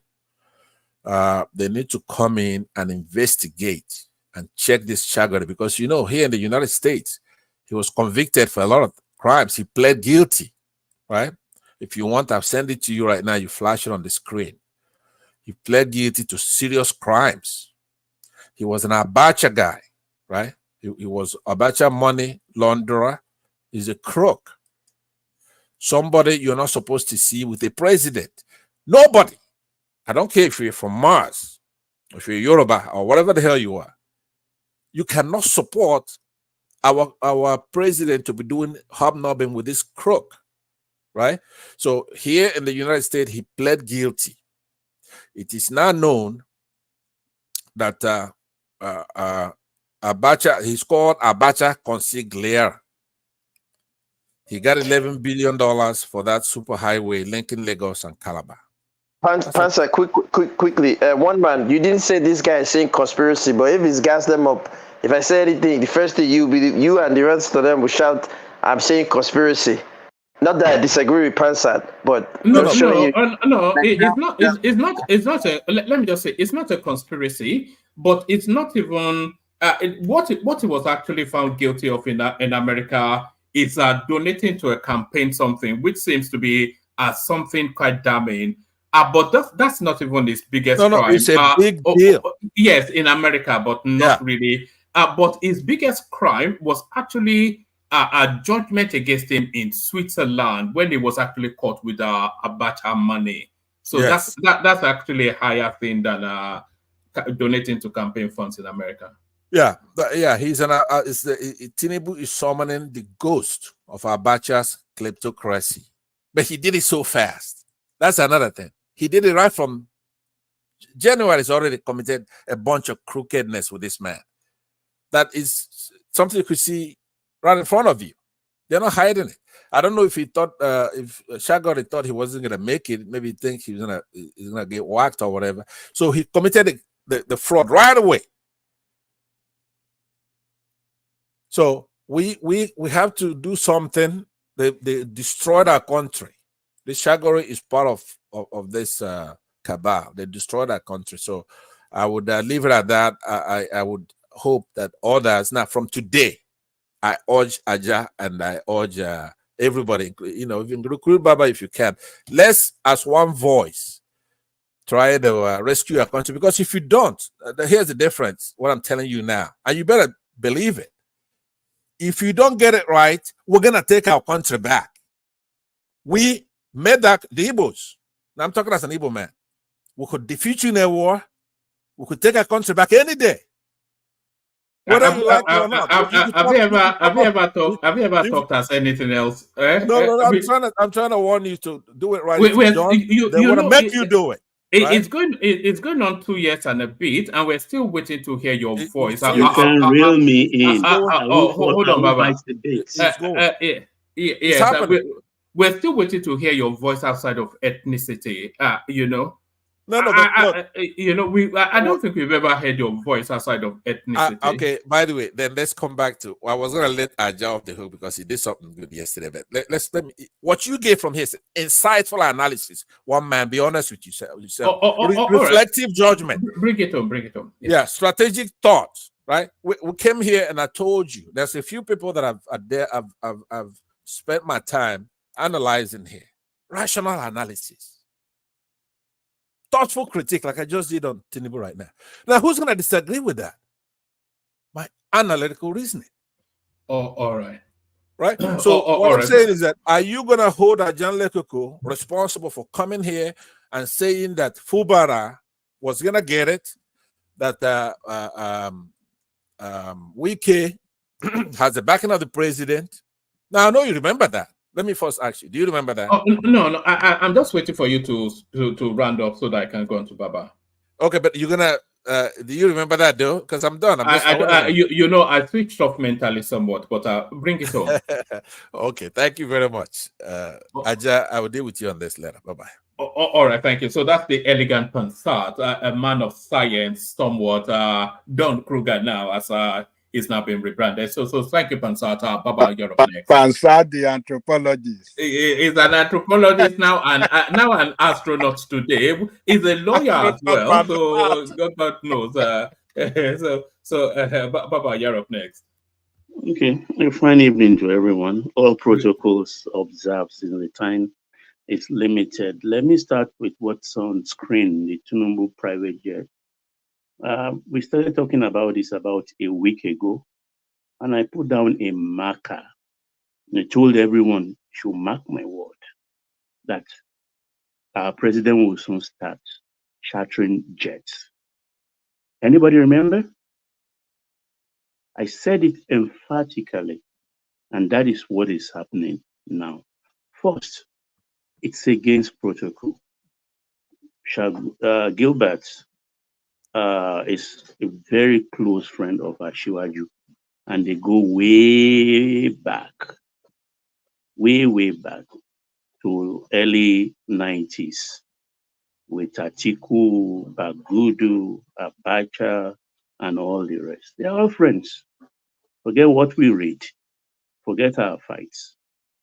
But what I'm saying is that, look, if a president of a nation wants to shatter an aircraft, it should be from an organization that is known for that have readily available aircraft, fitted and fine enough, befitting for the president of a nation, not parlaying to your friend and taking a jet ride from him. It's against protocol. Anyway, it is dangerous. Two, and he's done it. But what we are not asking here, we get carried away with the semantics of it. How much are we paying? Because no matter how Baba, do you see a little bit of game playing here? So they make a point to let it known that he flew to South Africa on a Chalgori plane to emphasize then the need for that aircraft. Do you think we've been played? Have we been manipulated? Yeah, I told everyone on the panel that day, as much as it, that like right from the time he abandoned that aircraft, the #1 presidential aircraft in France, that I've been suspicious that this is where we are going. So I'm not surprised. And I said it a week ago here. I said, look, they will start shattering because, and a presidential aircraft is not what you go shopping for, like in a Rolls Royce shop or a Bentley shop. It takes time before they can deliver. Even if there is one, maybe a country has not completed payment for, maybe with Boeing, for instance, and things like that. It will still take, because your own security people have to inspect it and kind of ask for upgrade where it is needed and tune it up a bit. But what I'm saying here, the most important thing we are not asking is that how much are we paying? Are we paying for the fuel, and plus the crew and everything that goes with the private charter? Because I don't believe this is free cheese. There is no free cheese anywhere. Because if we were to shatter that aircraft, look, the vice president has a Gulfstream and Bombardier, the Canadian aircraft, Bombardier. Lagos to South Africa is 6 hours. Those two aircraft can make it. Why are they not using it? Why did the president didn't use it? Because the Gulfstream, I think, is 13 years, and the Bombardier is just 12 years. They are as good as new anywhere in the world. Those two aircraft, and the range is okay. It's just 6 hours flight. Then you open the aircraft from a private citizen, because Gilbert is a Nigerian as far as I'm concerned. He speaks Hausa, he speaks Yoruba fluently. So what is this going to cost us in terms of money? We need to see the invoice. And okay, if we are buying new aircraft, which I vehemently oppose and still oppose until tomorrow, because there is a time and place for everything. This is not a time and place to buy a new aircraft. I even went further to say, look, if he needs an aircraft, he's a billionaire on his own right, on his own merit. To dip hand in his pocket, buy one. When he finishes his term, maybe 8 years, he can take it home. It's not too much to do for his country as a very, very, very wealthy man. So I don't know why this is happening at this time. As a Baptist, I'm highly disappointed and demoralized because you don't give people what you call woman, you call it raw meat or so. You don't feed raw meat to hyenas to devour you. Ordinarily, when they smell blood, they hover around you. Now you are giving them the raw meat. You don't do that. I don't know why. I'm really very, very angry at this. And I'm asking the right questions. And people like me who want answers.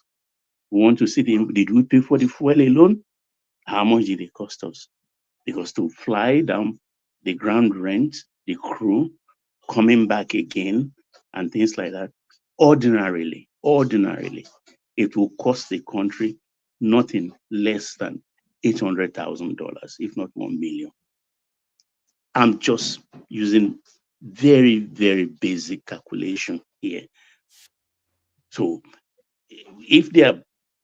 if he wants to buy another one and they're insisting that upon it, okay, so be it. It's like but Baba, still staying in South Africa, let me move you towards the clip that's gone viral, purporting that that handshake. Look, I don't engage in all that kind of thing. It's too childish.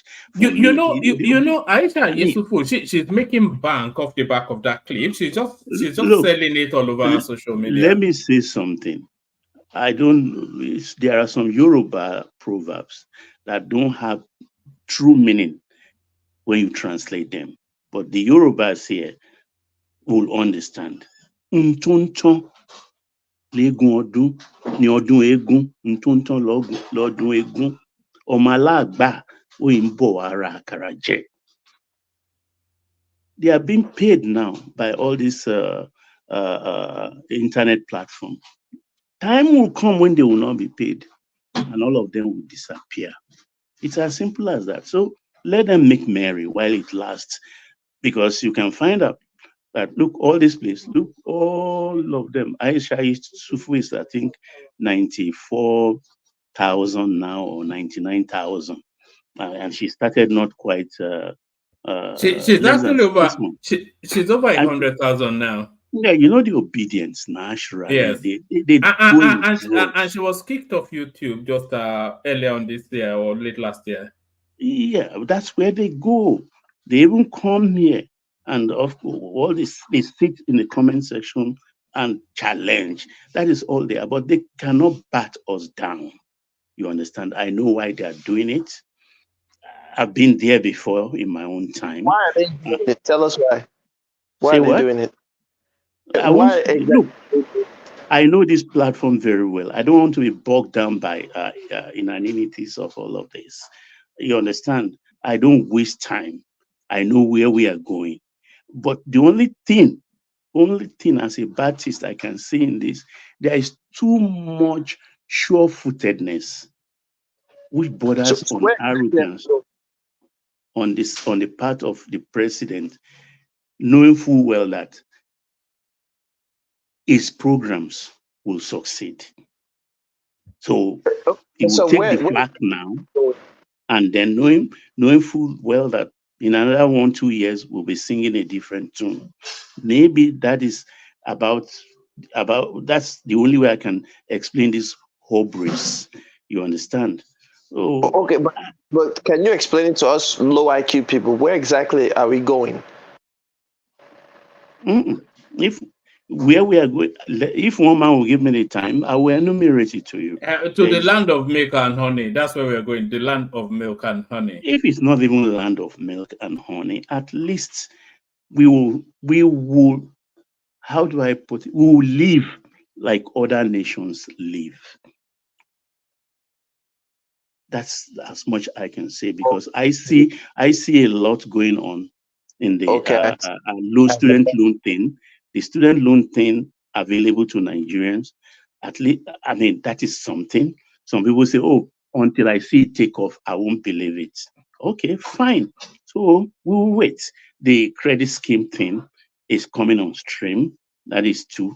The new renewed hope estates are taking roots all over the place. Governors are giving them land.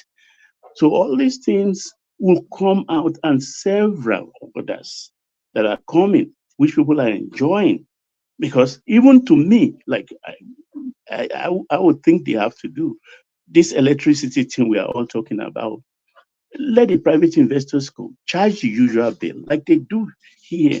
Those who can't pay, let them give them coupons. Apply. You cannot pay your electricity, go take a coupon and pay the company. But we cannot change the investors for force. You can't use electricity that costs maybe $10 a month, and you are paying just $2. No investor will come and do that. Nobody wants to put his money and run short. So these are problems we are facing, and maybe it's so sure-footed that everything will fall online.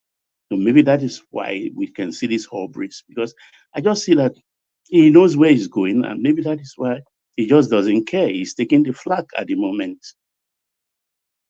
So I will go to Nnamdi Kanu issue. What of the people that the hunger in the land? How do you address that? No. I packed that, Baba, and gone to Nnamdi Kanu. So as for Nnamdi Kanu, I've said it on this platform repeatedly.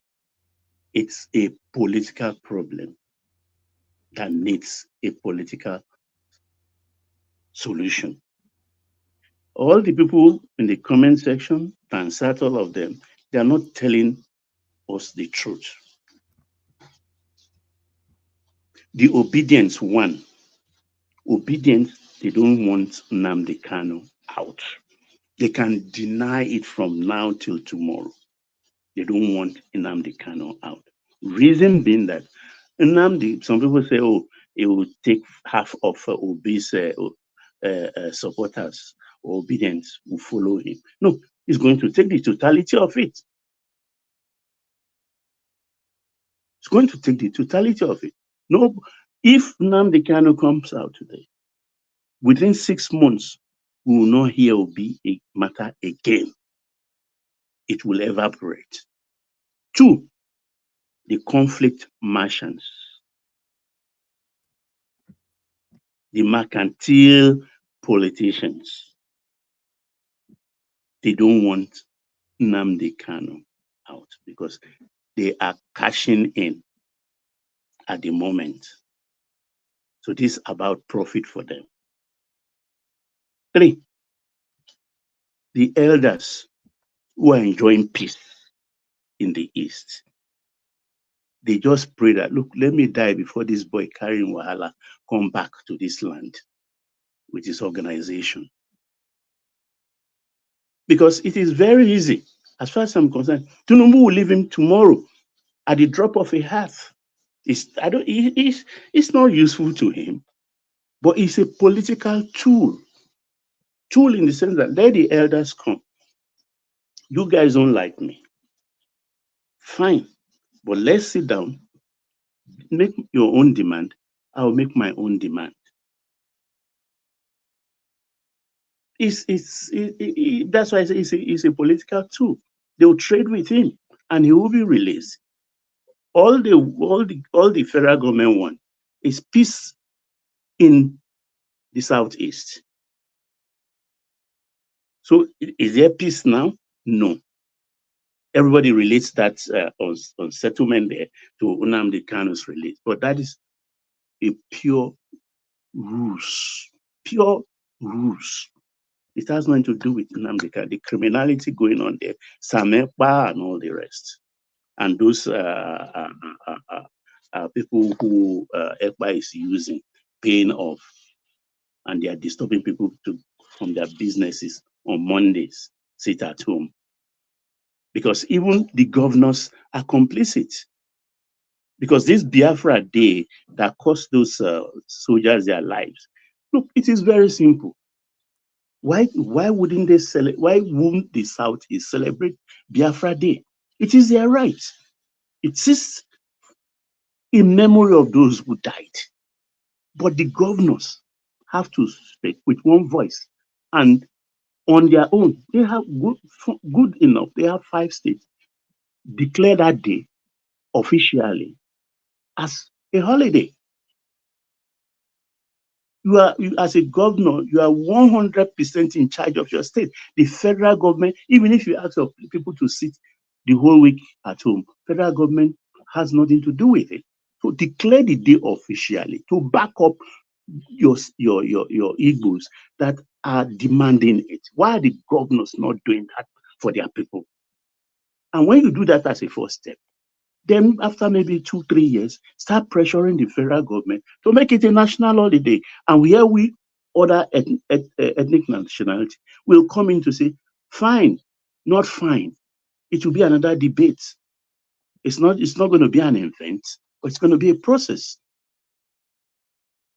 So it is the people in the East, the leaders in the East, they are the problem of the East and of Nnamdi Kanu. That's it, one man. One man. All right, Brian. I am here. Baba, give us a little flavor on this space, and then from there we go to this medical advisory from BT.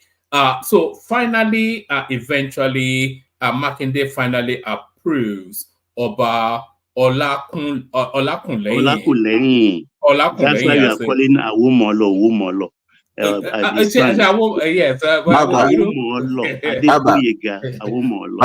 Yes, I said that maybe we should withdraw one man's Yoruba card at this point because I was tempted when he was murdering Umo. I said, "What's Awomolo?" Adegboyega. He says, "Son, I believe you guys should do that as soon as possible. Always call me first before you go on and check out your pronunciation." Yes, okay? Maybe I should. Please. Maybe I should. You know, because I look at it and I try to rehearse it in my head, but it's bad. It's just bad. No, it's unacceptable, really, isn't it? Yeah.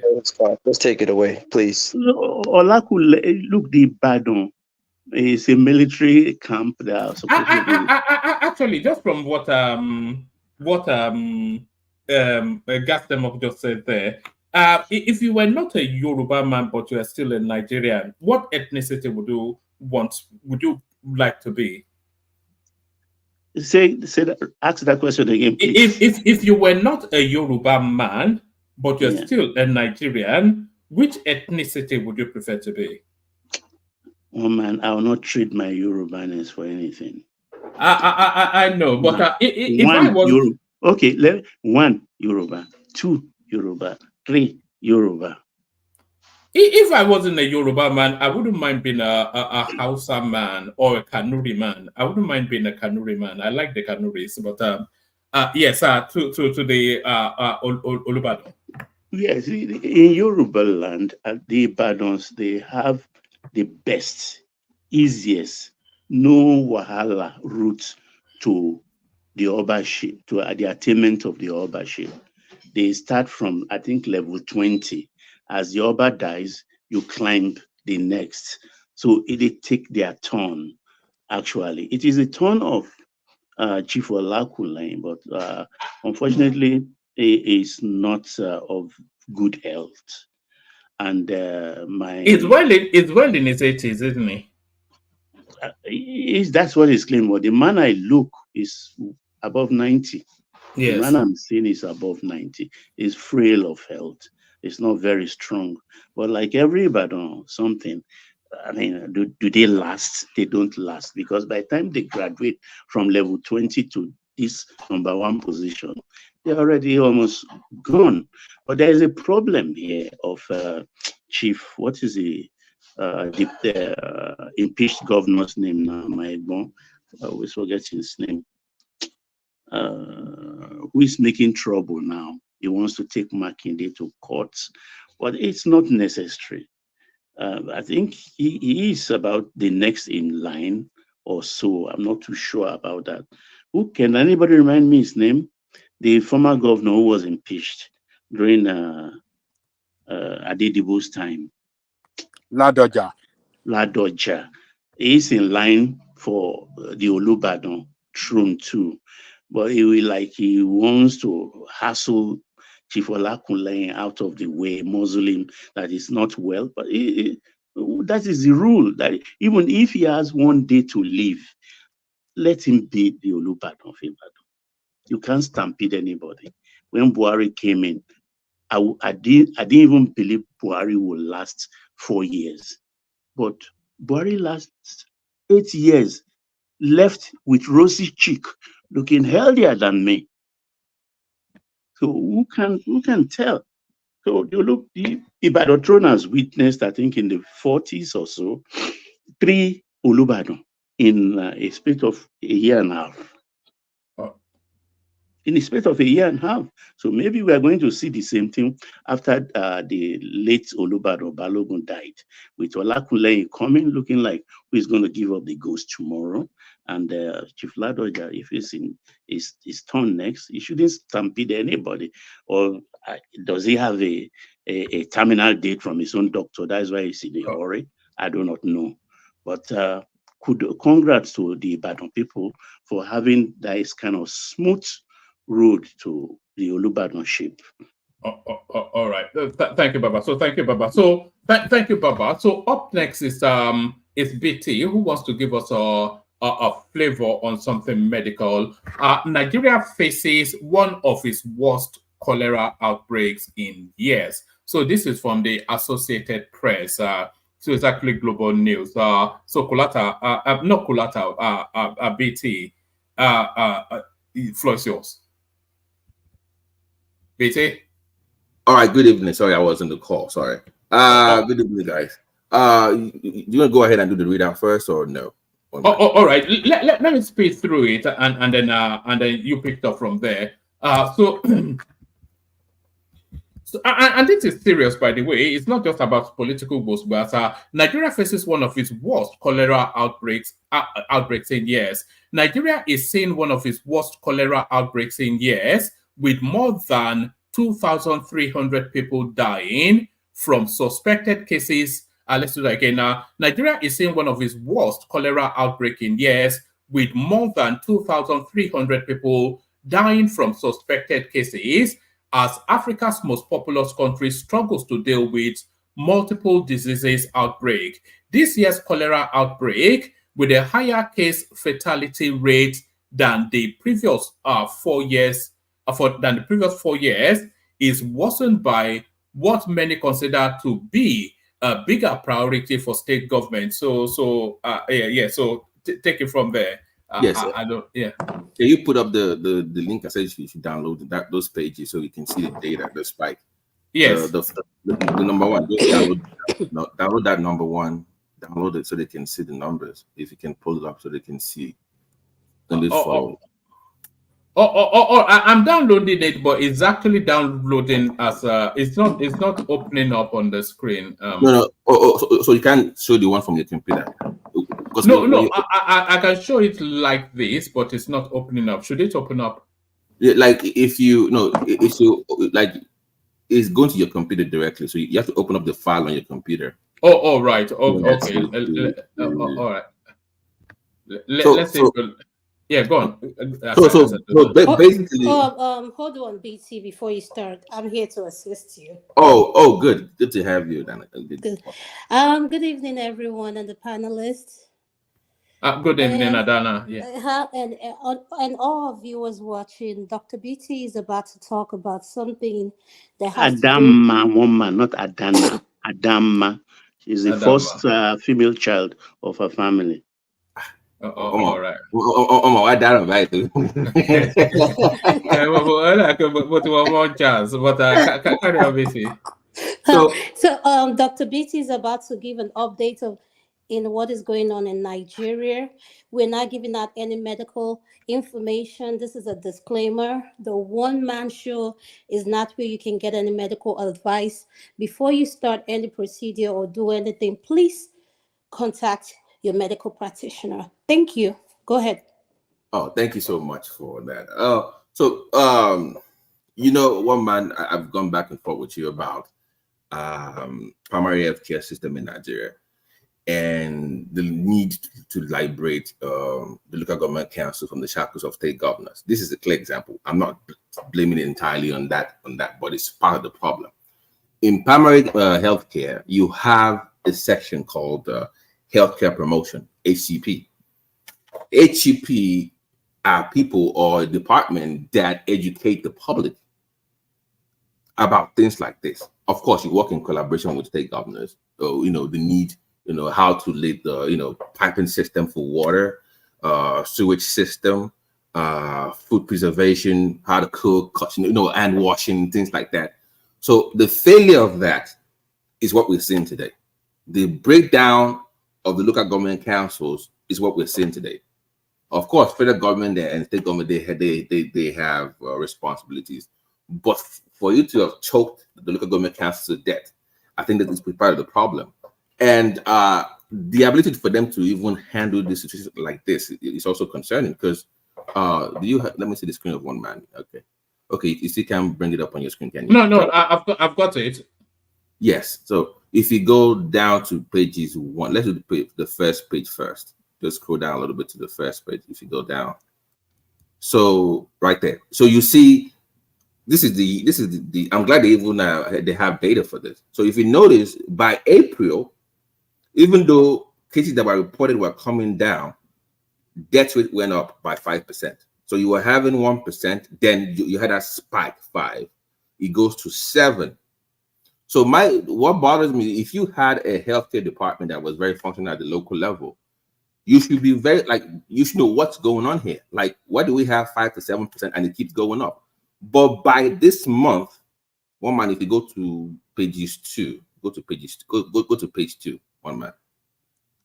Go to, is one man there or one man is not? I'm here. Just keep scrolling down. Go to 2 all the way down. No, go. Stop right there. Stop. No, go up a little bit. Right there. You see right there, week 21. You see the spike? You go 50% of that within 3.5 weeks. And you've been seeing trends. You were having your 1%, and you had your to 5 to 7%, and then boom, you go up to 50% of that, to where you're having 300%. I think pages 4 and 5 also does a breakdown by local government. One man, go to page 4 and 5. I'm going to just talk about, but just to show people what's going on, because when people see data, they can visualize what's going on here. 4. Okay, so this is where you have the issue of reported cases mostly. This is what they have. But the last page 5, let's go. So it shows the entire country. If you go down, just scroll down a little bit on 5. Can I ask you a question before we go any further? Yes, go ahead. This chart we're looking at, where was it obtained? This is so from the viewers can understand what we're doing. I apologize. This is from the Nigeria Center for Disease Control and Prevention. That is so this is like our CDC here, right? Yeah, version of our own CDC. Yes. Yeah. Okay. Go ahead, continue. So this is their own current data that they have. So you see that all the red spots are where you have the deaths right now. Now, the failure, we're going to continue to have this problem because of why?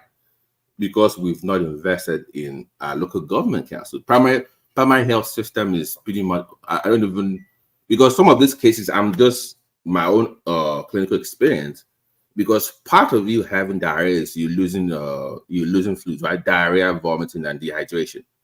And part of dehydration is low blood pressure. You can actually go to septic shock, right?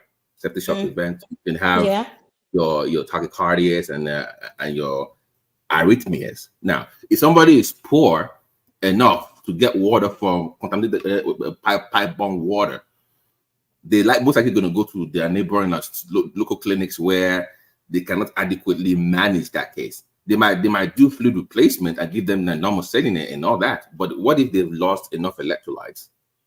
They have cardiovascular issues. Who's checking out for that? So I believe that some of these deaths is because of inadequate care at that primary care level. And that's because if you can actually address this, I mean, you can easily save lives.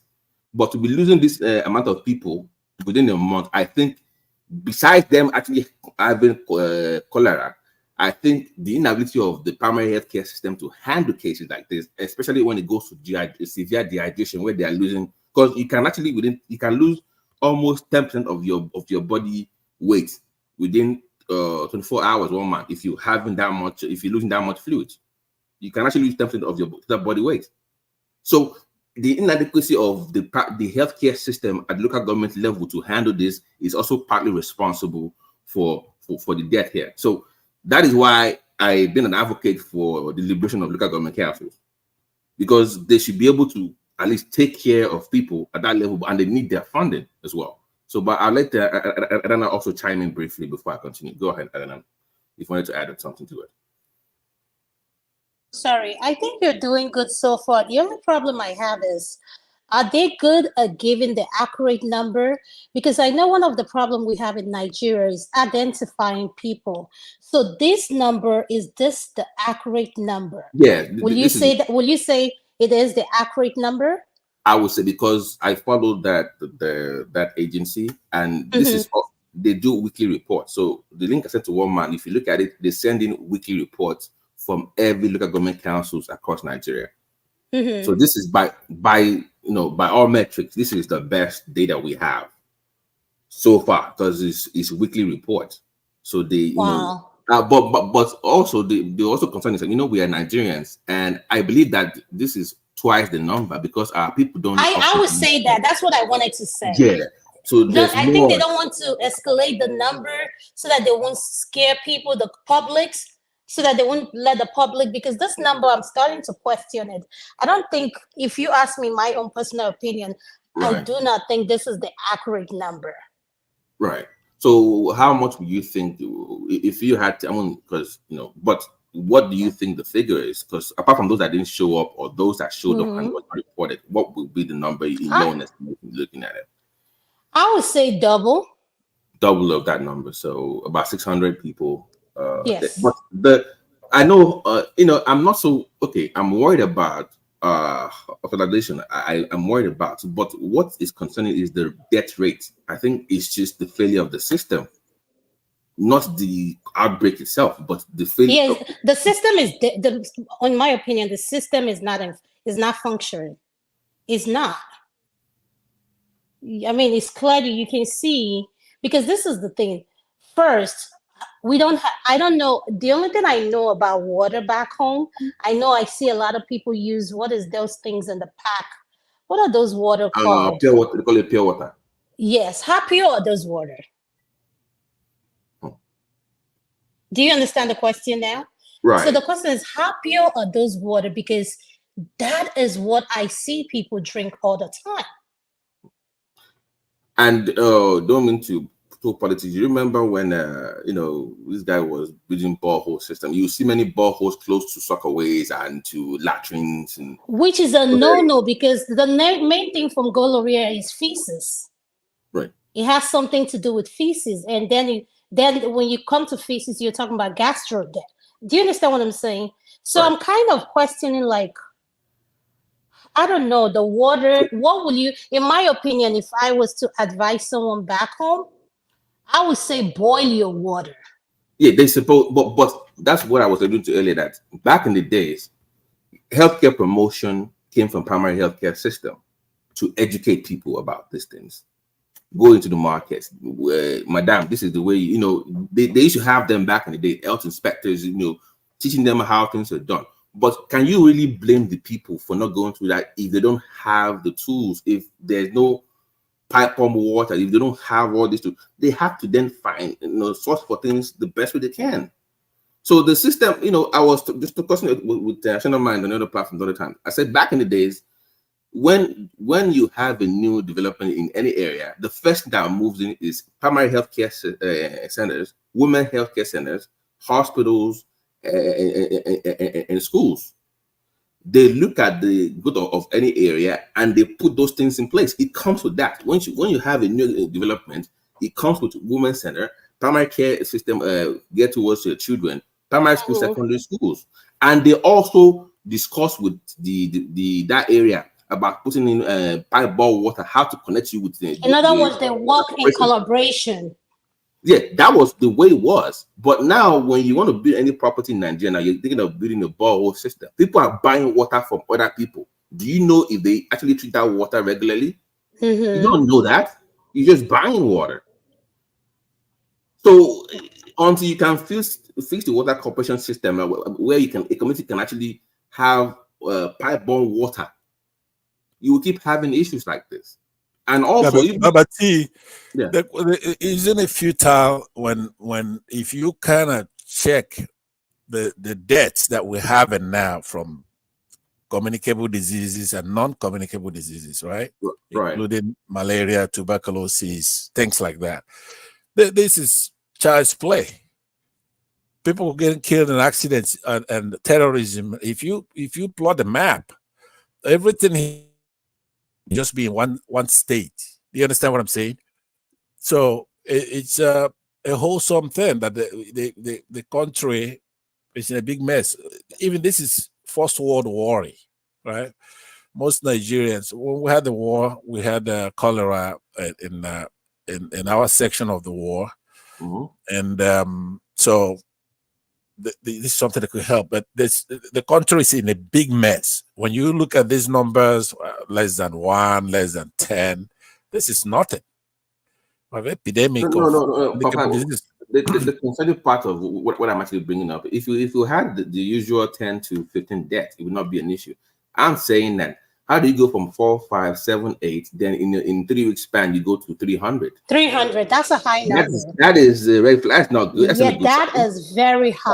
But well, you shouldn't be surprised because it spread to across the federation.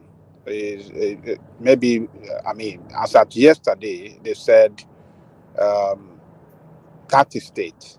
So maybe it's over 30 states now. Can you do us a favor if you have it on that? You want to see by one man? Can you by state? Yeah, they have that have suffered from this. Yes, they have one man on that chart. Let me look. There's a one that shows by state on. Let me see the page. It's a page. One man, can you look at it as well? Because Lagos, I see. Yeah, there's a breakdown of. Is this it? Let me see. Yeah. That's the breakdown. It even tells you the increase. Like, if you see those red signs, it tells you those ones that are spiking, Castina and Quara. So they give you the cases breakdown by state. So I think not so that's the breakdown by state for now. So I think right now they've seen a spike in Castina and in Kwara State, but it all boils down to if you don't have a functioning local government council to take charge of their own healthcare, to manage these cases, like I was alluding to earlier about in some cases when you have severe dehydration, when you have cardiovascular issues, and you have arrhythmias, if you cannot take care of it adequately, the person dies. This is something that you can easily save lives. So I'm saying that 300 spike in number is most likely cardiovascular due to the severe dehydration. That was not. I will agree with you in that. I will agree with you in that too. I will. Babati, can you mention the state? Can you mention one after the other and let us know all those states that have suffered from this disaster? I'm seeing about Bayelsa has 440. I can recite them. It's probably clearer on my screen. Yes, please. Okay, go ahead. Thank you. If you want me to. Just go ahead. Yes, so the active ones, no incidents reported in Abia, Adamawa, Akwa Ibom, or Anambra. Bauchi is active. The change is it's reducing, so that's showing green. So is that green showing us that it's reducing a bit? Yes, they had it, initial spike and they're coming down. So they're improving on that. All right. So yes. So it's active in Bauchi, Bayelsa. It's active in Ekiti, but it's reducing. It's active in the FCT, but it looks as though it's minor. It's active in Imo State. Katsina it's spiking up. Kebbi nothing. Kwara is spiking up by 100%. 100%. Yes, Kwara. The epicenter seems to be 1 to 2 though. 1 to 2. That's 100%. So it's not like if somebody such as Nasarawa has 19, right? Even though it doesn't show high percentage. So that particular one is 1 to 2. So it's really not from the previous spike. Go ahead, Mama. Yeah. All right. So it's high in Kwara State as well. Nothing documented in Lagos, but I thought Lagos was active. Nasarawa State, nothing. Niger State, active but coming down. Ondo, Ogun, Osun, nothing. Active in Sokoto. Taraba, not active. Zamfara, not active. I think this is week 21 before that major spike. You said Lagos State is not no. This is anything. No, this is week 21 of before the spike. We don't have the data. Yesterday they reported like 36 cases. Okay, in Lagos week 22. So maybe next week when they post the next data that will reflect it. But this is prior to like the major spike in the figures. So maybe because they post every week on that site, so they might update the records for that. So. But the reason I actually brought this out is because what I'm talking about, like I was about the 80s, the need for power to return back to local government council when it comes to education, healthcare, waste management. These are things that they can control in their own local areas, and I believe that if Tinubu can do that, if it's possible, it will help reduce some of these cases. Not totally eliminate it, but to a large extent. We can get better. And do we have a reason for this? What's accounting for this sudden outbreak? It's a waterborne disease. Yeah, but we've always had poor sanitation and everything like that. So yeah, but even your fruits, if it's not properly cleaned, So what's Lagos? I read the report from Lagos Corporation. They say I have a water corporation in Lagos. I didn't even know they still had one. They are attributing it to people drinking, pure water. That's what they're saying is the cause, and they are warning the public about buying pure water with no NAFDAC number on it. I'm like, even the one that has number, are we even sure that it is safe to drink? So who verifies all these things? Who approves these companies? Somebody would just open the tap in the back of his backyard and start pumping out stuff, and it says he has people even have fake Ragolis. So if you know Ragolis, Ragolis, one of those premium. They do fake version of it. There's fake Ragolis all over the place. How do you know which one is which? You don't know. But if you have a local government healthcare promotion once again, because they work in collaboration, they can track what's going on in their local area. They can enforce laws. So if you are manufacturing anything pure water in your local areas, they have enough power to shut you down if you don't meet the standards. What are you going to get the empathy for this? I mean, if somebody like in Bayelsa who's at 442 and it's only recorded 4 deaths in that case. So, which means maybe they have an active second-tier clinical care and all stuff like that. And in Ekiti, you have 6 deaths from, let's say, 34 or 36. I don't recall. So what you don't have they don't have to look at Tinubu or the federal government for everything. I mean, you have cholera is something that is now known what to do. They should have the structure for medical people who's in health, who's in charge of healthcare. Yeah, but how can you do that when the state government will not let you be at the local level? Where you don't have access to your own funds as a local government chairman. So where would you fund that? Yeah, that's true too. But this in emergency care, they're just not completely helpless. This is something that is known. The debt is what we have to make sure that. I'm saying that African. Do they have the tools to manage severe cases of it? Like even to address case question in the comment section. Yes, severe cases of depression, it can lead to hypoglycemia as well. Can they handle that at that level? Do they have the tools to function properly at the primary care level? I'll say no. They don't. They can't. I'll say no, they can't. But I'm trying to understand what Uncle Pansat is saying. Like, Uncle Pansat, what are you trying to say? I don't understand. Like, I'm kind of getting confused. What I'm trying. Go ahead, sir. Looking at the statistics, basically, right? The first job I took at it is that we have a lot more things that are killing people in Nigeria. But this is a concern. It hasn't risen to epidemic levels. When you take a look at the deaths, for example, as an African, you're supposed to get one thing or the other. We're endowed with strong immunity. It's like getting over the cold, right? I'm saying when you look at the statistics, somebody in state goes from 1 to 2. That's 100%. It's a concern. It's not epidemic. No. Let me land. The concern is the spike to 300 deaths in 3.5 weeks. That's what the reason this actually came up. If we were having the it's too much. I will not discuss It's too much. One person is too much. I don't think we differ. We're saying the same thing, right? People bring data, but data analysis is where we have to focus on, right? No matter what you say, death is the most consequential thing that will come from something like this. So even with the metric of measuring how prepared they are, we have to look at number of cases, for example, in Bielsa, where you have 442. That's a lot, right? But they only have 2 deaths. Now you look at Abia, they have 51 cases and they have 4 deaths. That's mediocre. It's not good, but Bielsa is more situated to handle these issues, which means their doctors, their medical facilities, they're able to intervene and prevent that many deaths. There should have been a lot more people dead in Bielsa. They have 2 deaths. So I give them kudos for that.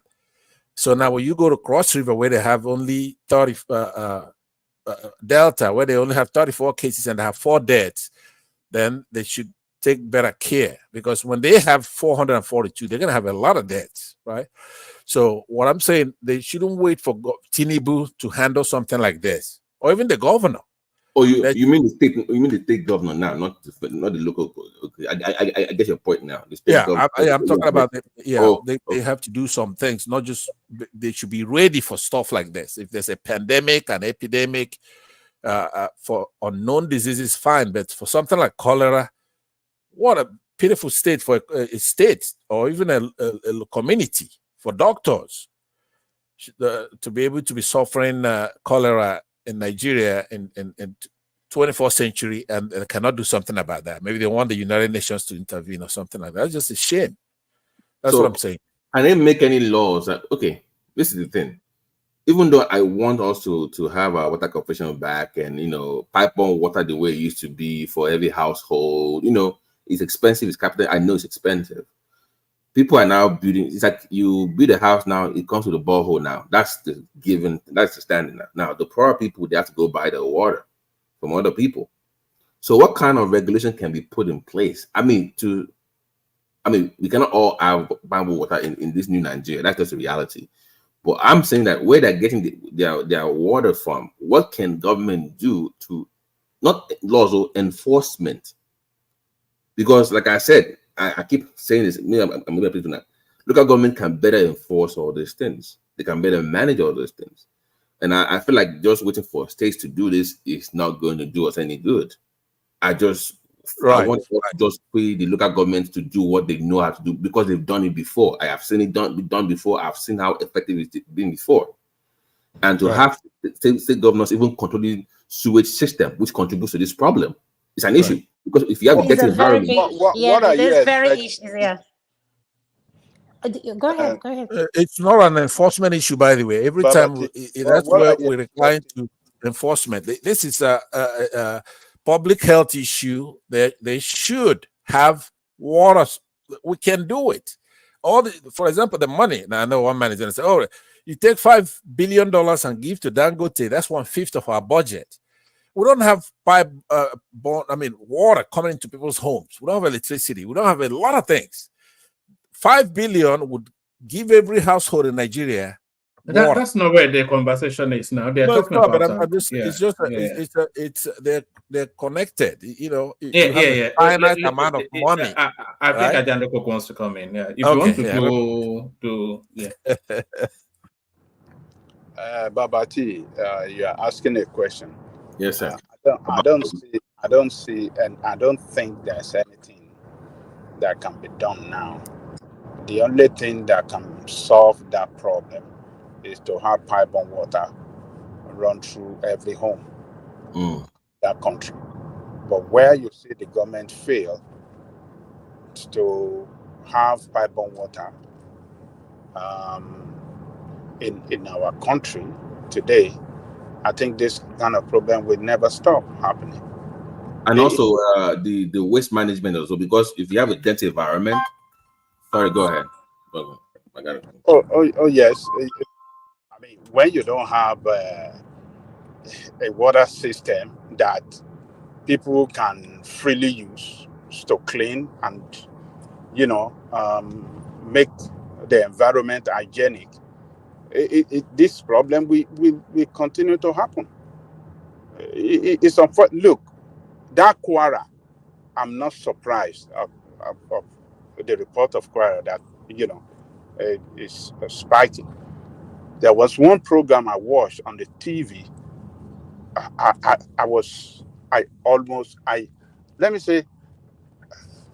couldn't believe. Babati, can I ask you something? What I Sir, can I saw, ask you? where people Can I were ask you going something, to get please? water to drink. Hold on. Let Ajale Koko land. I think Babati is on the phone. Is on the phone anyway. Yeah. No. You land. No. I know I have but I thought he would know. Mr. John Lecoque, can I ask you a question so that you can go? Go ahead. When you're saying that you're not surprised, this state you just mentioned, is it that part of the country, the water is so bad? Like, I really want to understand when you said you're not surprised. So that's what I wanted to ask. Sorry for interrupting you. No, you're not. That's a good question. You see, I watched a program on TV. It was actually focused on people in a particular area in Kwara State, in some villages that doesn't have no borehole water to drink. If you go, they go to the river, and that river water is so dirty. So dirty. I cannot believe what my people are drinking. I was crying. I said, how on earth? These people have senators, they have local government chairman, they have people representing them. By borehole, they cannot do it. Throughout many villages, they don't have it. I saw water that, and people are saying this is the water they drink. They boil it sometimes when they don't have, and the kerosene is so expensive, they can't buy kerosene to boil. Sometimes they go and get firewood to boil it. It's unimaginable. I was saying disaster is going to happen in this place. So when I saw the Cholera that, it's a worst case, a worst scenario in Cholera concerning this disaster, I said, yes, I have watched it on TV before, and I'm not surprised. It is just unbelievable that this can still happen in our country. in this country where we in this modern world that this kind of disaster can still ravage that country. What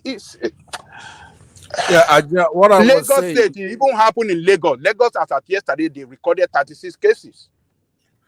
I don't know What I how was many saying, have jumped based to on today. this, the data we have in front of us, I guess we need No, anywhere it that will be happens. released next week. Passat. That's okay. Because it's every week, Yeah. so yeah, just wait for next week. Why the state doesn't matter is the sense that anywhere it happens, they have our sympathy. Obviously, we don't want anything like this coming out of anywhere in that country, north, south, east, or west. But Kwara, only according to what I see here, don't have any problem. They have 2 cases. They went from 1 to 2. There are no deaths. It's not an epidemic there. They're one of the better ones there. So that's why we should not go by percentage. You know, look at actual cases because they're not astronomical numbers. We could see the highest one there is Bayelsa. But at the same time, Bayelsa has small deaths. Kwara itself went from 1 to 2, which is 100%, all right. It's not good, but it's 1 to 2. No deaths. So you keep your eye on the actual cases and the deaths, is what I'm saying. However, it's a national issue. When somebody travels from Bayelsa to Lagos or to Aba or to anywhere, or travel from Bayelsa to any part of the country, it's a communicable disease. So we have to have a holistic approach to that country. If you want one country, it's not a state issue, state by state issue. The federal government should set some standards and mandate the states to meet those standards. That's the only responsibility. No, let me push back on that. This is why I keep having issues. Stop saying state, local government. Local government, not states. That's the issue we keep having here. I agree. Yes. I agree. I agree on that. It's all 3. It's a false choice, actually. We have the concurrent list, and then we so the states should do their part, the federal government should do their part. You cannot exonerate anybody. These governments, they share the money, they're culpable, they're irresponsible, they have no respect for their citizens. So it's nothing to exonerate anybody. They're all culpable, right? There's nothing. One leads to the other. I've just said here in the United States, the federal government will set the standard, period. And then the states have to set the standard in their state up to the local government. These people are not in charge of their monies. They're not in charge of the election. Yeah. Dr. T, can I say something? Oh, go ahead. Can I say something for a few minutes? Kwara, I will let you say something. Let me Go ahead, sir. You see, let me tell you this. I believe that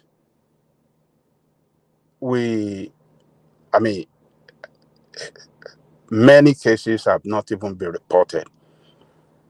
Cases in terms of people that are affected with this disease and people that are, by this disease. Look, that program I said I watched, it was TVC that on TVC I watched it. Many people in that village and their surrounding villages said they lost some members of their family as a result of cholera, drinking this bad water. A lot of them, many houses that they went have a record of death as a result of, waterborne disease that killed them. A lot of things is happening in that country. People are dying like chicken. So this report is good. It's a national disaster. Federal government has to come in to support the state and the local government, so that they can crush it immediately. But I'm telling you, many cases of cholera disease and, are not recorded.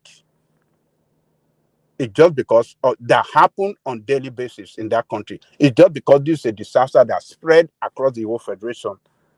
That is why it's in the news. So Sorry, if I may ask, how many cases do we have? Sorry, I'm just following because for a country of 200 million people and with the hygiene habits and the unclean water sources, I'm shocked that it is this low. And that's why I said I feel. Dr. T, are you still there?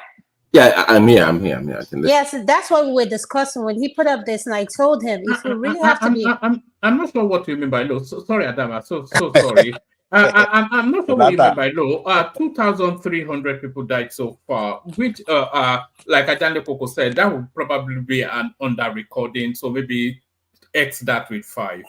Sorry, Yes, Adama. but when you think about the water source, I mean, a lot of cholera, is hygiene basically, and food and water. I mean, that's as far as I know about cholera. I'm not a health expert or anything. Your point. But you think about the number of people living in extreme situation, extreme poverty. Even the rich people, you go to a Lekki person's house, you try and flush the toilet, the water is brown. In Lekki, phase 1. So the country is geared towards having all this contagious disease that when we're kind of like, this doesn't even look like an outbreak to me. I'm sorry, I'm not shocked by this because it doesn't even look like the way it should be. I mean, if we're saying until when is no, I'm not saying it's not bad. I'm not saying it's bad. I mean, sorry, I'm not saying it's good. Coletta, this is what we're saying. I'm just saying we're lucky. No. But Coletta, this is what I am saying, and Dr. T agreed with me. This chart, in my own personal opinion, I don't think this is the accurate number. I don't. The number is way higher than what they put out here. I can tell you that. Because one, we have a system where we don't have a way of identifying someone. Two, someone can die of this and they'll write something else. They'll say, oh yeah, they had heart disease, they have other problems. They'll say, I just don't believe this is the accurate number. And Dr. T agreed with me because I feel like this number is double what they are putting out here. Because, for example, when COVID happened, the numbers Nigeria was given was not right. It was not the numbers were not the accurate number. So how could they be accurate with this?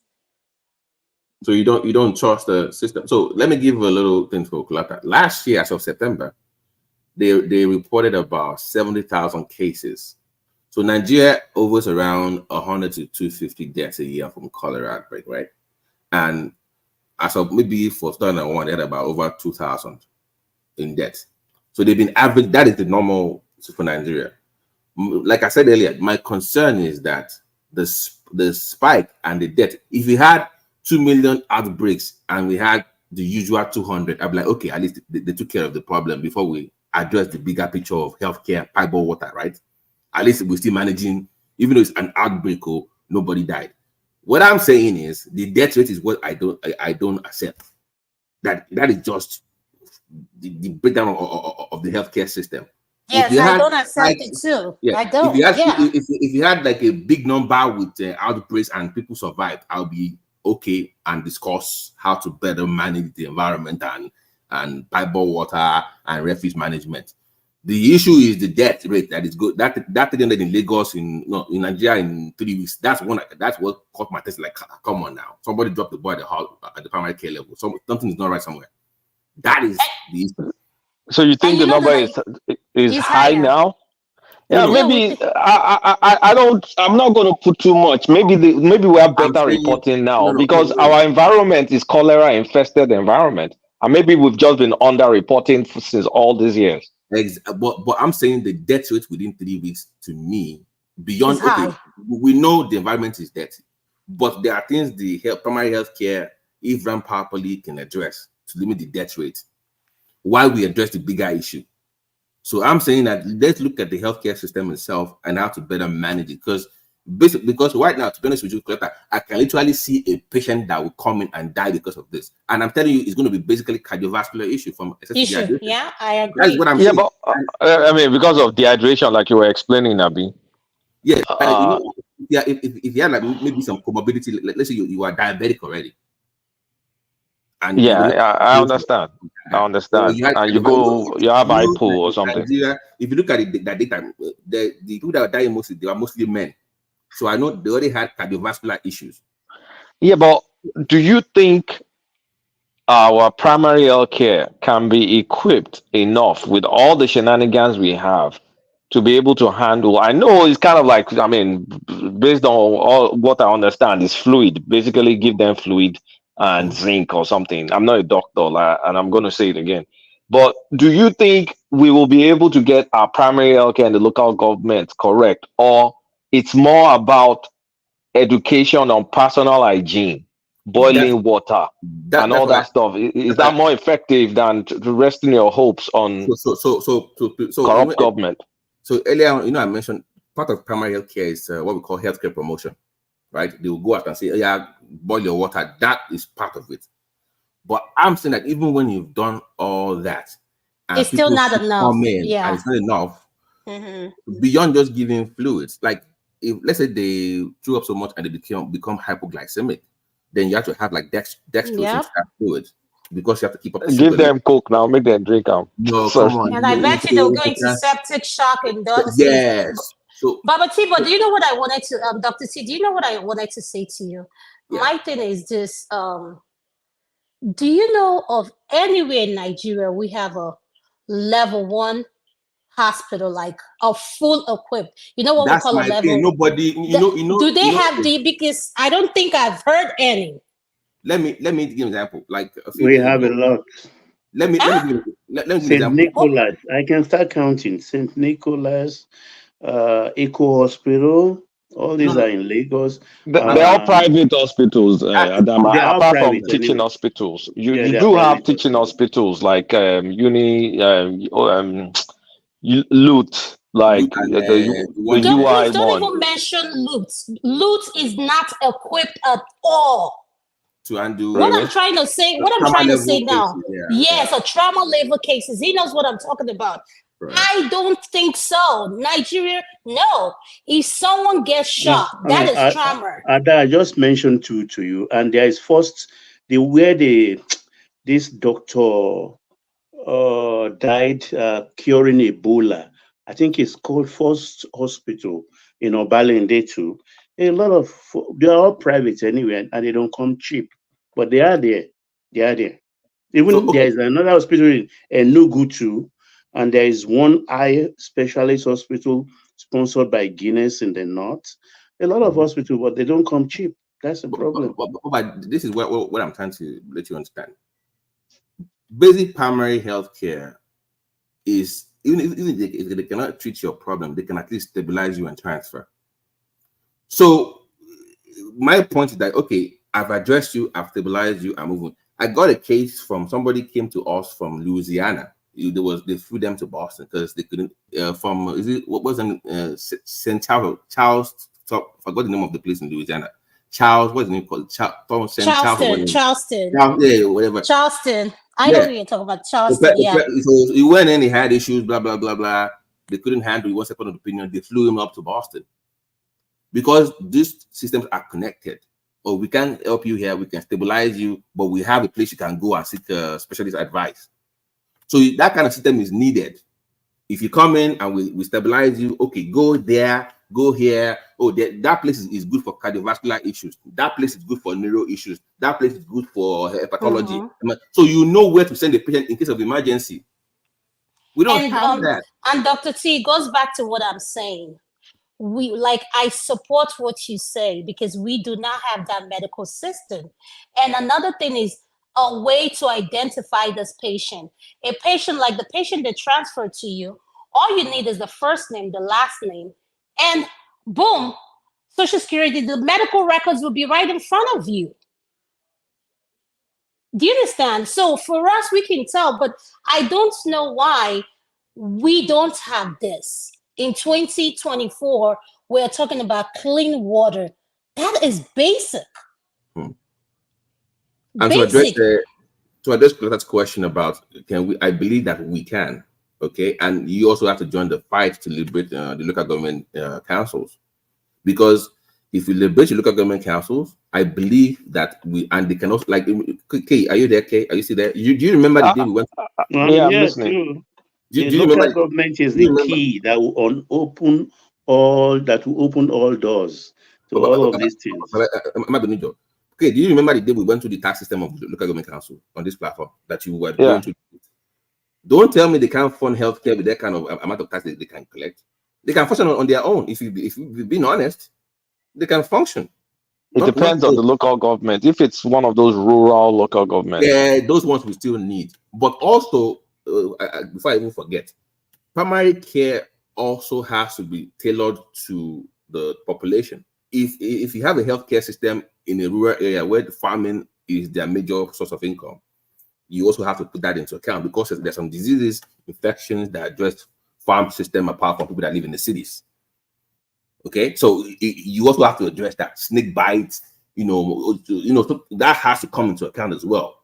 Having all these things in there, vaccinations, all those things should be done through local government councils, not state government. So I really get annoyed when I see Wolu opening some community health center. Like, dude, or I see his commissioner saying that, oh, we'll look at the way we are cleaning the bridges. They were dirty before, we're not cleaning. It's not a job. What are you doing there? That's local government council's job. To clean the environment, to set the rules and standards of okay, if you want to live in our area, you must follow A, B, C, and D. In our own local government council, they should have that power to do that. Even primary schools, healthcare, primary system, primary school, secondary school, it should be part of local government council. So it's a bigger play here. And hopefully Tinubu wins this case in the Supreme Court to liberate these guys from the shackles of these demonic forces called governors. That is the only way out, guys. And Dr. T, to add to what you're saying, can you imagine those patients who do not believe in going to hospitals, who depend on natural remedy? But can you blame them, though? They lost space in the system. They lost. That's what I'm saying. They're not even they can't show up in this chart. They can't, because they don't believe in. A lot of the time is they cannot afford it. They cannot afford it. Healthcare is not accessible. That's why when I see people say, oh, I want to go back home, I want to go retire back home, and you have all this health issue, are you being realistic? Are you being realistic? Let's say something happens at night and you want to go. Can you be able to say, oh, this hospital that is 10 minutes from my house, I can count on them to give me the full medical care that I need? I don't know if I can say that. Ada, let me give you an example for you to know the depths of the rot, and we're in trouble. Lalong, Mr. Lalong, was a minister in Buhari's regime.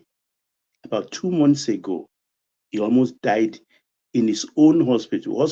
When I say his own hospital, where he registers, he goes every time before he became minister and after minister.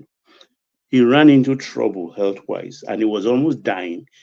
The hospital asked for down payment. Until rescue came along and paid that money, they didn't touch him. Are you serious? They couldn't do basic thing like... No, they didn't touch him. He was very bitter. Go check it. Lalong is his name. Not quite 2 months ago.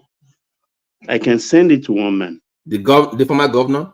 No, former minister of sports, youth sports under Buhari, Lalong.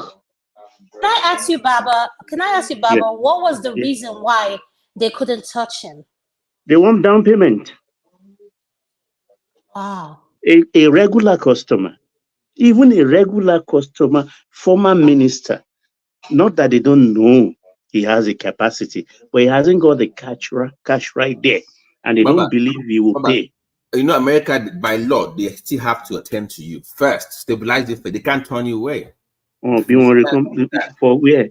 They will touch. They will treat you finish and send you the bill later. Yeah, but they can't say, oh, because you don't have, like they say, oh, gunshot wound, we can't treat you. I'm dying No, here. no. They will touch you. They will treat you. Baba, you just made me laugh. Have you had those patients who are on Medicare? It was like that in America before. It was during the Reagan that they changed the pass law that no person should not be attended to when it is brought to the hospital or particularly emergency room. But So, can I ask you? For the Reagan, it was like that. God forgive back, 2 a.m. in the morning in Nigeria, knock on wood. You start having chest pain. You start having chest pain. You start having chest pain in Nigeria. Who are you? No, the first thing they will do, they'll start praying for you. They're going to start praying for you, and to cast that demon. They've been suspecting that. Let's say you went to the village and you came back. They'll say, yes, your village people are about to kill you. And we as Africans, as black men in particular, cardiovascular issue is up there. It's so big. It's so big. And among our color too, black people, yes. So people are dying. It's just, to me, sometimes it's frustrating. It's very frustrating for me that the primary care system has become what it is today. But it's just to me, it's very frustrating what it's become today. And T, do you know, Dr. T, do you know what I'm looking at? So let's say someone like me and you go home. Let's say we want to change the system. Do you know my father told me I can't? My sister, good afternoon. Your voice woke me up from my dream.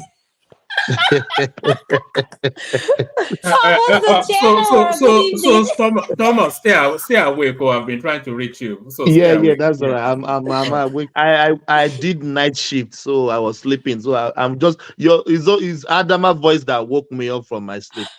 I said, who is that angel speaking? How are you? I'm doing good, sir. I always enjoy time spending with Baba T. He's just, I don't know, maybe because I just love talking to him. Nice speaking to you, Thomas. The general himself. No worries. So, Baba T, so I was saying to my dad, let's say someone like us want to go home, we want to change. Do you know what my dad told me? My dad said, don't try it.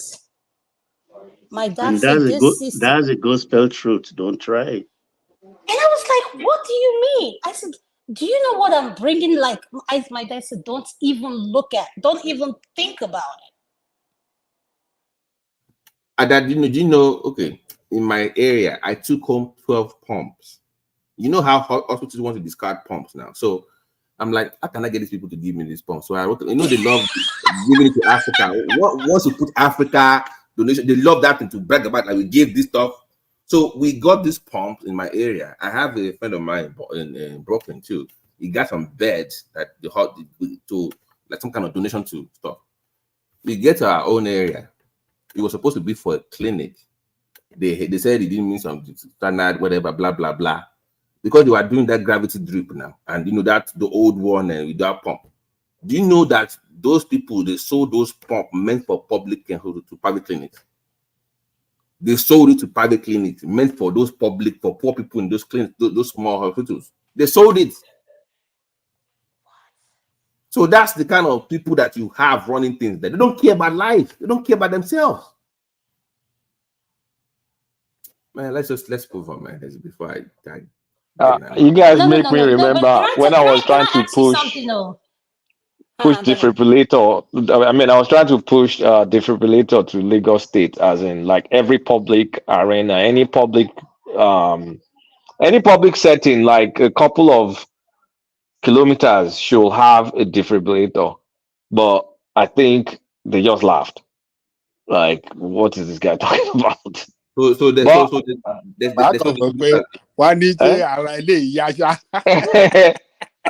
maybe I think maybe they've eventually adopted it. But I was trying to push that maybe mid 2000. That's a long time ago.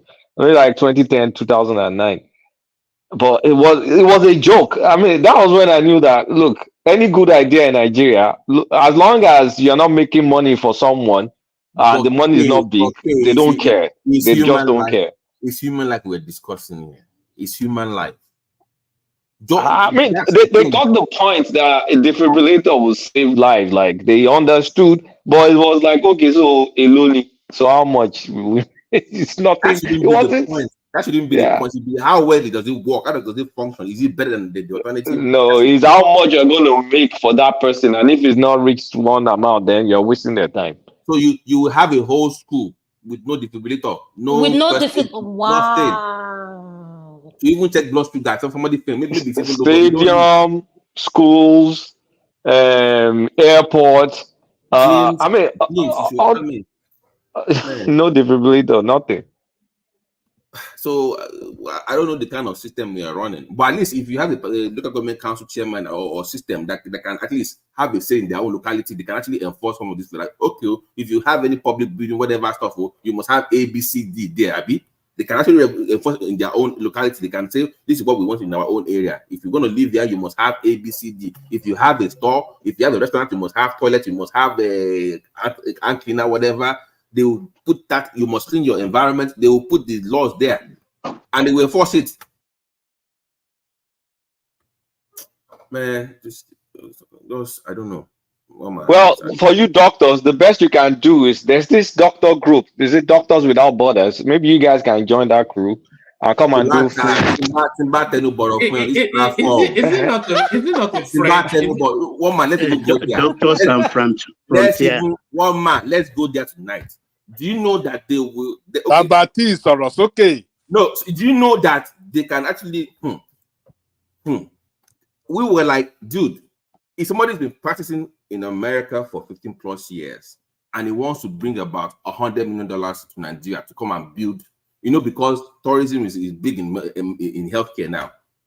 Instead of going to India, somebody wants to come to your country and build a surgical stuff for cardio or nephro for 100 million. Just waive the damn medical stuff for him. He has 15 years of experience. That is enough for 100 million, Abi. That is common sense, Abi. But you will not do that for that guy. But if one Oyinbo guy shows up, you will give him waivers. Let's not go there on this problem tonight, though. To my bell, if I you get me angry. Yeah, but for that Oyinbo Papati, your own is to do good for the people. So join the Oyimbos to go there. But you know no, Colata is not that. The thing is that when you want that collaboration, the country does not give you that backup that you really need. Like he was just saying, like let's say Babati calls me now and say, okay, Ada, come on, let's do this. Your cardio. Oh, do you know what the OR looks in here? The OR, if you walk in there, doing what I do, is so clean. Like it's so. My brother-in-law says our OR smells like Dettol and Azai. And I'm like, what is that? He said, because that's what they used to clean. And I can't believe that. I'm like, how can our hospitals not be like, how did they get their licenses? Let's start with that. How did they get their licenses? Do you know part of the problem? And it's not even the government officials, it's your fellow doctors in Nigeria. There's this animosity amongst the diaphragm and MD and the local ones. Like, oh, this one is coming up, so they go, oh, what is going to come? Oh, yeah, they hate us. They hate us. They hate us. They hate us. And when they come here, and can you imagine you're training one? They have this bigger ego. Like, oh, I'm a surgeon. And I'm like, I don't care what you are. You don't know it. Like, it's like, oh, I know what it is. I'm like, no. You don't know. You don't know. You must still do that lab test. Because avoid lawsuits, Lord on you. Still do the ultrasound, still do the CAT scan, still do the MRI. Don't say because you see symptoms. No, don't. This is not Nigeria where you can just say, okay, forget that. No, avoid lawsuits. So it's like, but it's a. Let's just see that part. Then we don't even go. Don't even open. No, but it's good we're having this conversation because you know why? Can I tell you why? I think they see us as a threat because back home, doctors are worshipped. Like they're like idols. They are worshipped. Like people regard them as God. While us here, you will see a doctor, you will not even know he's a doctor. He's low profile. Surgeons. Who are they are the height of their career. They are humble.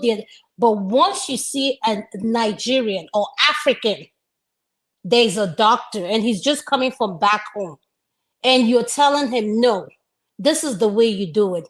The attitude they give you, one, they don't understand the medical terminologies we use. Do you understand what I'm saying, Dr. T? So then you start to ask yourself, is this person here to learn or to argue with you or to tell you, oh, this is the way I do it?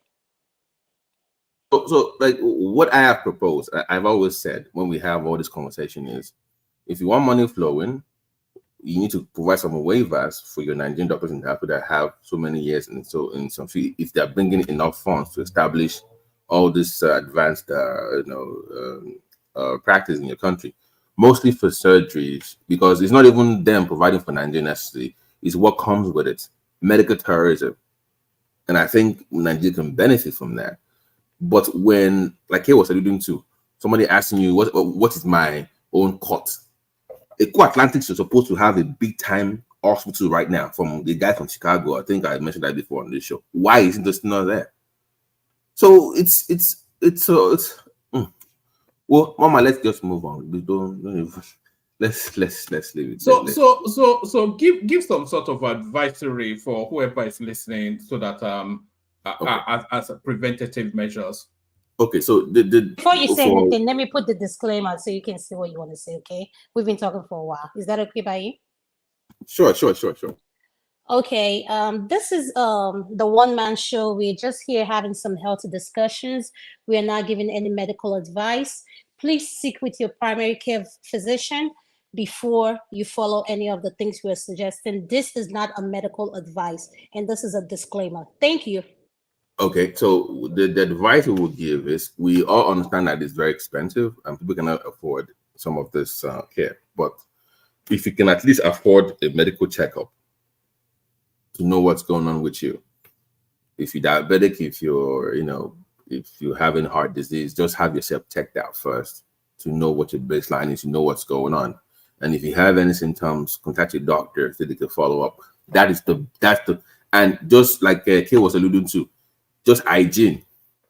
Clean your environment, clean yourself, teach other people in your own locality about the need, cook your food properly, avoid sushi or this raw, clean your grains, your veggies, drink more fluids.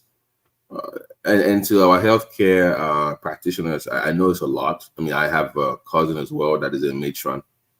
So I know, I talk to her often, and I know how challenging it is in that system. So it's for us all to come together and make a push for the liberation of local government councils. And where I believe development beyond healthcare is in agriculture, in healthcare that I'm very passionate about, in education, in power generation, in things. I think that is the foundation. And I think if we all come together and we fight for their liberation, we all benefit in all sectors. Thank you, Mama.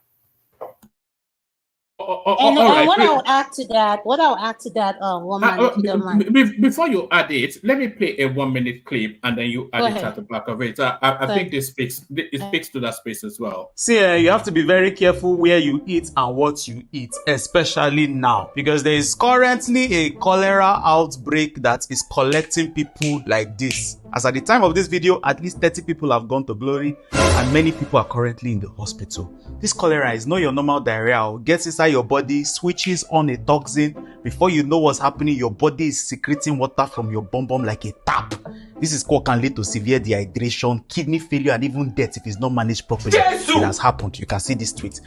How do you now prevent yourself from getting cholera? Number one, ensure that the water you drink is safe. If it's not bottled, treated, or certified, please avoid it. Number two, avoid raw food. And make sure that even the water that is used to prepare the food is safe for drinking also. Number three, make sure you wash your hands with soap and running water, especially after using the toilet. We are adults. Let's behave like one and ensure that the area around your toilet is clean. Your toilet itself should be clean. If the food is not thoroughly cooked or still hot, please avoid it. Any of this undercooked street food, yabasira does not look like it's clean, please avoid. If you're going to eat fruits, make sure that the water you're going to use and eat the fruit and the vegetable is properly cleaned. And then lastly, if you've not been vaccinated against cholera, please go and get your vaccine. As you're watching this video, you already know how to be your brother's keeper. Let them know the current updates. All right, Ada. That was a good one. He practically said what I wanted to say. I just want to tell to our listeners, please be honest. You know your body more than any other person. And don't feel shy or think you going to seek for medical help is a bad thing. Everything is not about prayer. I believe in science. So if you know you're not feeling well, even though you can't afford it, try to see someone, like get help, get help. And like Baba T said, stay dehydrated and be honest about your diet. Like tell the doctor the truth. Now don't just make up stuff. Tell the doctor what is really going on with you. Thank you. All right, brilliant. Excellently put. So excellently put. I'm not quite sure that was the diet of our audience, but I'm not sure if Ajale Koko is ready. We heard him earlier on. Ajale Koko, are you ready? Yes, let's go. All right, brilliant. So back to the topics. Nnamdi Kanu conciliatory tonality in the courts. Tinubu flying his 419 partners jet to South Africa to get snubbed. They're requesting that a state of emergency declared to be declared in Rivers State. They're just shooting them. Nothing ever changes. Online media killing our businesses. Newspaper vendors lament. So I thought this was actually a decade out of line. I thought all the newspapers would have been wiped out by now. And Nigeria that cannot feed itself, sending people to Mars. Yeah, thank you, woman. Greetings to our listeners around the world. Click on the like button, share and subscribe if you haven't done so. On the Tinubu that traveled to South Africa with Shagore,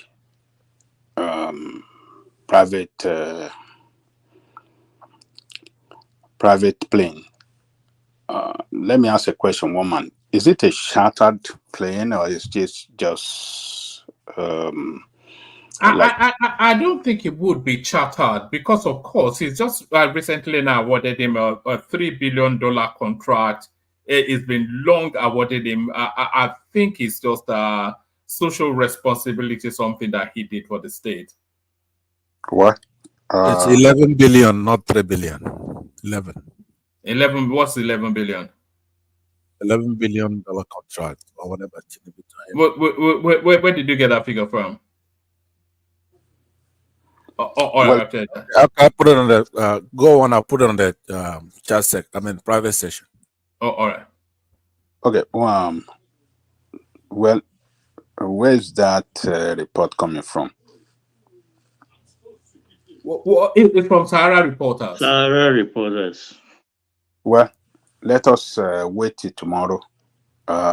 If we don't hear any, if they don't debunk it, then we. No, I know he went with private aircraft, but I never knew Shagure's own until Sahara reported it. But wait, did Tinubu sell his own private jet? Because I thought he had his own private jet, right? I've been asking myself that question because I thought he had three. I thought he had 3 private jets. He must have put it on hire somewhere on the continent of I posted Africa. the link for you in the private chat. Okay, let's agree that yes, he went with Shagore private jet. The optics is not good. It shows that that alone is conflict of interest because this is a man that got a contract to build road and you are using his aircraft to travel. That is not good. This is totally bad and is indefensible. I don't know who want to defend this. And I want to wait till tomorrow to hear what Bayo Nonuga, because Ajale Koko, quick question. Does it look good to the country that the president of the most popular black people, the giant of Africa, is borrowing someone's plane because his own private jet is not in place to use? Does it look good as a president? And also, does it serve as a security threat? Because that plane can be hijacked, a whole president of the nation. Thank you. That's a very good question, Thomas. Yes, it's a security risk. It doesn't look good for our country. Tinubu make us look very, very bad for this. It's just so completely that we are a country being run by corrupt leaders, leaders that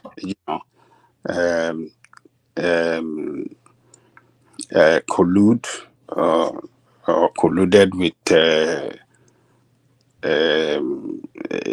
contractors, or how do you describe them, to loot the resources of the state. This is the best definition of it. What Nnamdi is doing is the best definition of conflict of interest. It is, security risk. Is not safe. Is not safe for him, and it's total embarrassment that a country that have about 12, what do you call it? Fleets. Yes, 12 fleet, presidential plane, fleets in their presidential jet, and no single one, no one can function to take the president to anywhere he wants to. So we have 12 right now. We have 12. So single one is not available. That's a mismanagement right there. That is a classical definition of mismanagement of resources. They cannot manage anything. Out of 12, no single one can take the president out. That's a failure of leadership. So, but hey, this impunity by these people, corruption with impunity, that nobody can say anything to them. They can do whatever they can do, they want to do. It's so unfortunate. So, but I think, you see, why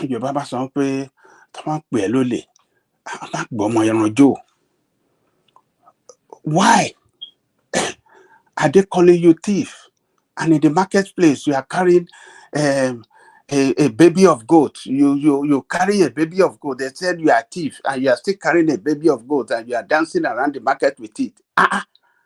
This is what they are doing. Everything that these people have done so far, whatever they have done so far, in terms of policy that have brought hardship to people, they don't show anything. Nothing they have shown to us that they are sacrificing at all. And that is why people are very, very angry with them. So this is another example of it. I don't care attitude. Whatever you guys want to say, you can continue to say, I'm going to do whatever I want to do. So the person that is giving a contract of 11, that is the person that our president is flying in his jet, private plane, to a presidential inauguration of South African president. It's not good. The optics is not good. I think they should be able to do better. It's so unfortunate. They're just a disgrace, complete disgrace. This is indefensible. I don't know anybody. Baba is here. He's a supporter of Tinubu. He spoke against it. Who want to defend this? It's I've not heard indefensible. from anybody here that defended it. Nobody from people that are supporter of Tinubu here. But did they give, Baba said that did they give a reason for that though? Did they give the reason for him using this plane? Did they give a reason? Do they want him to die? That's it. That's the reason they give. No. That's what they. No. Hold on. Iran's president died recently. Osman died recently. No, please, guys, please. Are you saying that the reason that they gave it that was the official that's what I had? Is that official? No, Nuga. No. But what was the official? They have to give like an official reason why. No planes, but the bombardier of the VP and the Gulf Stream. I don't think one of the two will not be functional, and they can do the 6-hour ride to South Africa. So the reason is because they don't want Baba, guys, let me ask Ajani Koko. Or maybe you think they are just using this as a strategy because this doesn't look good, Ajani Koko.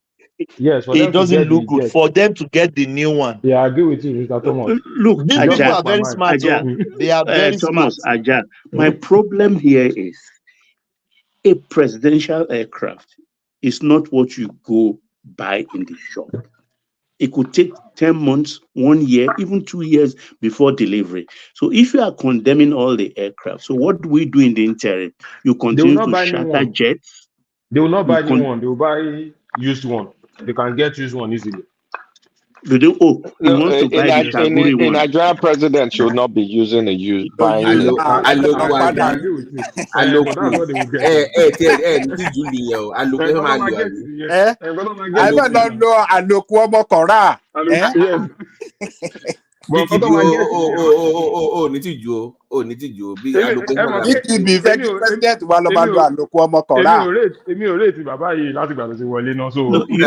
know what's going to happen? They've seen an aircraft. I'm putting this down again so that you all will always say Baba said it. They've seen an aircraft they want to buy. We have been I think the strategy they are using. The moment they get the nod from National Assembly, that aircraft will appear. I'm telling you. You will just talk about it for like 2 weeks or 3 weeks and it will die down. It will appear. Appear. Look, when he abandoned that aircraft in France and they were announcing he went on a charter flight to Saudi Arabia, I knew something was in the offing. And when this thing broke last week, I said here on this panel that the next we'll start receiving bill for chartered aircraft. That was when I put it in writing in the comment section that he had better take money from his pocket or stay at home permanently until he gets a new plane, if he's going to get it at all. Or he buys it from his own pocket. He's a wealthy man. $160 million will not kill him. Aja, please carry on. Sorry for that. Yes, sir. You see, if this is a strategy to get a new one, I think it's a bad strategy. It can charter flight. That's not, look, they can charter, they can go on a charter plane, not Shaguri. Sorry, Ajali Koko. Patrick, did you want to come in? If anybody doesn't want to come in, please be muted. Otherwise, your background noise. Carry on, Ajali Koko. They can charter flight. They can charter a plane that befit the president. I don't care how much they want to spend for that, but to go on Shaguri airplane. Private airplane. He has no right to charter aircraft. I beg. He has no right. Not now. Not now. Well, he can. You see, this is the sacrifice we are talking about. Why can't he sacrifice for another 8 or 10 months when a new aircraft is going to come in? If I thought they are going to get another new aircraft, the president can sit at home. What's the big travel around for what? His foreign minister. Yes. What's he traveling around for? He got a lot of job to do. He got a serious cases of insecurity, of ravaging the country, economic disaster. And he can even send somebody to represent him anywhere in the world. And they will go with the another commercial plane, isn't Oh it? yeah. So foreign minister, that's the job of foreign minister. You can Our ambassador, foreign minister, or or ambassador of Nigeria, our South Africa ambassador should in South represent us. Africa. What's Yes, the there's big deal? nothing the president does want to go and do there. What is he Nothing. going to go and do? Yes. So he has not. I mean, he just. But I really, you know, it gladdened my heart that all supporters of Tinubu today are condemning this. No, Baba, the second round, the supporter will still come in the second round. They might rationalize the decision. They are still coming. People like Mike and Co. and Simba. Remy. They are still coming on second round. Remy. Remy. Remy. Bí wọ́n ti ẹ wọ́n gan wàhálà tí ẹ kàn pọ̀ jù jàre wàhálà ẹ pọ̀ wọ́n gan láì wàhálà. Make it be burú díẹ̀ o. Ló wá gi cellphone ní ìjẹta ló wá gi cellphone bẹ́ẹ̀ ó tún bẹ́ẹ̀. So you see, this is what is good about Yoruba people. When Yoruba see bad things, sometimes that is very, very indefensible. They will withdraw. They will not defend it. Not like what some of the obedient have done. This is conflict of interest. Let us agree. When Obi did this conflict of interest to invest his money, the money of the state in the company that he has shares, his people defended it to high heaven here. So we should have, you know, a point, I mean, to stop defending these people when they are wrong. So Tinubu is wrong in flying this Shaguri airplane, and I'm very glad that all the supporters here condemn it in totality. So let me leave it there, one man. Let me move to another. I don't condemn it, but my own opinion. I don't condemn it though. One man,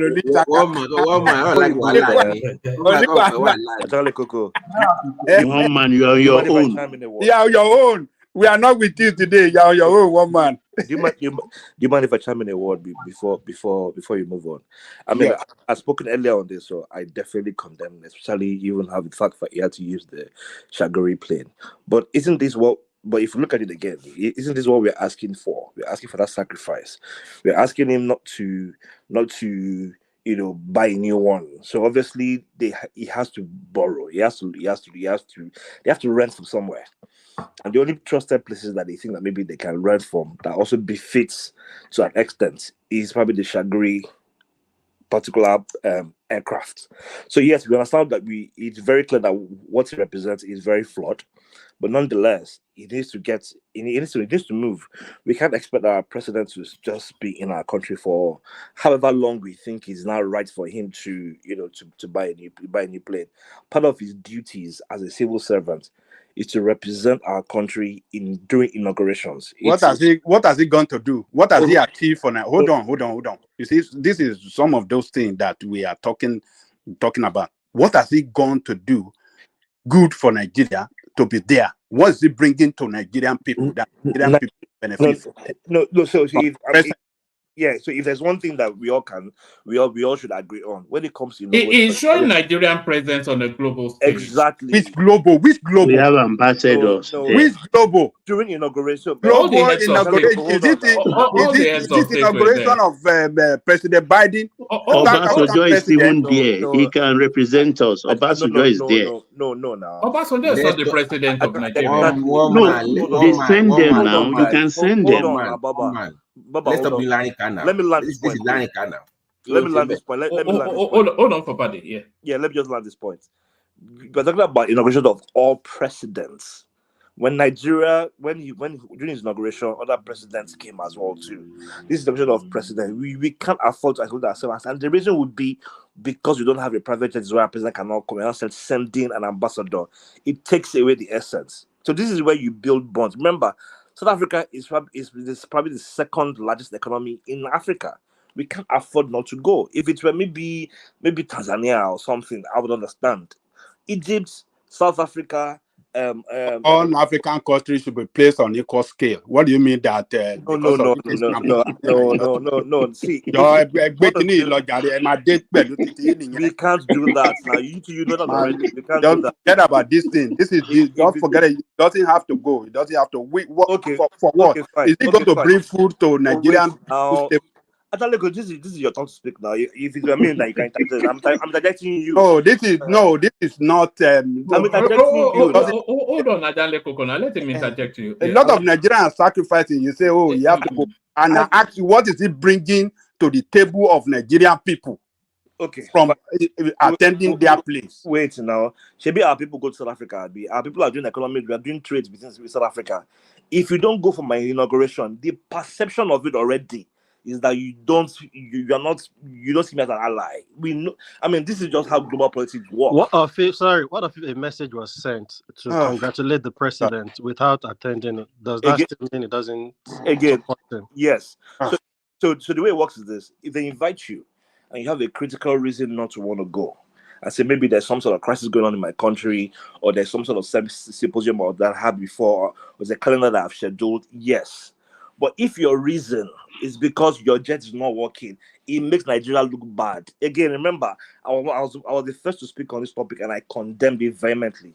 But now we are speaking for and against. So I'm saying that, and another thing again, I want to say that I think we are all also sinking into that perception politics. Let's perceive you to look like you are broke. Let's perceive you to look like you don't have money.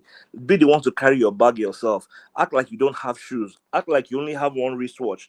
Just look like you are, even if you're not broke, you have money to spend, but let all feel as though we are all poor. So I'm saying that, look, if they don't spend that money on a jet, remember, I know that this is how we all think, right? But the jets, even though to us it looks like it's classism, but a private jet is a means of courage for a president, a civil servant. So even though, yes, the money is like $2 million, $5 million, it's not going to change our entire economy. It belongs to the one is using for 20 years. So if I get that, whilst we need to condemn it, but it's almost like that is why someone can come in and say, I didn't have shoes when I was a child, become president and get there and do a very shitty job. Buhari will come and say, I only have 5 cows or 10 cows, and get there and do a shitty job.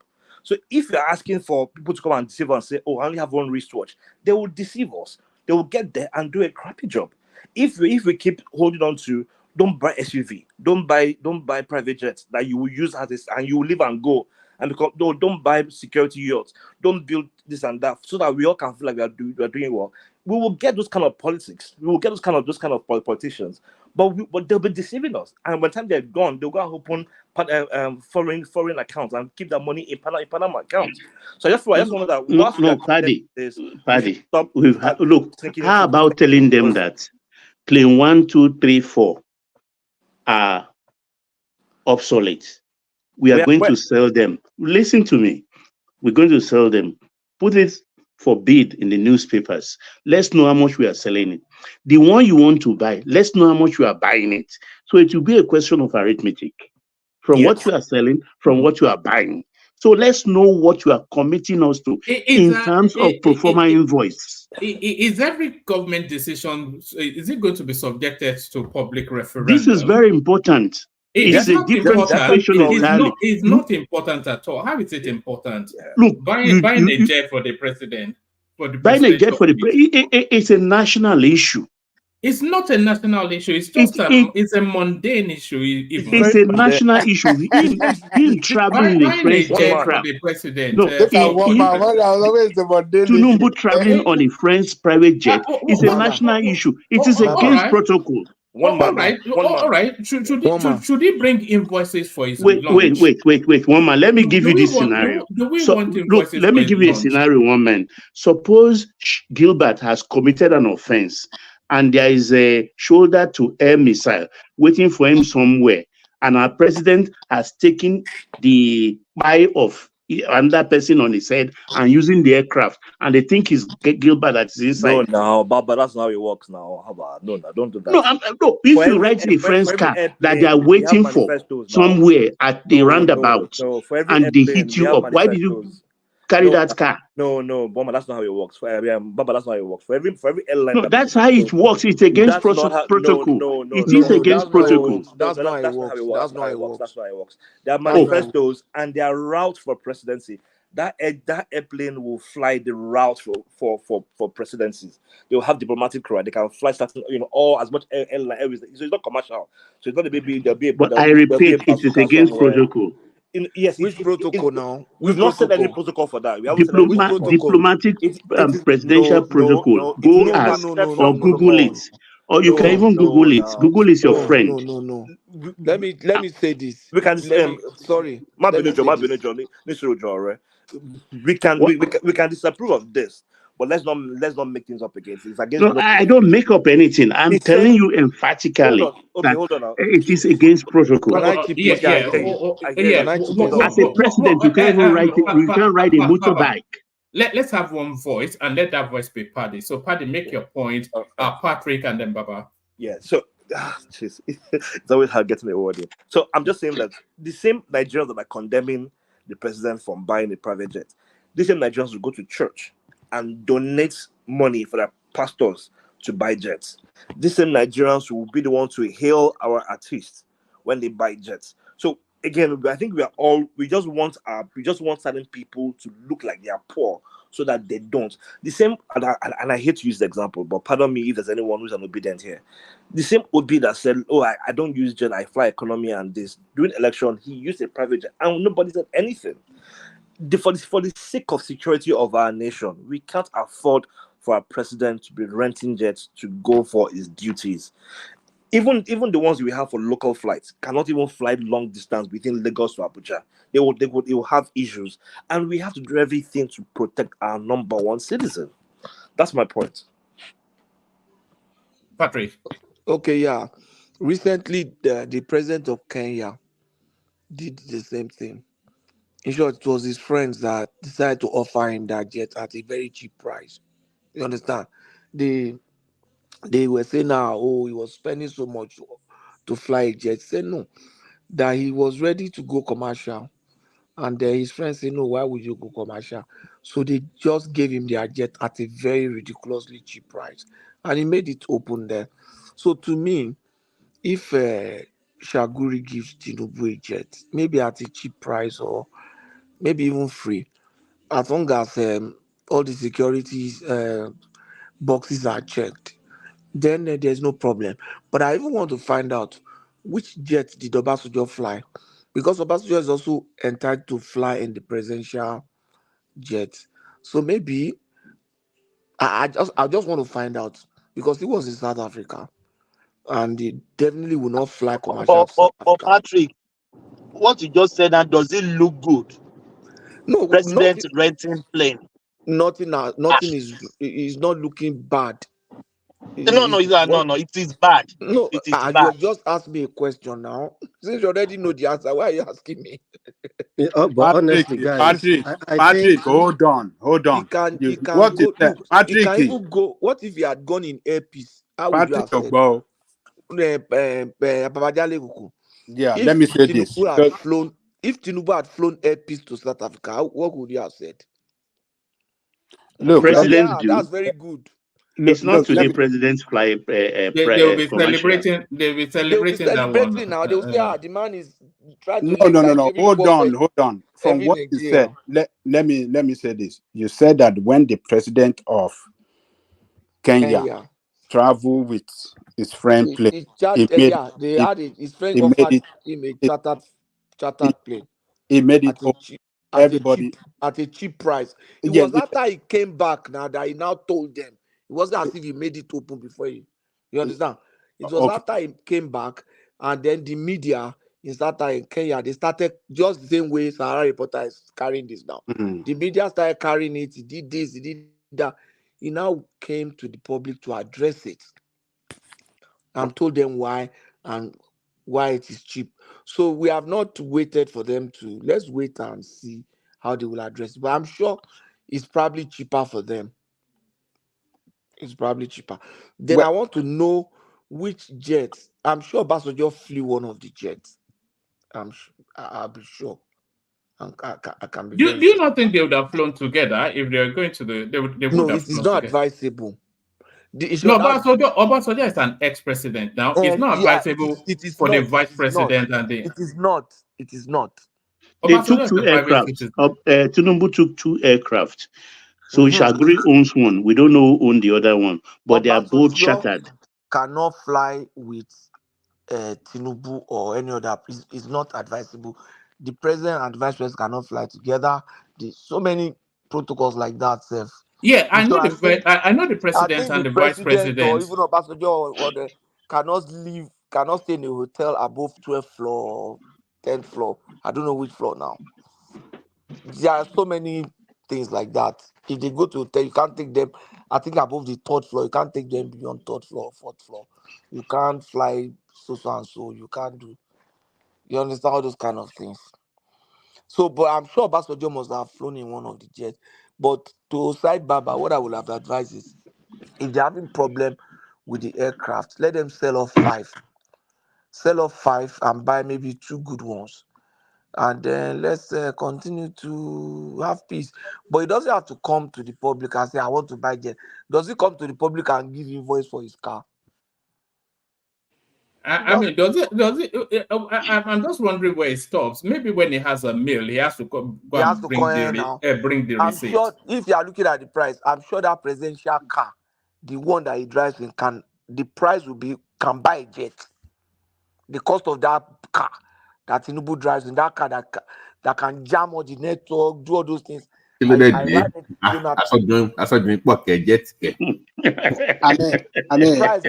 motor MRG. I don't know and what it's armored, right? I don't know what Patrick. When a United States is planning to get a new aircraft for the president, the cost we all know it is in the news. I want here. So I will then follow model one. Follow anybody. You are following presidential DC. You are saying follow. Look, because we have presidential system of government does not mean we are following the. So the president. Okay, so I must run Nigeria the same way America is running their this thing. Hold on. So we shouldn't even know how much it's going to cost us to buy the plane for the president. You can know, but it's not as if it must come to the public. The way Baba is saying Patrick, it, drama.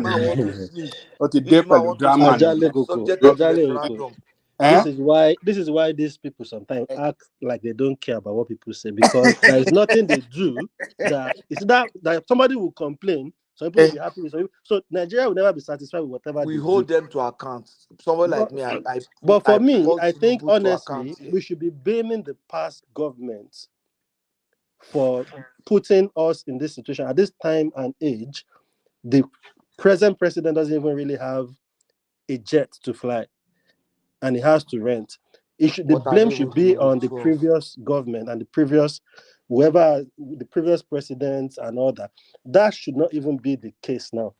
With all those money they've embezzled, there is no way. I don't see a problem if a president needs a private jet.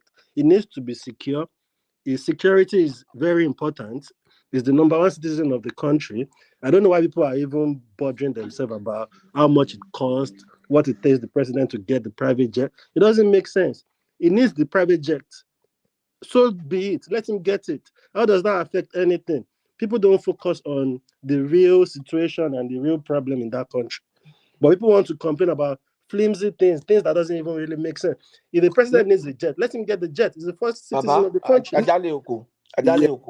Last month, if Tinubu had announced that they are buying a private jet, will you be speaking like this? You will say, look at these people. He even wants to go and buy a private jet. He wants to buy another presidential jet. You can imagine when Labour is asking for salary. But now you are saying you should have gone to buy it. I think you are running like thermometer. No, it's who spoke just now? It's not me. It's me speaking. No, it's you. It's Ajale I'm addressing, because I heard you say that you should go and buy another one instead of renting with Shaguri. The way you were speaking, the No, grammar was no. What I'm showing. saying, hold on. But Get my last month, point. if you had done Get so, my we would have point been well. the one Hold on. coming for Get my you. point well. My point is that Shaguri is a contractor. Uh-huh. And he just got a contract for building of highway. See, Atlantic Coastal Way. Road. Coastal Road. Highway, yeah. Atlantic Highway.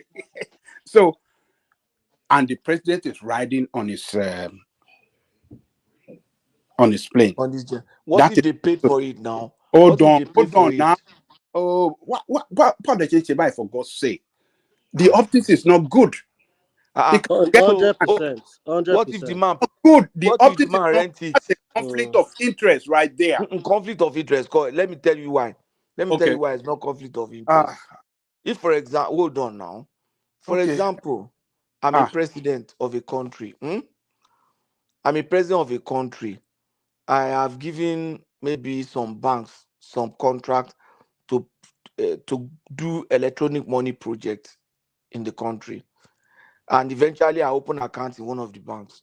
Will you say that's conflict of interest? What's wrong in That analogy doesn't even match the No, situation. it matches. It matches. It doesn't. Wait, let me tell you why it matches. Wrong analogy, man. Every way to just No. You can't just with a stroke say it doesn't match just because don't you let's think it deceive doesn't. ourselves. It Hold doesn't on. make sense. I If gave the you a man contract, is and offering a service, so is if the man Aburi the wait only now, one let that me has the finish private now. Will jet you in let me Nigeria? finish? Will you let me finish? You've been talking and you've been counting about everybody saying you don't want people to counter. You just want to talk. Let me finish. You can counter me. It doesn't matter. Finish. I just came in. Actually, I've not even. Everybody just came in. It doesn't matter. Into Just the platform. Finish. Carry on. What I'm saying is that if the man is offering the service and the president is paying for it, so the father is a contractor, doesn't mean that he cannot offer other services. He can now.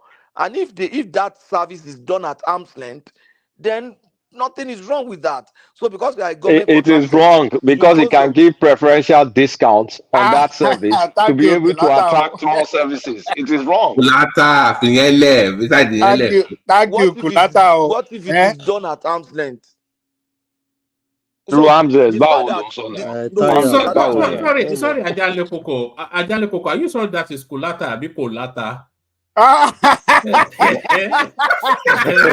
Kolata. As he has not been rebranded by his very dear friend. It's very good that rebranded. But I think we should just wait. I think we should just wait to hear from them tomorrow. That's the best thing. That's the reason why I said, did they give any official statement in regards? But what are they going to say? Bayo Ononuga is going to give his usual propaganda. Like, what are you guys expecting? Okay. You already have a preconception of. But that is his job now. He's an architect man. That's a prejudgment now. That's a prejudgment. Let's hear what they have to say. But to me, okay, Baba Yareko, if it had been somebody else, you would have been okay with it. It's just that because it's Shaguri. Look, that is conflict of interest. Do you know say Tinubu a person of conflict of interest now? His job with Lagos State, the alpha beta, is it not more than conflict of interest? And now the alpha beta is not conflict of interest. Well, this one is even one transaction. The alpha beta is a perpetual transaction. Perpetual transaction. He was governor, he did that job, he's out of office, he's still doing it. He's even still the president of Nigeria and he's still doing that thing. Impunity, Buruku. Well, by impunity. That's conflict of interest. Completely. Yeah. And he doesn't care. Yes, that's the problem. So this one is just a small fry. This is just that country. Patoski, if you show me the registration of Alpha Beta from Baba,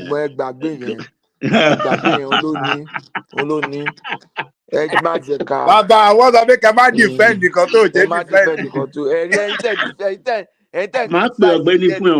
pe ọ̀gbẹ́ni fún ẹ. That is Scotland. things. Uh-huh. And then criticize everything. And support Alpha Beta.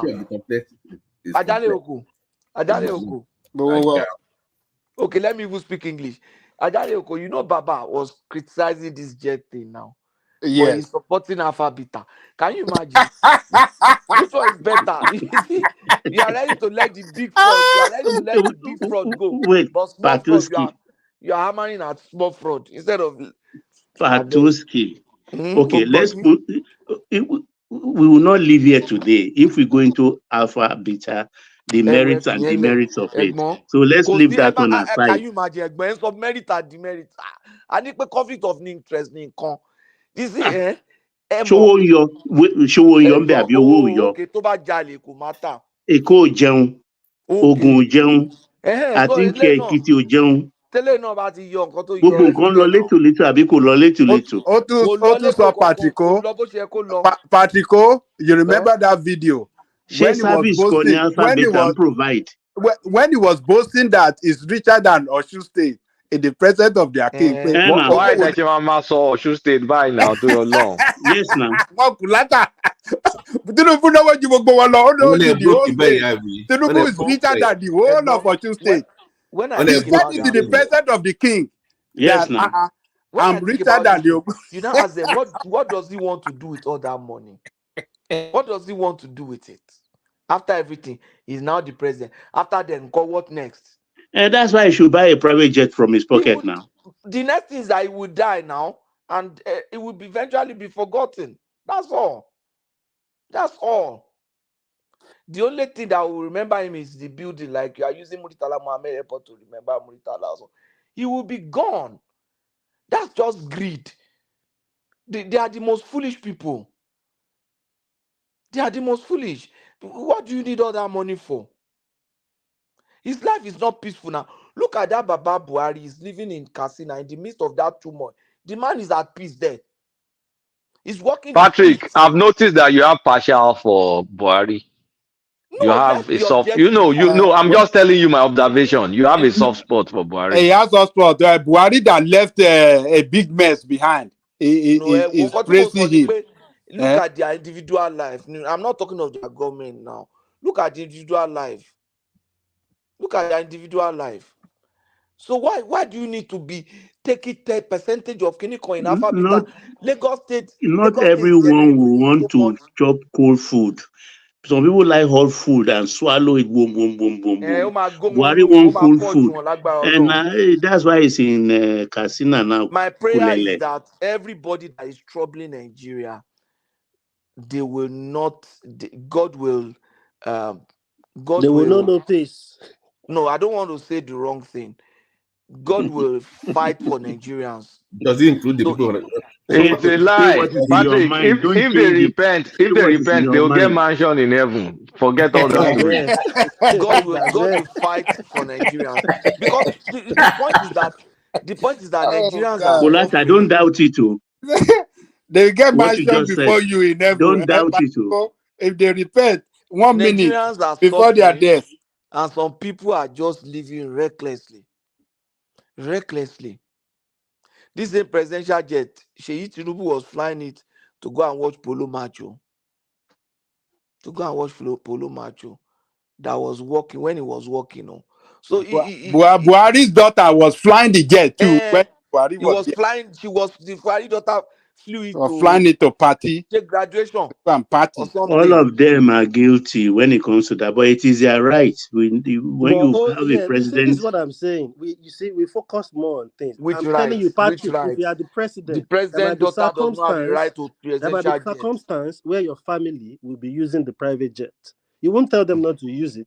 You are the presidential jet. It doesn't matter, bro. It's still the president's son. The security issue now. Let's be fair. If your dad had a position and he had an official car, and you are riding in that official car, like I'm just remembering when my dad had a position that they gave him an official car. So me inside, I'm not driving it, but maybe a driver is carrying us. The driver takes you, yeah.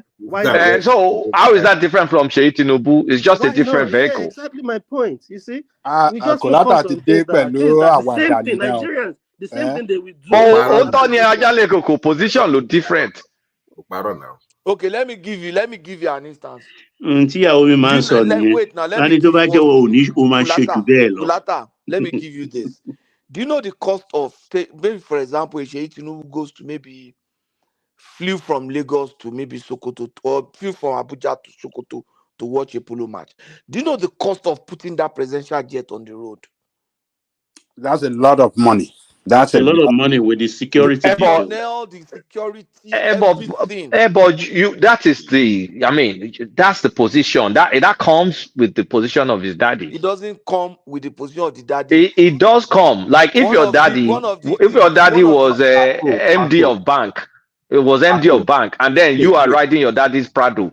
Say you will say, diesel, I mean, petrol is this, is a gas guzzler. Hold on. You also have to remember too, the security issues here. Is son of the president, so they're gonna have security details, and you can't just fly on anything on any commercial flight. So there's some security issues here. They can't fly on commercial. Is No, he no, the president? on a more serious Let me note, tell you, no, let's that not, guy no. is an adult. Patrick, listen to what they are No, telling the you. security is there now. You can't have him just going anywhere now. The guy is an adult. Hold on, Patrick. Are you not acknowledging what BT is saying? It's the son of the president, which makes him a very vulnerable person within our society. Okay. So it cannot just hop on the earpiece now. Babati, let me ask you a question. You see, when you take up a job, I don't know how it happens in the US, but here in Canada, you take up a job, you have an health insurance. But when your son is above 18, your job health insurance does not cover your son. He's a man. He is the president of the country. That's different now. Wait now. What I'm saying is that there are some things that you are entitled to when you are a child, because you are dependent.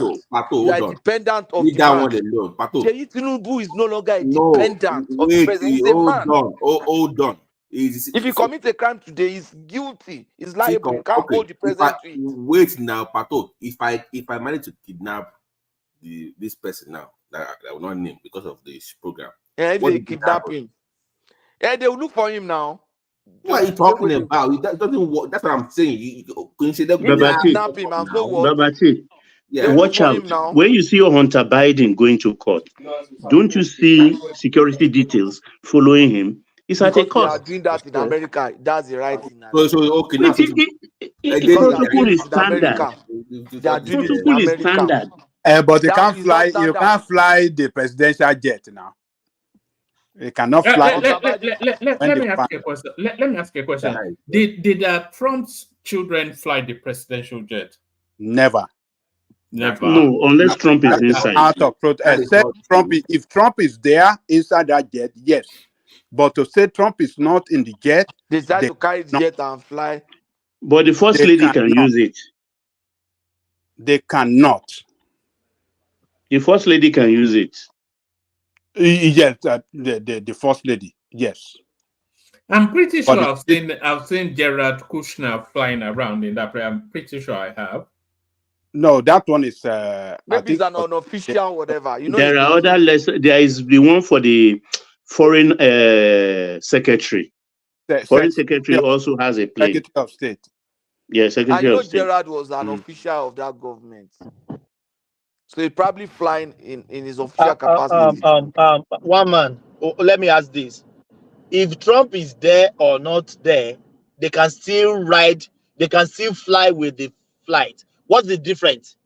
No, they can't. They can't fly with no, and hold on. You said, hold on, please. You said when Trump is in the plane, they can fly it. So what is the difference? Yeah. If Trump is in the plane, that's right. What is the difference? No, the difference. Let me tell you the difference. There is no difference. They shouldn't have any privilege to enter it. If you can't see the difference, let me point it to you. Yeah. The difference is this: Trump is the one flying that plane.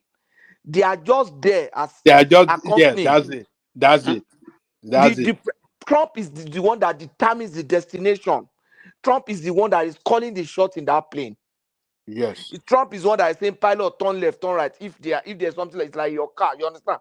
Trump is the one that defines the destination. But in this case, if he calls the president and say, take me to Lagos, Murtala Mohammed, I want to go and Toto Polo? Who is the That one calling the shot? That pilot, is probably a group captain. Is not supposed to take order from somebody like Sheyi. Lie. Yeah, a group captain of Nigerian Air Force who has invested his time and everything, is taking order from one boy or from one daughter of Buhari. Oh, okay, you guys, I've done quick research. Donald Trump Jr. and Donald Trump Jr. flew on Air Force One to go and join their dad somewhere else. Don't mind So them, Daddy. Trump kids flew Air Force One. It is wrong. You want to go and join the dad of Kulata, can you complete that, please? So there are many instances that they listed. Different dates: April 16, July 5th, 2018. I mean, 1, 2, 3, 4, 5. It's a lot. They flew it. Eric too flew it. So it's a moot point. They used it without their father on it. It's a security issue. You can't have the first family just flying on anything. It doesn't work that way. Now lie be that one. Can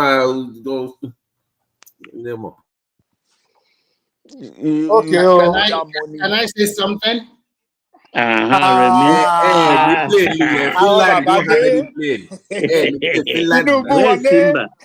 is Simba? Why, this is not Simba, this is Remy. No, I know. Simba will soon show up now. Okay, let me have my take, because I and Babajali could have a little spat yesterday. So Babajali could take it easy and calm down. So about this presidential flight that it took another, I don't know what you want again. If it took 2 private jets to contain both entourage and security details. He's a president, for God's sake. And you Nigerian, you don't want to buy a private jet, a presidential jet for him. At least if he's going, he's not going to carry it on his head and take it away. Everybody understands. Any suru. What do you mean, Nicolo? When they swore in 2023, there are so many presidents that came for his inauguration. When the Ramaphosa show up.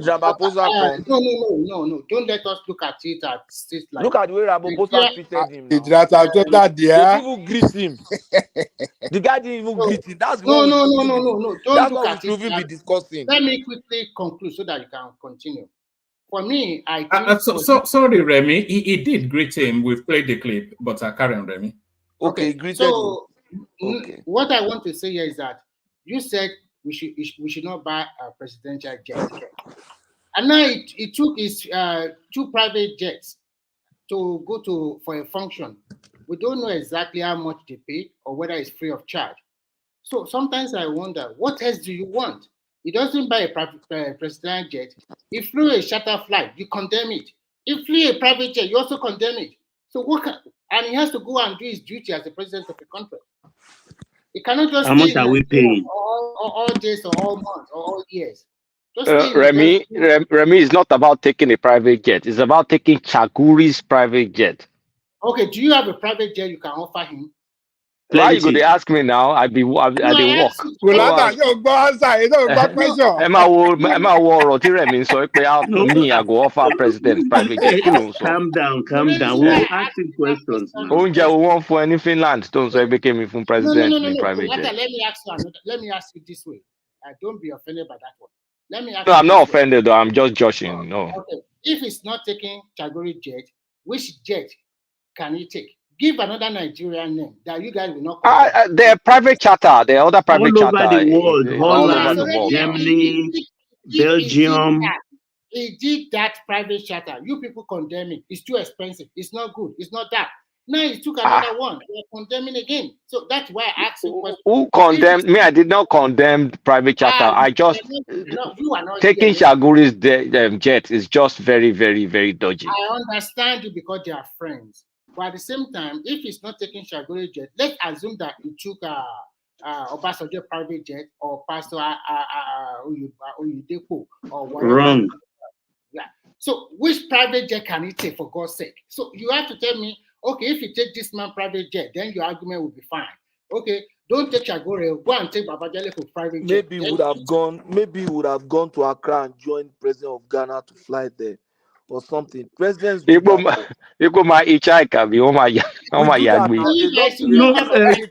No. so many times this West When African president the join us. footballer in Liberia was president, he used to borrow or hitchhike with Akufo-Addo and even our own president. Yeah, now They loan him they our did aircraft. several times safe now. Yeah, even Sierra Leonean government. Pato, sorry guys, I had one thing I had to just address you. Pato, you said they should fly to that. Do you know what will happen on Twitter if that happens? The kind of bad ghost we have to endure for a week. For us to join on one Ghana guy to no, don't do that. No. That is just wrong. Maybe it could have just, I mean, maybe you could have just the moderators this thing.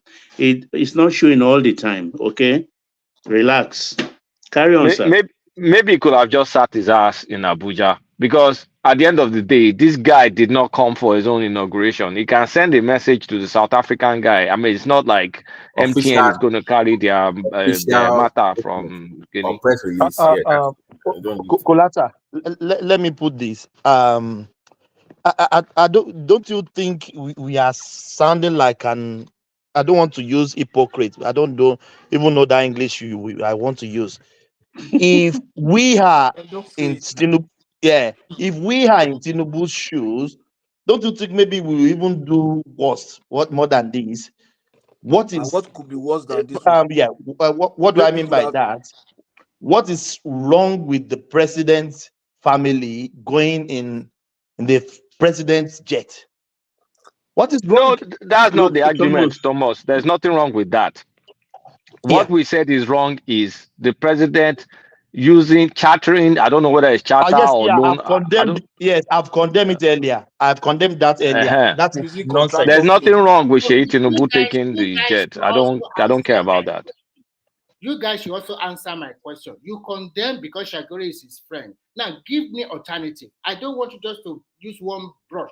Okay, Remy, my own alternative. Remy, you ask now. Let me give you my own alternative. Others will give you their own. My own is sit in Aso Villa until you get another aircraft. Period. Join Dangote. Take Dangote plane. No, it's all the same thing. No, sit at home. When you get your own, control it. Take Dangote. So let everybody speak. Take airpiece. Okay, he could have just used Vista Jets, Remy. It's a service, Vista Jets. So that is a chartered flight, right? Chartered, yes. So, I think from Luxembourg, right? Yeah, I don't know where they operate from, but it's a private. There's one in Luxembourg. So Nigerians are also condemning him taking charter flight because they thought it's too expensive, that they are wasting our money. So, and he's taking a Nigerian, whether it's Lebanese or is a Nigerian. So Nick Geisner said Shagori, he said no. And some people mentioned Dangote, you said no. So I want you to give me an alternative for another Nigerian that has a jet that he can take. No, that's a false choice, though. That's a false choice. Why must it be another Nigerian? Why can't you just get a neutral service? So that's what I'm trying to tell you. Neutral service commercial. Okay, go commercial like Earpiece, right? Or you can book Earpiece. Why not? They give him first class seats. No, they just empty the whole first class compartment. The British government do it now. They don't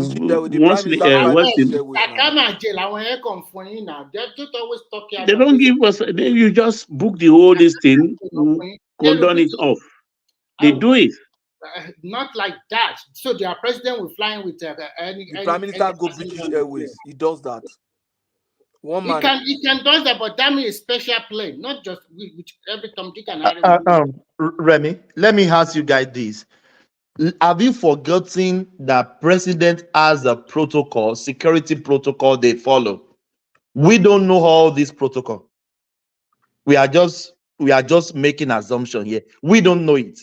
And there's no security expert here. He flies with a lot of people, including his private physician, valet, physician, a whole lot of things. If I were Tinubu, I would just continue like what Kulata said. Shut up more plane. Continue to use shut up plane. If it costs he has no right. So what can he do? So I don't Sit at understand. home. Plane. He cannot go on his friend's plane because you don't like the guy. If he's Dangote, It's not a question about liking. It is the dictates of the time. Can we afford it? Tony Elumelu has jet. So why didn't he use Tony's own? Davido's father has jet. Why didn't he use it? He could even go and use Atiku's own. How many people can Was in a lot of them private jet yakpa in Nigeria. I'm a question because all of you are talking about private jet. This private jet, how many people can they carry at a time? Because not all of them can carry up to 10 or even 8. Did you guys read what someone put in the comment section that Tinubu bought jets 2 months ago? And it may be true that they just bought jet 2 months ago. They are just waiting for the technician. It sounds plausible, though. It sounds plausible. So let me get this. They have wait. So they have it already installed before they. One thing, guy, because if you order a plane now, Babati is going to be back ordered, right? Or might take time. Condo deliver. Yes. It will take time. But one thing it could appear in 2 weeks. Once you arrange it, they just set us up. No, he don't set me up. Now he set himself up. That's why. If he's setting up Nigerians. He went to France, abandoned the aircraft there. Now that aircraft must be attracting parking fees. Do we know? Because that aircraft is still in France. It's still in France. Abandoned. I think what they should have done, which I agree with EQ Bill yesterday, is that there is not a lot of transparency about it, which is the most important thing. That's what I'm saying. But you condemning that take a charter flight you don't want, go with his friend you don't want, I don't see any big deal in that one. Everybody choose their friend. So if I choose you, Baba, that I like you and I want you to use your private jet. I know Nigeria, they don't like you. That doesn't mean I should not use yours. I don't see any big deal in that one. If I use Dangote, you complain. If I use any of this pastor, you complain. If I use Davido, you complain. So if I use Obasanjo private, you complain. So at the end of the day, does not have private jet. Who told you does not have? Are you kidding? I know. What do you know? Doesn't have. Oh, hi there, London. Secret in Forget it. I don't want to talk too much about that. Can you even hide the private jet if you have a private jet? The private jet. Go hide there with fictitious name now. Private jet now. Davido ni, Burna Boy ni. So why do you hide it? The private jet has class now. Kilomberu. Under $2 million, you can get one. Is this still a president? 7-seater, 6-seaters. 12 years old. You don't understand the Baba very well. He's Atiku. His vice president has a private jet. That man will play politics until he dies. That is the way it was. Why I'm talking about.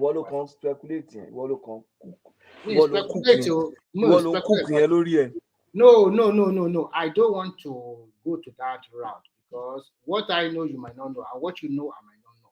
So but Remy, honestly, this is not good. No. It is not good. The way I see it is this. The transparency aspect is not good enough. But because of the situation we find ourselves in Nigeria, that I've laid my cards on the table yesterday. Followers don't trust. Leaders too are not transparent enough. But in this issue about having a private jet, it comes with a lot of things. The security details and so many other factors have to be considered. So if truly we have a plane that is 20 years old and they are not servicing it very well, or it's not in good shape, or whatever, we don't know. We are just speculating here. That means the government should come out and tell us exactly. Let us speculate on how we can move the country forward. So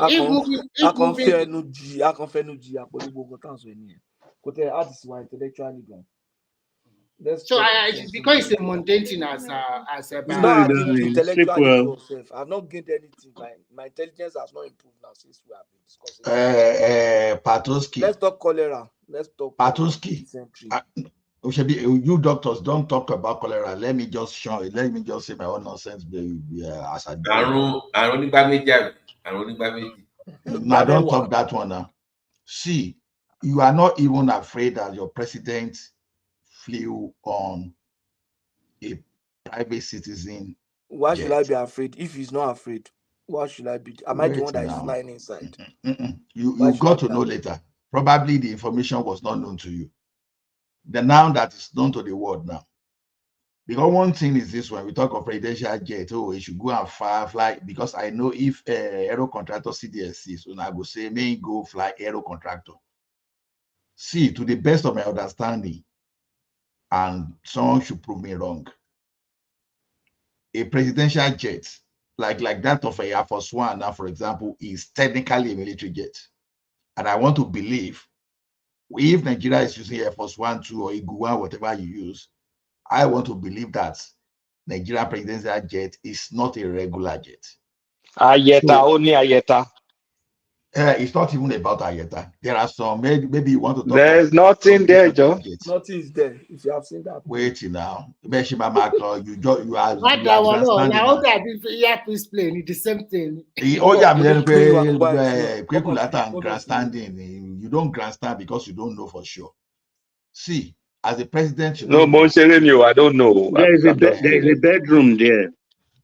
It's not even a bedroom. We don't even know whether there is a capacity for the president to hold meeting while online, the security, the communication. No, that's standard now.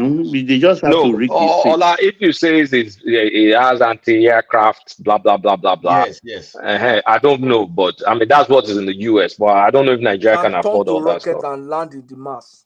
Because I know that our presidential fleet used to be part of the Air Force fleet. Technically, so but whether something changed eventually, I don't know. It's the same thing. He's still the Air Force. Part of the Air Force. So it's presidential jet, but it's under the Air Force. Air Force used to maintain. Correct. Correct. So if they are saying, because if this jet, because I think the average, when someone said the average age is 12 years, sometimes we can use statistics to lie. It depends on what. No. What I said is that the Bombardier and the Gulfstream. Not you. Obi said the average age of the presidential fleet is 12, right? 12 or 13. The question is the 737 is 19 years. Don't mind. That's what I'm saying, because it's possible to pick a jet that just bought yesterday that you now divide by the one that was bought like 23 years ago, and you will get exactly 12 years. So that's how to lie with statistics. But you guys should know that if the lifespan of a jet is 17 years, for Nigeria it will be 10 because our maintenance culture itself is poor. No, for a presidential jet, it could be more. It's not something used every day. Don't forget. It is not even technically true. That's my point.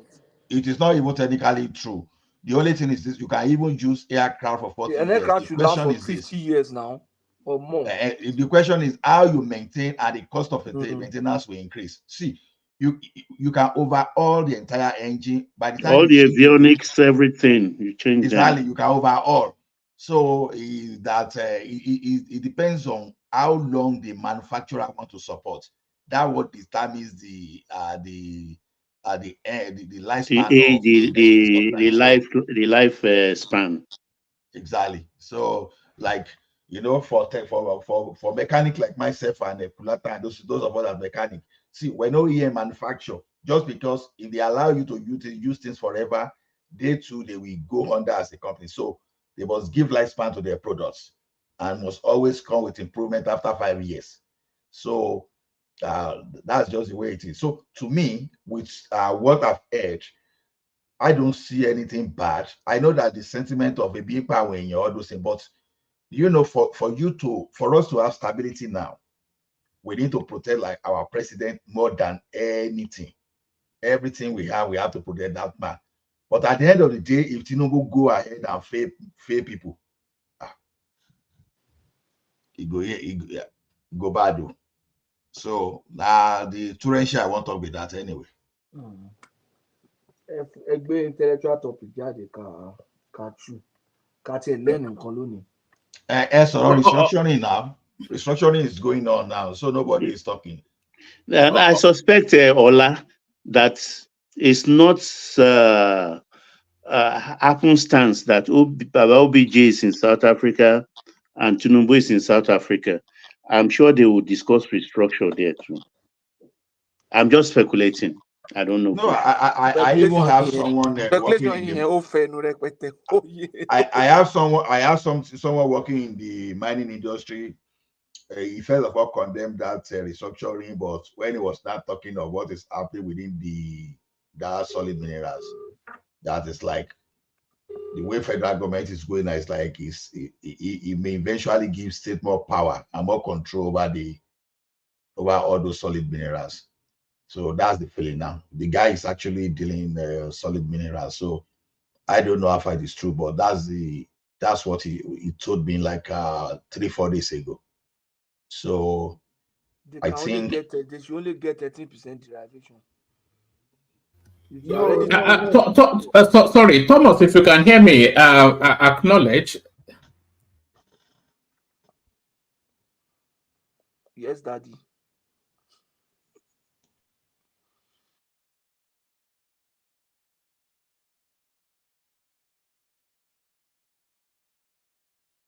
Wama, you didn't put me on now.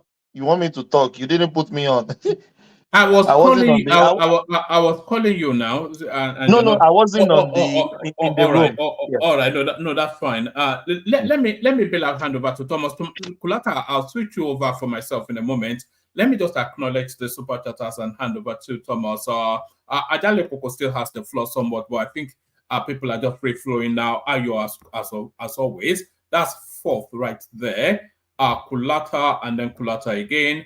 So that's Kulata doubling it up. That's Lato Rich right there. Still fourth right there. Tope O passed by. And Kulata made a comment with that. So thank you for that. Thank you, everyone. I'll see you tomorrow. Woodman, before you go, I want to ask a quick question. Go on.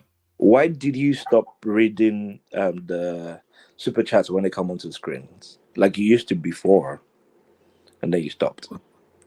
One man, I told you. Yeah. All right.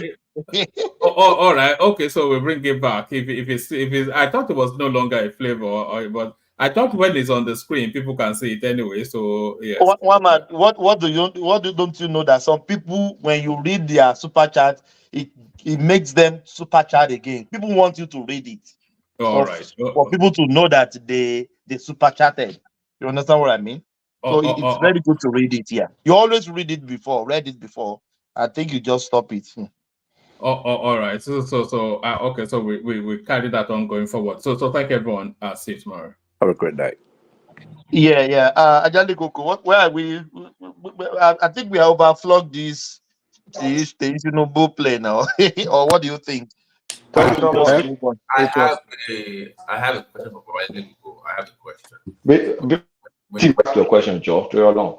Yeah, this restructuring matter is a smoke screen because economy only that. Why am I speaking Yoruba? Economy may not recover before the second term, and then if they put this restructuring in, it may. I mean, they know it's going to fail.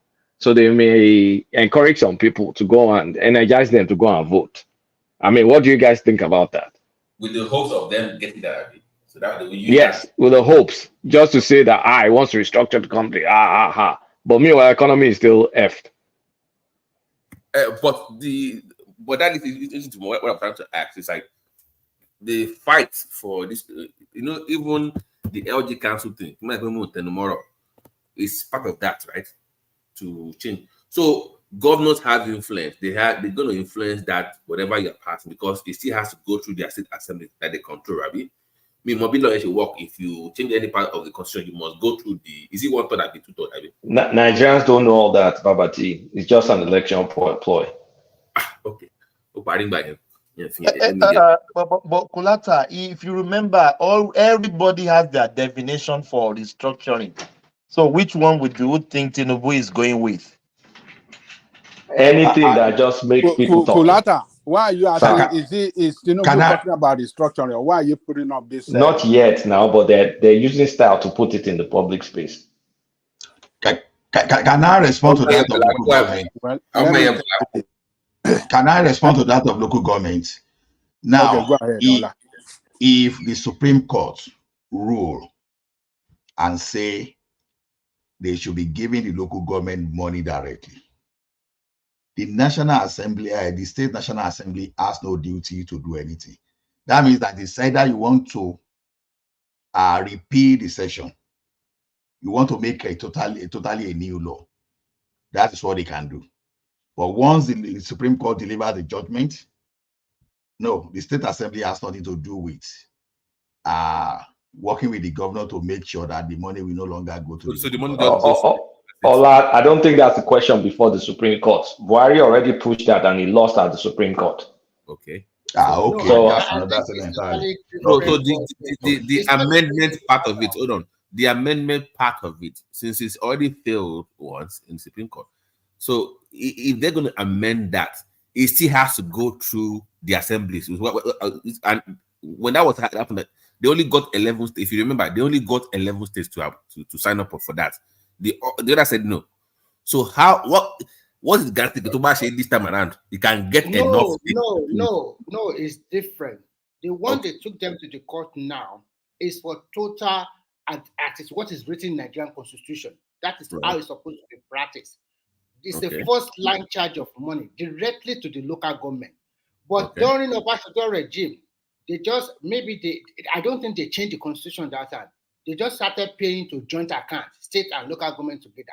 So the one they took to court now is that money was supposed to be. They want it to be like that now. I mean, are you saying that there's no law backing joint accounts? Is what you're saying? There's no law. There's no law. There's no constitution. There's no repealment by the National Assembly. No law. I think they just agree. Do you guys agree with that? Because I'm not sure about that. There's no law. No, they just agree. They just go and check it. They just agree. No, I think it has to do with interpretation of subnationals. I think the way the Constitution, I wish Ogbeni was here, is written only treats the federal and the state as subnationals. That's why they may be able to get away with it. And maybe that's why Buhari lost. Buhari did an executive order that they took to court and he lost in court. So maybe that's why. So I don't know what they're testing. So I wish Ogbeni or someone was there.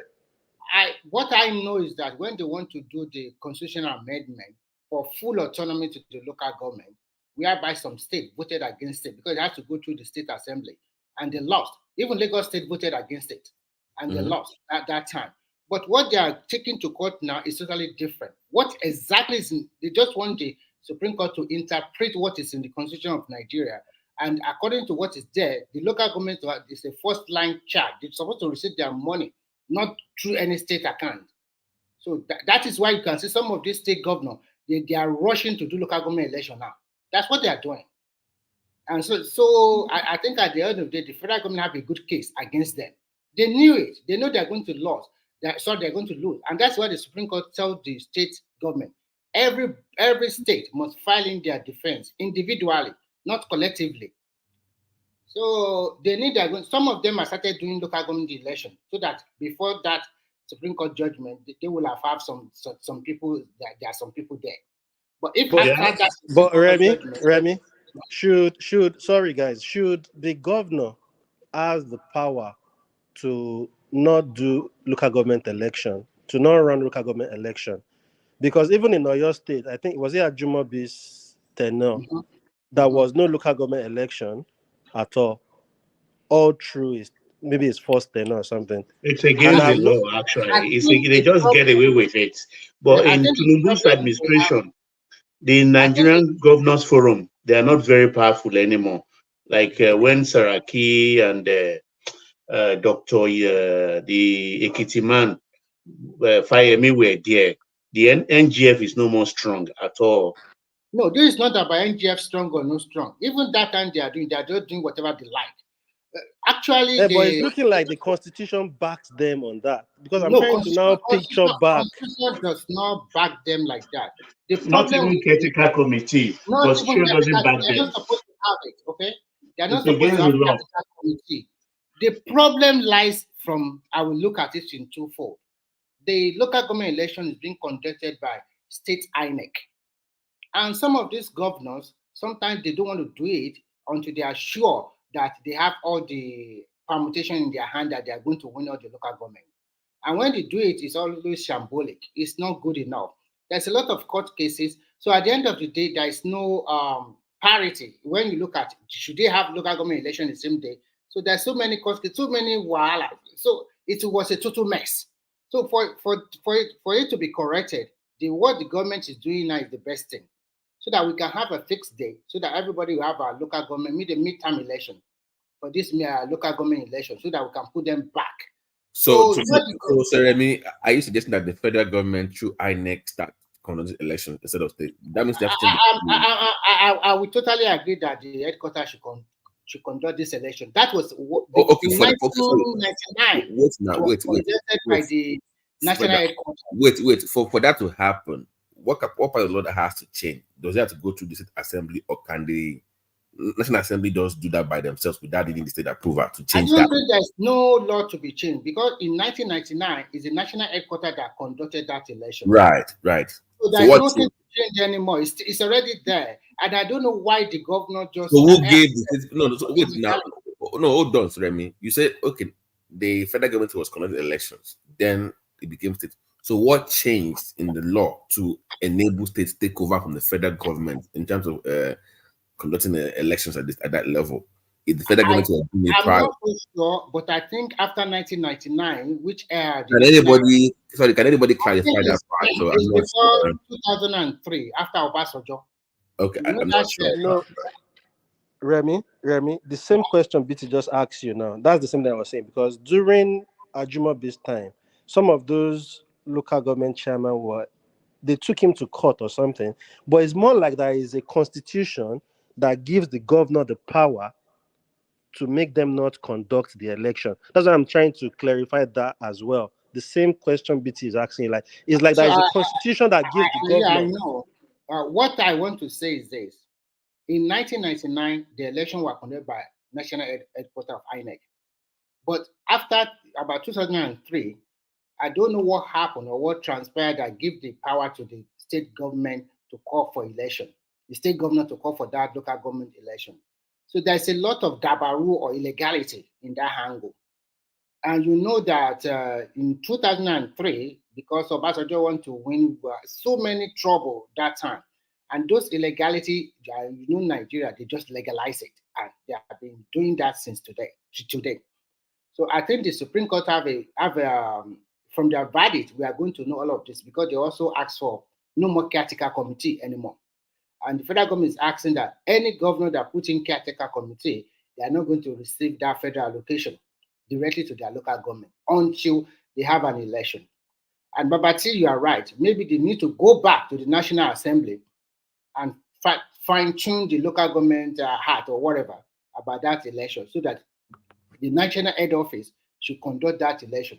Yeah, because the reason is that even if they start conducting elections at that level by the state, they'll still pretty much try to rig it to where it's still their own person. It makes no difference in my own opinion, because it's still going to be them finding a way to win all the, so it could make any difference. But if you have at least an outside body conducting it, it gives the opposition at least some form of chance. I won't say fair, I won't use the word fair chance, but at least in some areas where the opposition is strong, like in my state now, PDP is very strong in Ogun West now.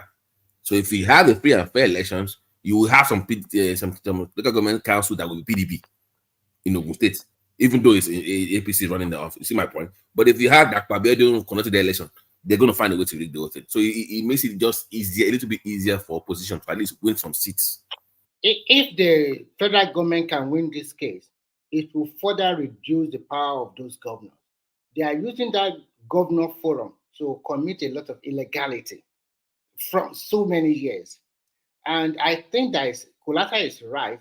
I think they are planning something, because recently the 6 Southwest governors, they met in Lagos, and they are trying to float Southwest Development Commission. But Remy, if our lawmaker in the state, if they have mouth and they have power over the governor, things will make things happen.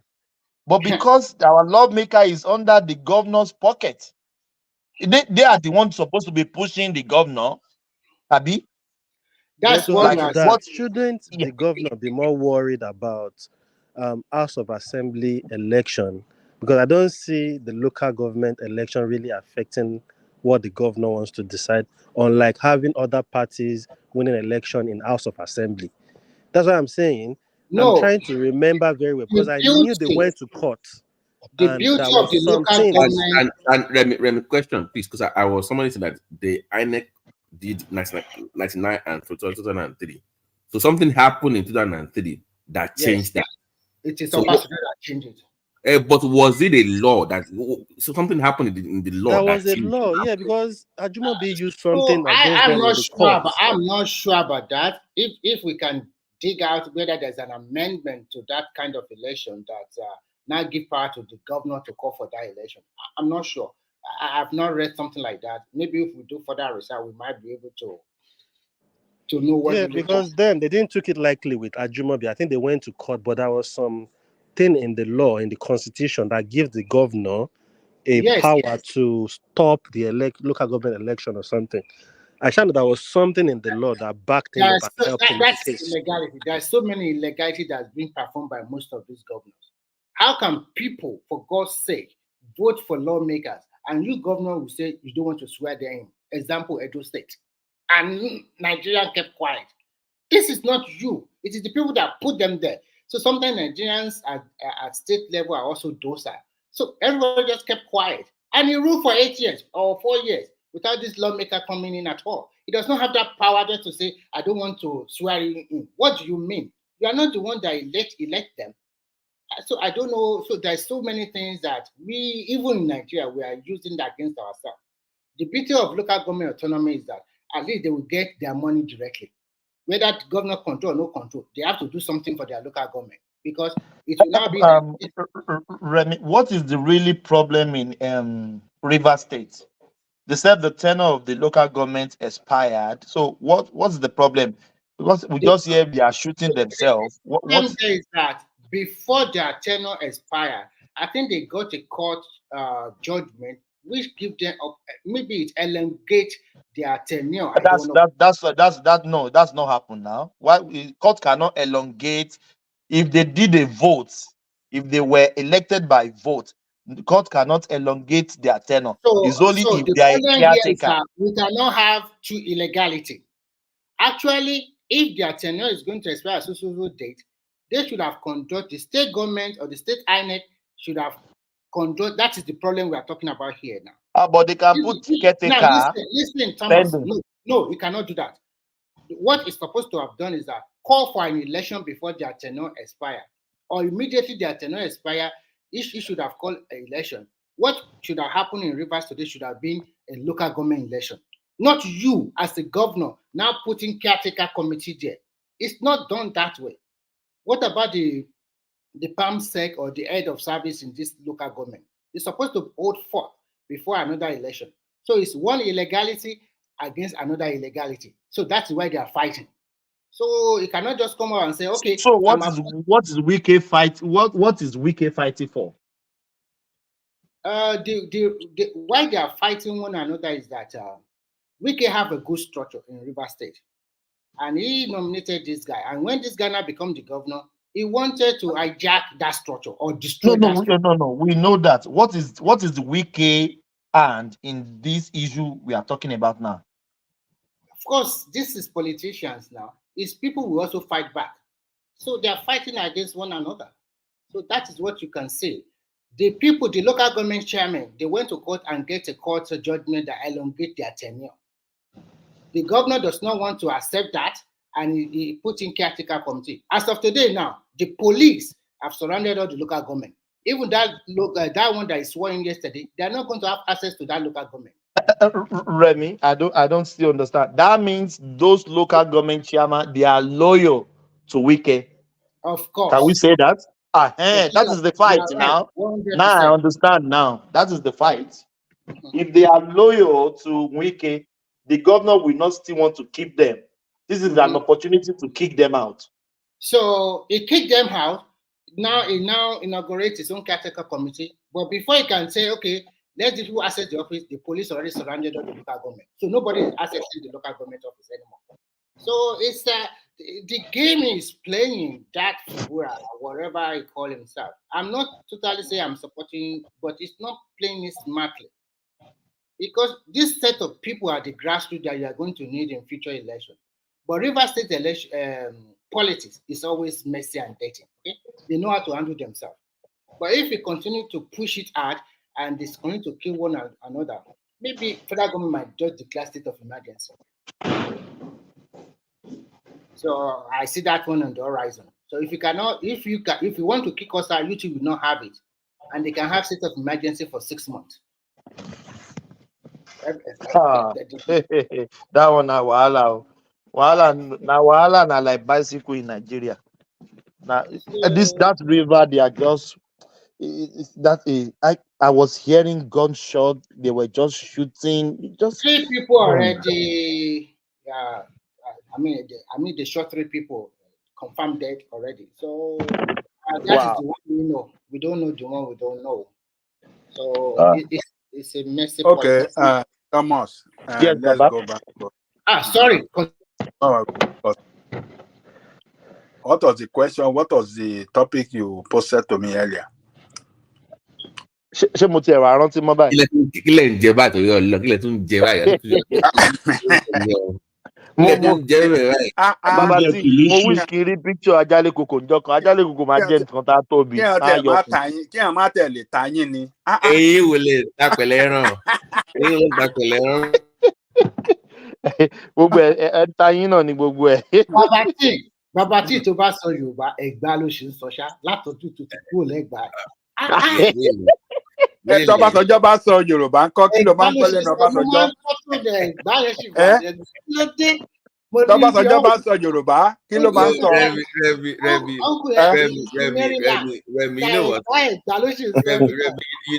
Ibi tó dàgbà sí nìyẹn ọmọ ọba kó tó máa sọ Yorùbá kó má jẹ́ Ẹ̀gbá ló máa sọ. Gbérí Ẹ̀gbá ọmọ gbòǹgbò àkàlà. Kí ìpààyàn. We'll try, but we'll give up. But you know what? It is what it is, man. We'll try to change it, but it just, Go easy. Gbogbo láfún tó ti lọ́mọ àwọn yẹn kò lè. Oh my God. Ajale Koko, another pastor don't come. They don't call heaven, no, and the phone rings. The money was dropped on the phone. People just leave me alone with Let me ask in separate word, man. Let me ask the question because I think you left because look at the chairman question. Something changed in 2004. Emotele, it was federal government conducted the elections for LG councils. But what changed was in 2004, 2005. To the point that it was now states conducting because they were sending the money to them before, right? That also changed in the same time. So what changed? Say, look, what changed in that because I don't know. So what changed? This is what happened. I think when is here. In 1999, when civilian administration took over from the military, you know, the system they met on the ground, the system that the military were conducting was sending money directly to the local government. That was what the Obasanjo administration and the federal government, that was what they started with. But I think in 2003 or 2004, the governors now discovered in the constitution that it is wrong sending money directly to the local government. The money must come to them first before, and then they will disperse it to the local government. So they took the matter up against the federal government that you cannot continue to do this. All the governors knew, you know, they have governors forum or governors, what do they call their governor organization? NGF, Nigeria Governors Forum. Nigeria Governors Forum. So they took it off. So since it's constitutional, the presidency surrender. Wọ́n headquarters o, wọ́n ní DG, àwọn onírànú yẹn. Wọ́n ní headquarters, wọ́n ní director general, àwọn onírànú olè. So they surrender to them that, okay, since it's unconstitutional to send money directly to local government, so let us comply with the constitution. And they started sending it through them. And since then, governor took over everything. That is then the local government, autonomous. Governor denied them autonomous since then. And that was what since then we had up to today. So like we are saying, look, let me say this. God bless you every time when you always talk about this autonomous for the local government. Ajali Koko, our local government is dead like dodo. It's dead. Every day, dead. They're dead. That is why you see we cannot have good governance in Nigeria. Never. If the local government is not given autonomy to function on their own. And that's why I'm always angry with this useless democracy we are practicing. Under the military, local government function are the best, are the excellent, the best that you can see. As a matter of fact, a lot of people in their locality depend, they look forward to their local government. They don't look up to the state. That was what we had under the military. And local government were very, very functional. You knew your road. You knew your you knew your Ajali Koko, Simba is coming for you. Simba is coming for you. Simba against Monsana. Simba káàbọ̀ Ọmọlálọmí. Ìbejìdé. Ọmọlálọmí. Ẹ káàárọ̀ bàbá. Ẹ jẹ́ kájálé o, kó máa parọ́ tọ̀ wá mẹ́. Ìbejìdé. Àwọn pẹ̀lú rẹ̀ mi ní táyé kọ́yìn. Wọ́n ti dé.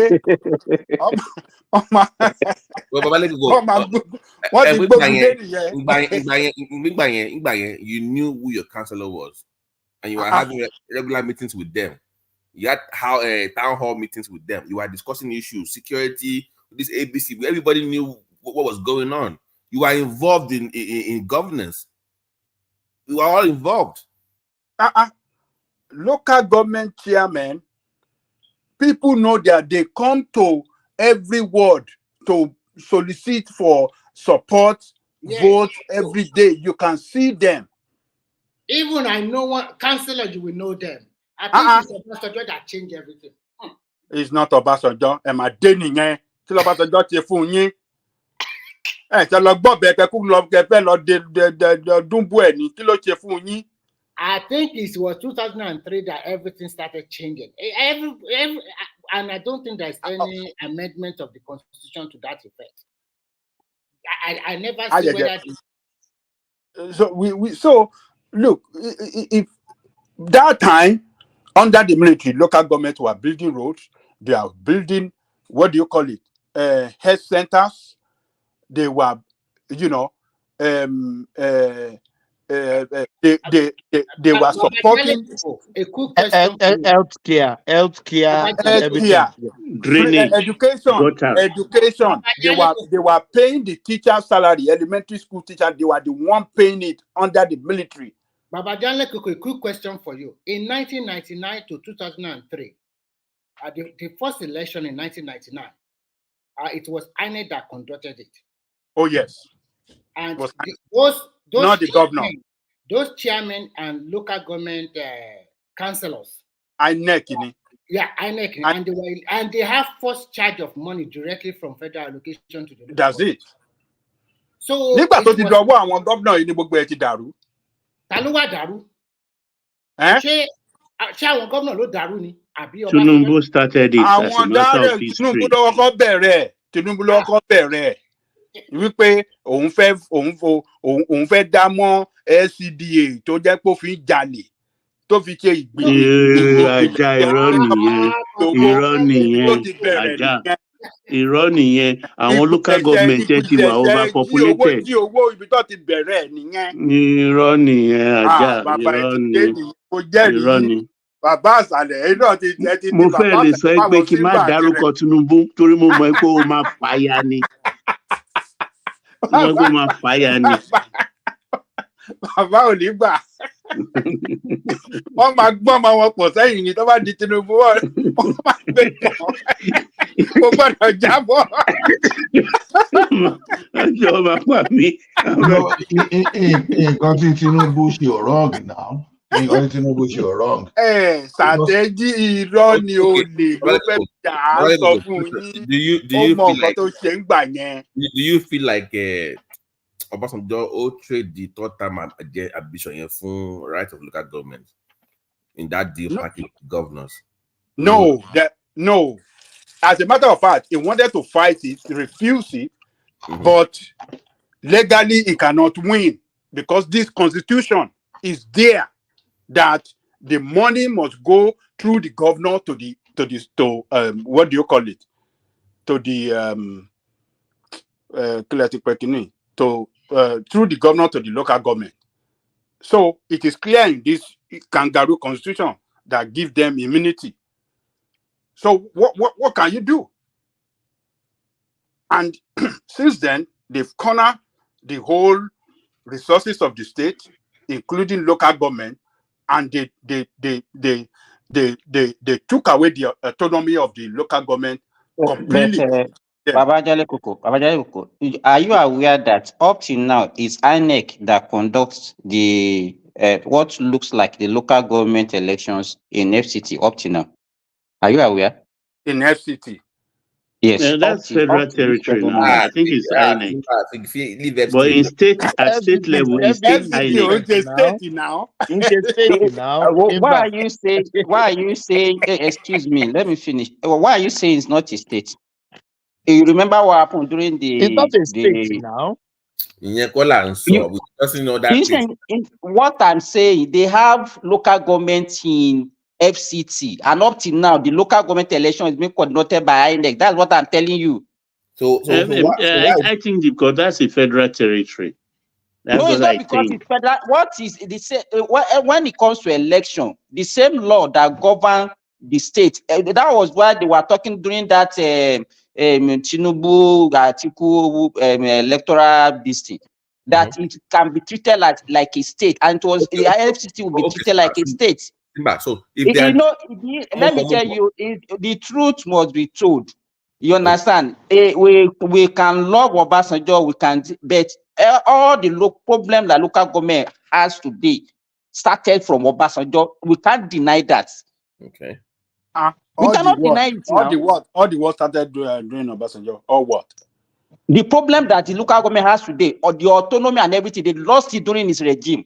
Can't you listen? Is it not the constitution that gave why are you not saying which constitution? Why you want to hold Obasanjo responsible? You want him to use military fiat to deny we know the truth. The guy compromised. He compromised. Military fiat. He compromised. I will say that No. What happened? I think it was a compromise, like Simba said. No, in the case of that Lagos one, Supreme Court ruled that federal government was wrong to withhold the local government funds, but still Baba refused. Tinubu's 8 years, he never received one dime of local government. Baba, see that, so he refused that one, no. But the one that he wanted to use for his own selfish gain, he allowed the thing to go. And somebody will come here and be telling them,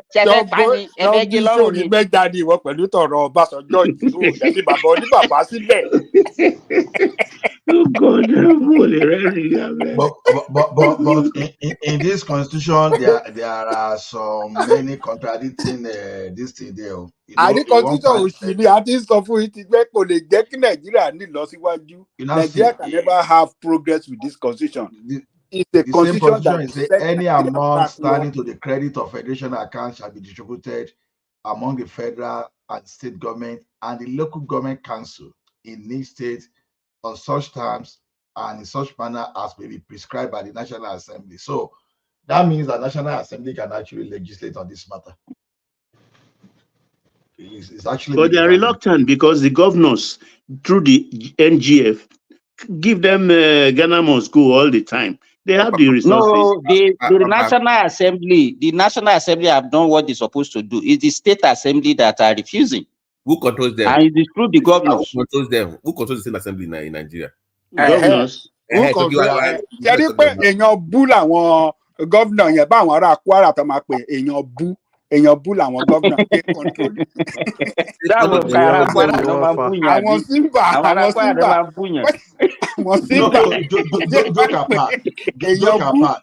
Joke apart. They control the state government. I mean the state assembly. They control.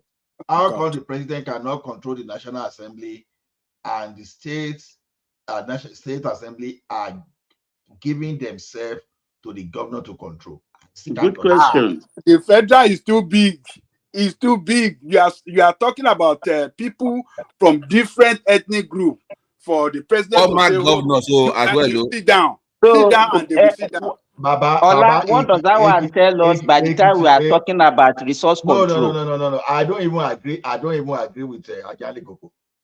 Let's see, Ekiti, for example, now, when it comes to politics, all of a sudden, you will know that Ekiti is not the same. Suddenly, even though we are all Ekiti, suddenly you will start hearing our power. You will start hearing. And we use a different state as a better example. It is not an example. Babati, can we discuss something? What Ogun State? Ekiti tó jẹ́ wípé èèyàn kan wà ní Ogun State tó lè san gbogbo owó tó lè ra bẹ̀ pa. Ogun State àwọn ló ń dà wá rú náà. Àwọn Abiola. Ola, may God bless you. They are the one, yes, all the katakata that we have, they are the people that are causing it. It's the Ogun people. What are we talking here? Simba, one on them. Tinubu sọ pé òun lówó ju state yìí lọ. Pàdébànjọ, Ṣónẹ́kàn, Abiola, Ọbásanjọ́, ṣé ká máa kà á lọ? Àwọn ló dájú one voice. Wọ́n gbé ara yín kúrò ń bẹ̀. Ìkan sáré lọ gba.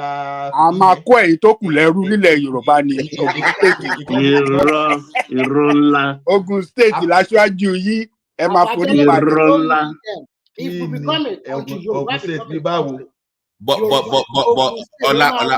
Ola, seriously, are you saying that this current governor house now they can actually, okay, let's even say Ekiti, like you said, even with those so-called divisions, the governor will still find a way to run. He currently runs things there, so that's just the reality. So even when you say, because of different people, if we restructure the way we are supposed to restructure, all people saying those things will be back there. I'm saying right now. Forget right now. Because it's not a function. It's not the function of government. Is it not that a state assembly they used to impeach Shefayoshi when they were ready to impeach? How many times were those state assemblies? You are missing the point, Ola. Let me tell you what. Who put the governors there? They are pleased, right? They are in the no. The minister, the former governor is where? In the Senate, I be, and he put his boy as governor. What kilo pass? Could he move anywhere now? He will block it up there. They block it down there. No, okay. Whether you like it or not, we have to work it out. Whether we like it or not. How? We have to restructure. Who will pass the bill to restructure? The same people. And let's start it first. No. You said who is no. The minister don't do that. Who is going to restructure? The same people that you are complaining about. Baba, these people know that they won't be there forever. At least Wiki is getting his own service first and now. This thing, we always believe that it's not possible. I will believe that the governor will stop it when we've not even tried. Let us try it first before we even say it's not going to happen. Now, the National Assembly, they passed the same electoral law that sent some of them out. And people were saying it as far as 2015, 2016, they won't do it because they know. And they passed the same law that sent them out. So let us try this thing before we say they can, because these guys knows that these guys they are not new to power equation. He's got to do his elderflower. He's got like 3 or 4 elderflower jobs to pack.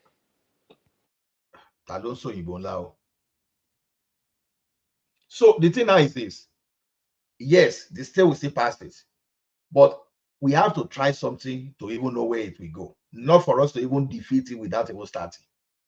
So I will leave it to whoever is going to let us start it first and see how it will fly. That's my whole point. But Ola, was it not 1 week or 2 weeks ago that we are talking about federal government taking the giving the state, Supreme Court giving the state 7 days? So what is the outcome now on this same issue that we are talking about? What is the outcome? We are not hearing anything again. That thing is not even clear to me. You have to explain to me. The Supreme Court gave them an ultimatum or what? And you have to get 7 days. 7 days to do No. I want to give you the updated.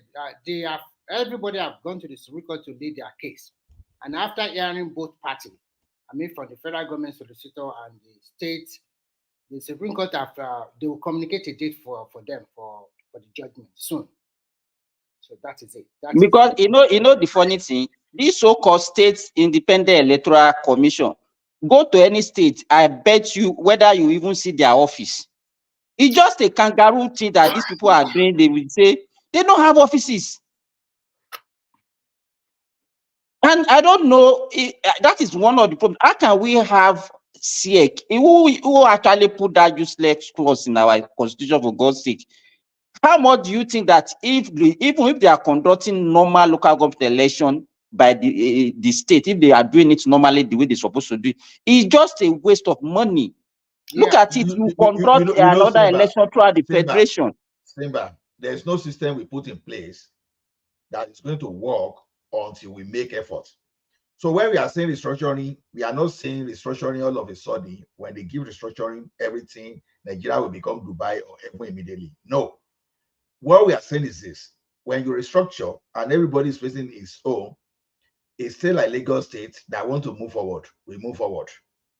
Maybe it's still like Zamfara that is not ready to move, that's ready to move backward. So you can continue to move backward. You see, this restructuring we are talking, okay, look at when we're controlling our education. Look at how educated we are. We used to be rather.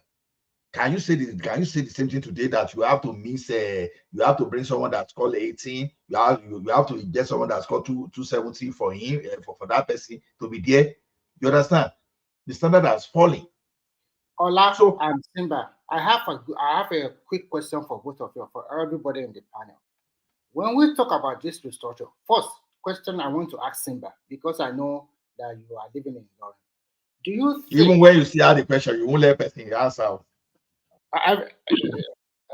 So my question to Simba is this: at least you are living in the north central of Nigeria. Do you think that majority of the people in the north central area, do you think they don't want restructuring? That is one. And then the second question to everybody is that, do you think the northwest and northeast of Nigeria, they don't want that restructure? I want everybody to just speak freely, because I think that is where the problem lies. Most of the southern state or region, they want this restructure. But it seems that North Central always go along with Northwest and Northeast. That is the reason why I asked you that question, Simba. So do you think the northern part of Nigeria, they don't want that restructure? So that we know where we are, if they don't want it. Because Remy, I don't think the problem is with the people. The problem is with political elite that are actually benefiting from this present structure. It's not about the people. Yeah, of course. Yesterday, I was speaking with one of my. Just hold on. I was speaking with one of my friends who is from Benue State yesterday. We were talking about this restructuring. We are not even talking about restructuring. We are talking about regional government, and he was asking me. The question I asked him is that, okay, you are from Benue. Are you ready to go with the north as a region? He said no. And I asked him, I said, okay, which state will you now want to? So, okay, if you want to form your own region, you can't say, okay, Benue State will stand alone. Which state do you think you have something in common that you people can go? It's just that middle belt is a chaotic place in that our country. There's no single state in that looks somehow similar, even in terms of ethnicity, in terms of language, in terms of anything. Niger State is not the same thing like Kwara. Kwara is not the same thing like Kogi. Kogi is not the same thing like Benue. Benue is not the same thing like Nasarawa. You understand? But if you ask them, they don't want to go with the north. So, well, the restructuring, I think the only thing that if we are talking about regional government or whatever, I don't know how we can create regions in Nigeria or present, the present day Nigeria. We should just forget that regional government. So restructuring, okay, you can say you are controlling your resources, but in the same way we are looking at the shenanigans of the governors now. If you say the state governors should be controlling their resources, is it the same way the little resources that they have and they are mismanaging it? Is that the same way they will be mismanaging if you give them more money? What will happen? At least Simba, if they cannot pay their state worker in the state, nobody will say it is Tinubu or Buhari or whatever anymore. Let us leave them, okay? That is how to grow. If Lagos is performing, if Nasarawa is performing, if your Kolata state is not performing, then we know who to hold. Kolata and Adeleke, let's talk to them. Let us leave them. Let everybody grow at their own pace. But if you are still thinking that federal government should continue to support them year in, year out, it's rubbish. So can I add my own voice to that? See, when the military were there, this same kind of excuses was what were they giving us that, oh, the politicians, they were not mature, they were not ready. They give that excuse. So they until who Murtala Mohammed first of all overthrew what do we call it? Go on. You understand? Because Gowon too didn't want to go. They installed Shagari, right? Even though team were not so good during those periods, but at least Awolowo was able to do whatever UPN they were able to do something good for the southwestern part of the country, and the part of the Odua investment that Gowon tried to nationalize those, they at least were trying to get something back in different form. You understand? Then when Buhari IBB got to that power too, until that of Absalami, they were giving those excuses as civilians were not ready to. See, if we are looking at the way governor behave, and because of that, we don't want to restructure, then it's like, it's this normal thing. People are always afraid of change. People don't want to change. You know, that's when people are saying, no, change management, when people are saying, oh, people do, I say, see, a new thing. I said that thing very long time ago. When I want to consider the father of change, it's Isaac Newton. A body continuing in state of rest or continuous motion. You understand? Unless it is acted upon by the external force. So the thing is, people are always afraid of what they've not tried. You see, some people say, want to jump out from Nigeria to come and study overseas. They are still afraid. You will never know which one is better until you try something. So what we are saying is this: we have countries that have this type of restructuring that we want to follow.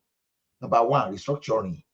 We want the state, not governor. We should separate between the governor controlling the police. Now, we want the state to control the police. There's a way you can constitute your police to the extent that the influence of the federal or the state government may not be that may not be in such a way that it can totally abuse the police. You understand? That is where we should be discussing the mechanism instead of saying, okay, or we should not. Like, it's of a recent that I know that even the mayor of this city I am now cannot control the what do we normally call the head of the police? Just the head of police cannot control, because we have some people. You understand? We have representative from the province, and we have some reputable citizens that are being good for themselves. That they are the one that are within that police commission. You understand? Nothing stop us from having such in Nigeria. So, you know, I've always been the advocate of you even let our judiciary, you understand, the judiciary to control the police rather than the governors. So we can come out with a system. Don't let us defeat a system that would not even try, first of all. So then that's police. Then when we talk of resources we are talking about, you understand, Land Use Act now, if I were the governor or any part of this, don't allow the federal government to amend that, especially what we've witnessed in the last 8 years. That people want to hijack the water resources, they want to hijack everything. Just make sure that they don't control that. You understand? Let it be. So you'll be able to look at, okay, someone want to bring industry to your state, you'll be able to give to give. Then when it comes to revenue sharing, you understand, as it is today, the constitution has not even stated the maximum. It just said minimum. So even it means that if the National Assembly and our political leaders, if they are so agree that, okay, the derivative should be like 40%, it's open within the constitution. And I got to know that in during that 2014 confirm that the 30% derivative they are talking about, they are saying it's not constitution that said they say that. I know the constitution is not, it's minimum, it's 30%, that it was minimum, not maximum. So that means you may decide to say, okay, you want to agree on 70% if you want it that way. So as a matter of fact, there's no serious constitutional amendment for that. It's a thing that can be agreed. So I think agreement has always been a problem. So let it be like that. So this restructuring is not all about boundary alone. Wherever boundary you find yourself, how can you use the resources within those boundaries, you understand, to better your economy? So nobody is saying, no, Western region, but so if those regions, if they want to form alliance, like, you know, it has always been what Tinubu and APC and AD them and very odd, what they push for integration within the Western region, within the Western states, rather, let me say Western state, that okay, state integration or regional integration, railway system, power system, or road, all those economy, that's what they've been pushing for. So if the regions, if they stay within the region, can collaborate, Amotekuna is an example now. Somehow, they've been able to collaborate and they were able to form something. We've never heard where Amotekun from Ondo State is fighting that of Osun State. Understand? I know if they have gone, it can be it can be a different thing entirely, but they still then you can still find a way to control these people. So we should don't just, because we are saying state we abuse. Tell me, as the federal government, right from the time of Obasanjo, not abuse the state police, the federal police, or the TSS, or EFCC, or the military. It is in the blood of human beings to abuse power. But human beings in group are the one that will gang up together and say, no, we have to control this thing. So to me, we just have to, so that everybody, there was a time, because I live in Ekiti, the place I live in Ekiti, when the local government chairman was not paying the salary, the local government chairman ran away when the teachers and the local government workers, they were looking for him, because they know that time they knew when they were supposed to go. They knew that the local government chairman was the person holding their money. The guy ran away. So by the time he was coming back, okay, he had already prepared to pay them. So it's not that you are governing over a city in Ekiti and you be living in Abuja, where those people cannot reach you. It should be, to me, it shouldn't be like that. So let us start the process and even see where it's going to lead us to. And finally, before I keep my mouth shut for a while, is that I think this notion that the Northern although I am part of those people that used to believe it, but I don't see, because when I read what happened in the past, you know, those people that the first people that wanted to secede from Nigeria were the Northerners. Sir Ahmadu Bello was not ready to So be part of Nigeria. who stopped them? Who stopped them? Awolowo convinced him. Awolowo convinced him to stop that. We're going to use for a federal system. And Azikiwe wanted to do unitary system. And the reason they overthrew government in 1966 is that some political ideologies, and because of what they wanted to achieve, they hide under the crisis then, just to implement the thing. What stopped them, for example, when they took over? What stopped them from allowing the structure to stay the way it is? What stopped them? You started nationalizing state assets. You understand? Thinking because you are the cadre, you are the officer cadre that, oh, you believe you will control everything, but the reality dawned on them eventually that, you know, without the followers, without followership, leadership can never succeed. As we speak today, the governor, the president, and all those leaders we see in Nigeria, it's just because indirectly or directly, implicitly or explicitly, that the followership, we are permitting what is happening. But Ola, what you just said, how can you be so sure that that was what happened? Is it because it suits your narrative that they hide under the crisis? Are they the one that created the crisis? It was my opinion, because already I said that in my opinion, I said they hide under the crisis. That means that there was crisis, right? There was crisis. So who created how did the crisis started? You know, forget about how the crisis started. The question is, okay. Some group of people, this is my premise, some group of people pre-independence, they wanted unitary system, right? Now, Ahmadu Bello said, no, I don't want to be part of Nigeria. Aoula was said in the federal system, you will still control your people, don't worry. And as a matter of fact, Ahmadu Bello was supposed to be the prime minister. He said, no, let Tafawa Balewa go and be the prime minister that he will prefer to manage. To remain the premier of the Nigerian region. That he preferred that, and to be the. So now, the thing is, our arrangement pre-independence, they've defeated those people that wanted unitary system. Now, why I said they hide under the crisis, because you could have taken over at the same time, maintain the structure. But why did you destroy the structure? The fact that you destroy the structure simply means that your agenda that you've been looking to push, you now hide under the excuses of the crisis to now push your agenda. That's why that's the premise I used to make that conclusion. Because if you have allowed the structure to run the way we used to run it, or we said, okay, these people they did not have any agenda, you know. So you allow the region, so all this idea of creating 12 states and ballooning to 19 states later, then now 36 states, would not have occurred. So that's where the manipulation of local government started, because naturally the resources were shared between the states, between the federal and the region. And the region now will now look at how they can distribute to their own local government. That's what we're practicing. And suddenly, when the military took over, they started.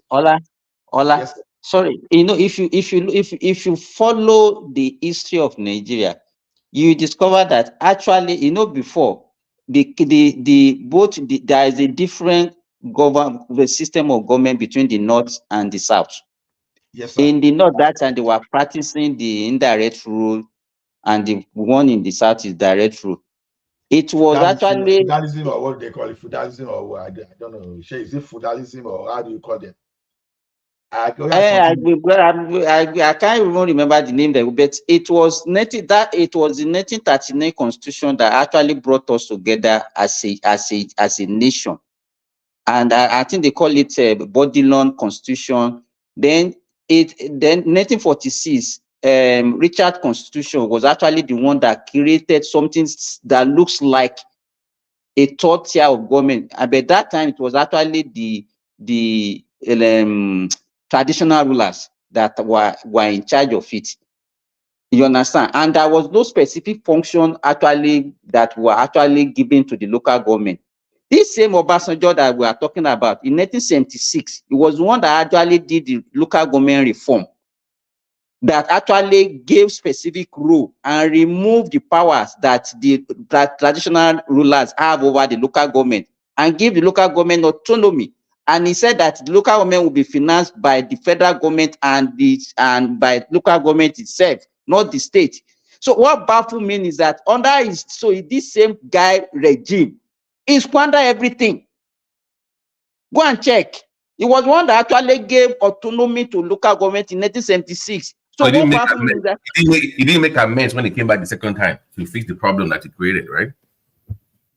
It's not even he didn't create the problem. He actually gave autonomy. He was one that gave autonomy during his military era, 1976. Oh.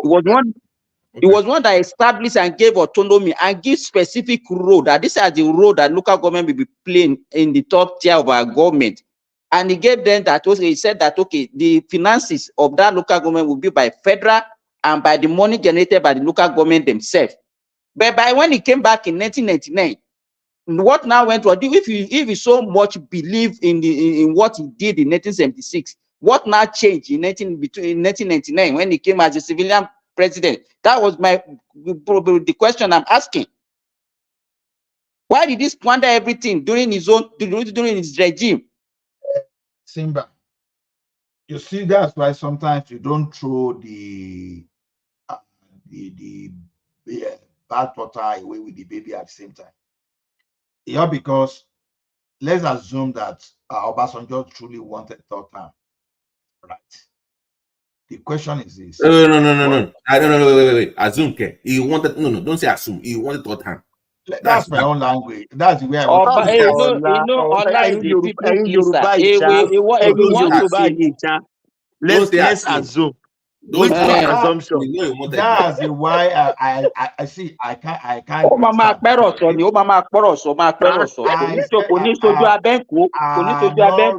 I'm not ready to be grandstanding as if I was there. So let me just speak the way I want to speak. And the way I speak, you see, when I speak, I use proper statement. I'm not doing it as if I was there. You should have noticed me. You should have noticed the way I speak. So I don't say, oh, no. I would say they said, or this, or probably that's how I speak. So, but let me tell you, this thing is not about what they said. There are documentation for all this thing now. That's the way I want to present my own. So you now present your own. That's okay. They wanted. I'm saying, let us assume. You understand? That even what is there to assume is a fact. Why are you assuming when you know it's fact? I said that's why how I want to speak. I be able to that's àwọn alágídí Èkìtì yìí gan. No. Thomas, this is it. It's like this is the skill I've built over time. You know why at work they say, oh, can we do this thing? And I noticed some of my guys then they will say, it's not possible. At the end of the day, what they said is not possible. We later implement that same thing that. So later I call people, I say, look, when business people are telling you that they want to do this thing, the first question we should have from them is, have you seen anybody that has never done this thing before? So please let us know. Instead of me telling you it's not possible. How do I know? When I'm not taught is that I want to gather all the wisdom in the world. And on that. So the thing is this, I'm flexible because I don't know. Yes, I heard that Obasanjo wanted third time. I was not there. That's what everybody is saying. Someone once told us that Wale Soyinka graduated with an ordinary pass from university, and that team moved for like generations.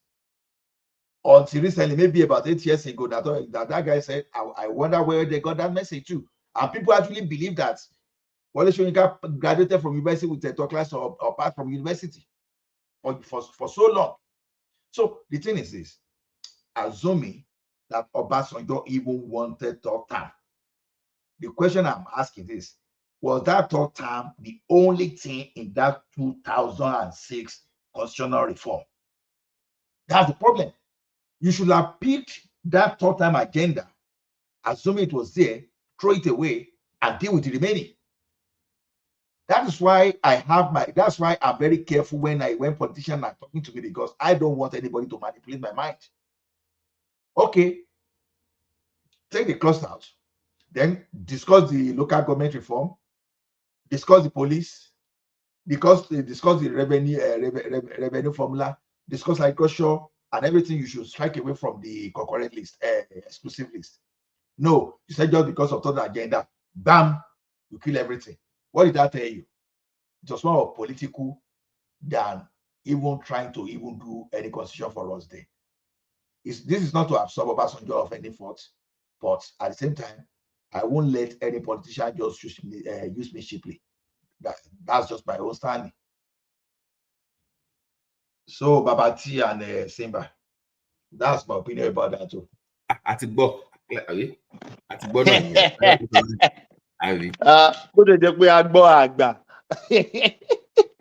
Yeah, that's fine. Yeah, Prince Daddy has been quiet. What happened? Are you in the other room? Prince Daddy. Is in the other room. Other room. Yeah, who else has not spoken? Mikey. Go on, Mike. Mike, are you all right? What are you guys talking about, sir?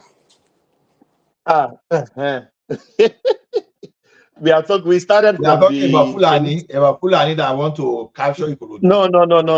You don't. You know, Mike doesn't want to hear anything Fulani. We started from the. The moment I last started talking about Obasanjo, I just closed my ear because I know you go heaven and hell. You know.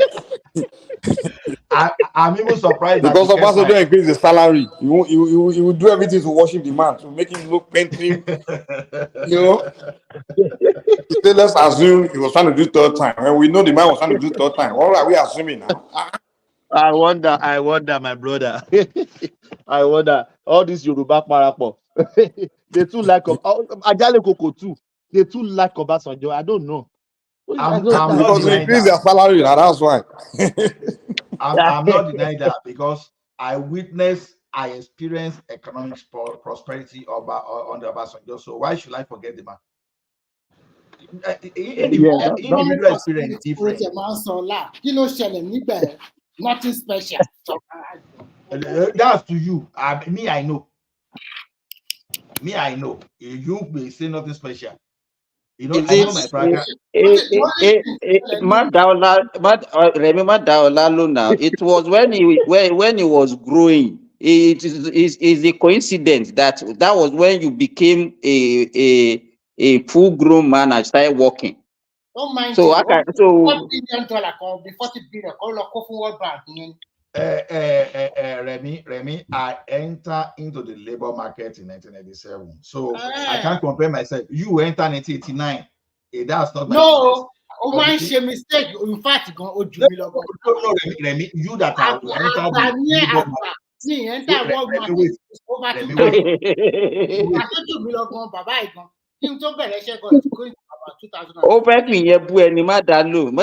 Don't let Ola get at you.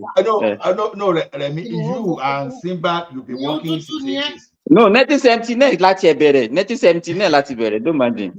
You see one thing, pé mo mọ nǹkan tí ojú mi rí NEPA. Ẹbí tí mo kúrò NEPA, mo mọ nǹkan tó ojú mi rí. Ojú ẹ̀ rí gbà tó ti gbowó ẹ̀gúnjẹ tó ti lọ ń bá wọn ká wáyà. Tàlẹ́ sọ fún gbogbo àwọn tó wà NEPA ló ń gbẹ̀. Owó rẹ̀ kọ́lé dàbí. Èrò transformer lọ máa ń gbé lọ. Transformer ni ọlá máa ń bá wọn gbé lọ. Èwo tún ní bàbá tún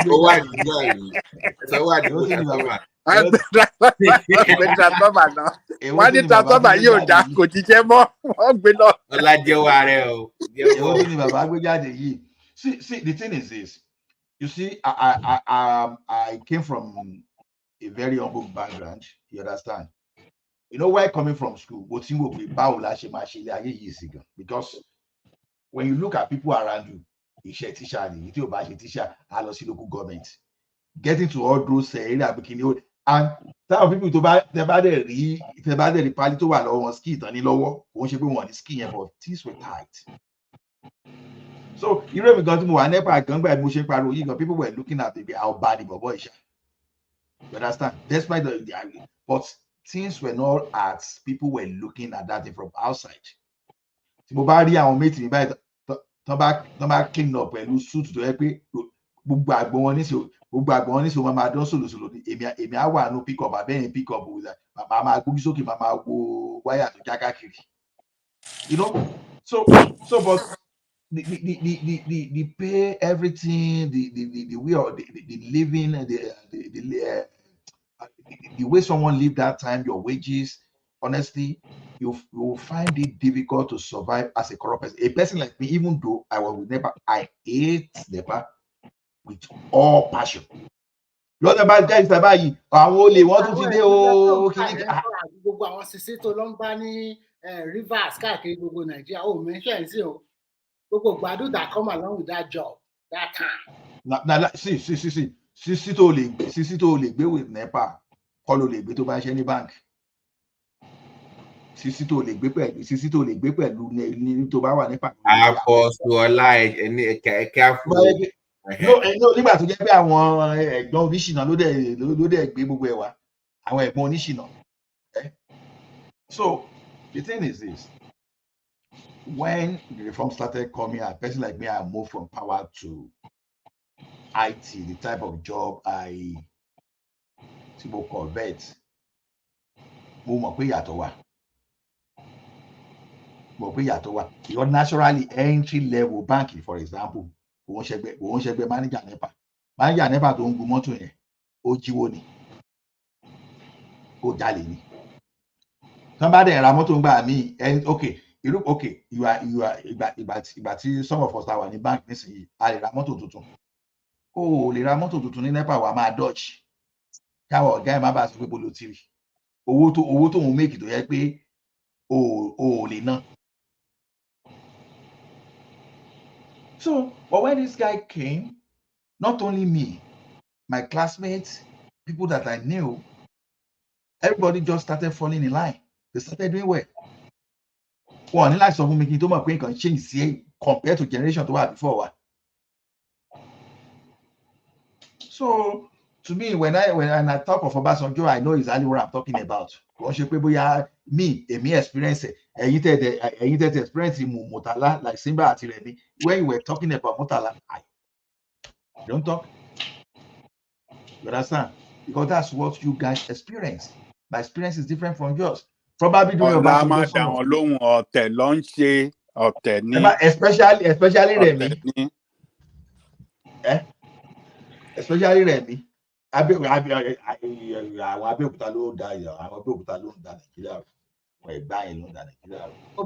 you are abusing Abeokuta, you are not only abusing me, you are abusing Babajali Koko and everybody that from Ogun State. Ajali Koko na Ijebu now.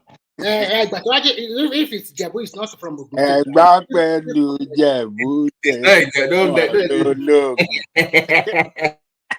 The one. Okay, Shonekon na Ijebu, sorry. Shonekon na Ijebu, but then you.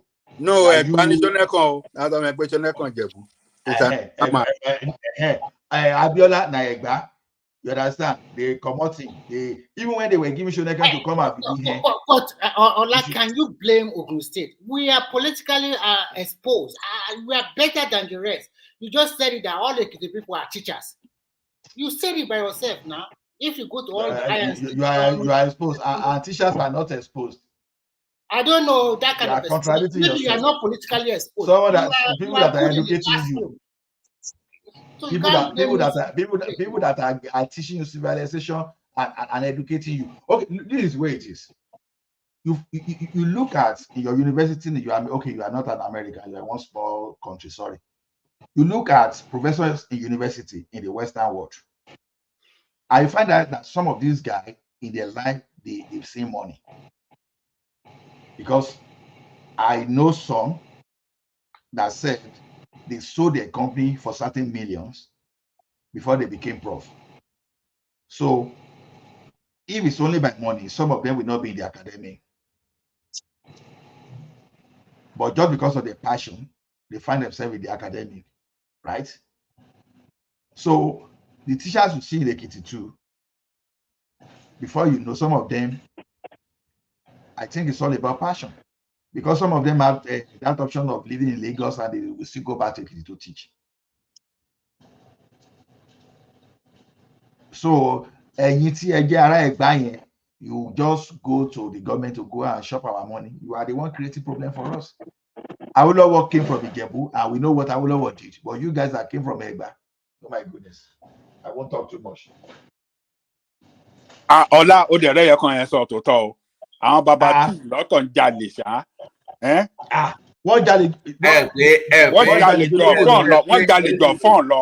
There's a difference between olè àti kéèyàn fẹ́ wọ́.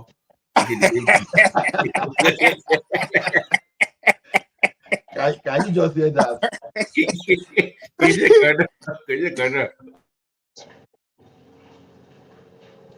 Don't mind Olajare. But can you just hear? Àwọn ẹ̀gbá yẹn olé wàhálà ni wọ́n ti láìkí kọ́ máa bára wọn jà jù. Èyí tó ẹ́ pé àwọn Ìjẹ̀bú wọ́n máa láìn pẹ̀lú ra wọn. Ìjà ṣáá ni lọ́dọ̀ tiwọn. Ọbásanjọ́ ò ní gbà, Abíọ́lá ò ní gbà, Kíní ò ní gbà. Yínká ò ní gbà. Yínká ò ní gbà. Kí ló dé? Wọlé Ṣóyínká. Kí ló kan aráyọ̀? Kí ni aráyọ̀? Fẹlá too no go gree. Fẹlá no go gree. Bẹ́ẹ̀ kọ́ ò ní gbà. Kí ló dé?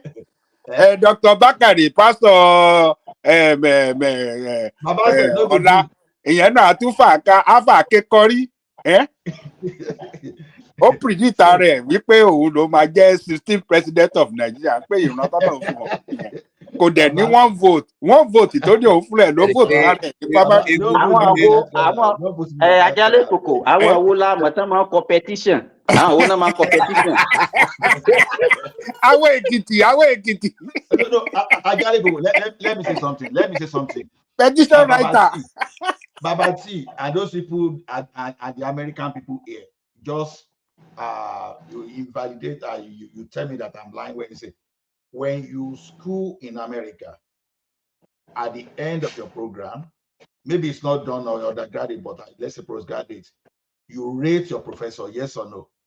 Because when we rate our professor, that is where people write petition against the professor. As a matter of fact, some professors, they lost their tenure when students rise strongly. In fact, for the postgraduate students, they used to change their professor anyhow, because they will tell you, especially all those MBA and business people, they will tell you that this prof, we don't want him.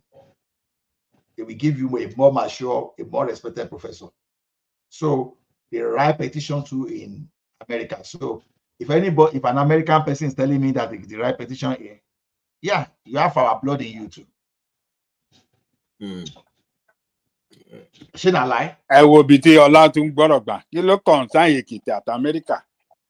But America used to write petition against their professors. So Èkìtì too write petition against the person they Ìgbà yìí máa ń kọ petition láti fi fọ́ ìlú ni. No. Our petition is, see, one thing about Èkìtì is this. You are in a school, you see the principal. Okay, there was a principal then. They did launching. They were supposed to build library. Stop it. And suddenly, the principal started building a story building, 4 flats. So now, when someone now wrote petition that, okay, Ejo, this man is a principal. There are other principals. Can you just investigate this man and let him explain where he got money to build story building as a school principal? So that is why you will not see Yahoo.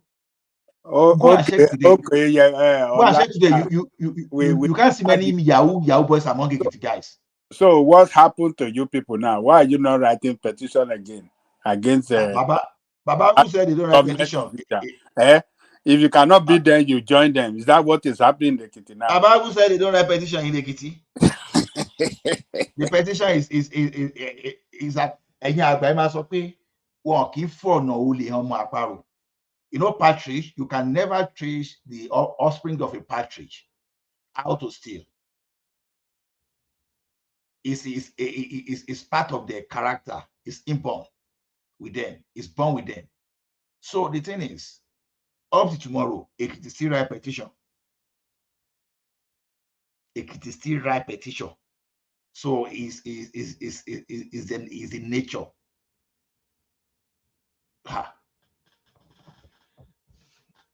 One thing is this: if you want to do anything secret, don't do it in the presence of an Ekiti person. No. Please don't tell anybody this bad thing I want to do. So I said, don't do bad thing. I qualified it to don't do bad thing in the presence of an Ekiti man. He is going to expose you, and he will damn the consequence. You see, I'm proud to say that if you line up 100 Yahoo boy today, you will find it. Babati.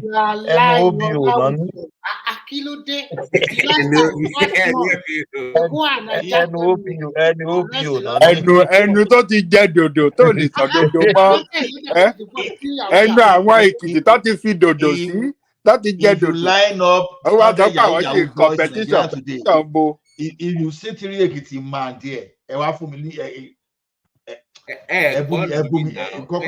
competition lẹ jẹ́ kí irú Fáyọ̀ṣe yẹn ṣe gọ́vnà fún yín. Abẹ́ni ti jẹ dòdò. English. These people that their mouth and get dodo and cannot solve dodo more.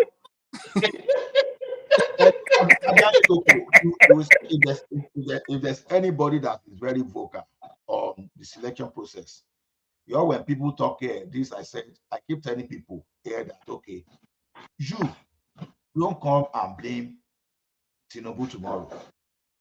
Don't come and blame Obi. You too go and join that party and keep pushing from that party. I know the leaders, they want to override everyone, but you just still go there and go and push first and let us see you, rather than passing judgment after, because the selection process really matters. So the Ekiti we are talking about is that you are presenting starting a class of candidates to them, and those are the person they are voting for.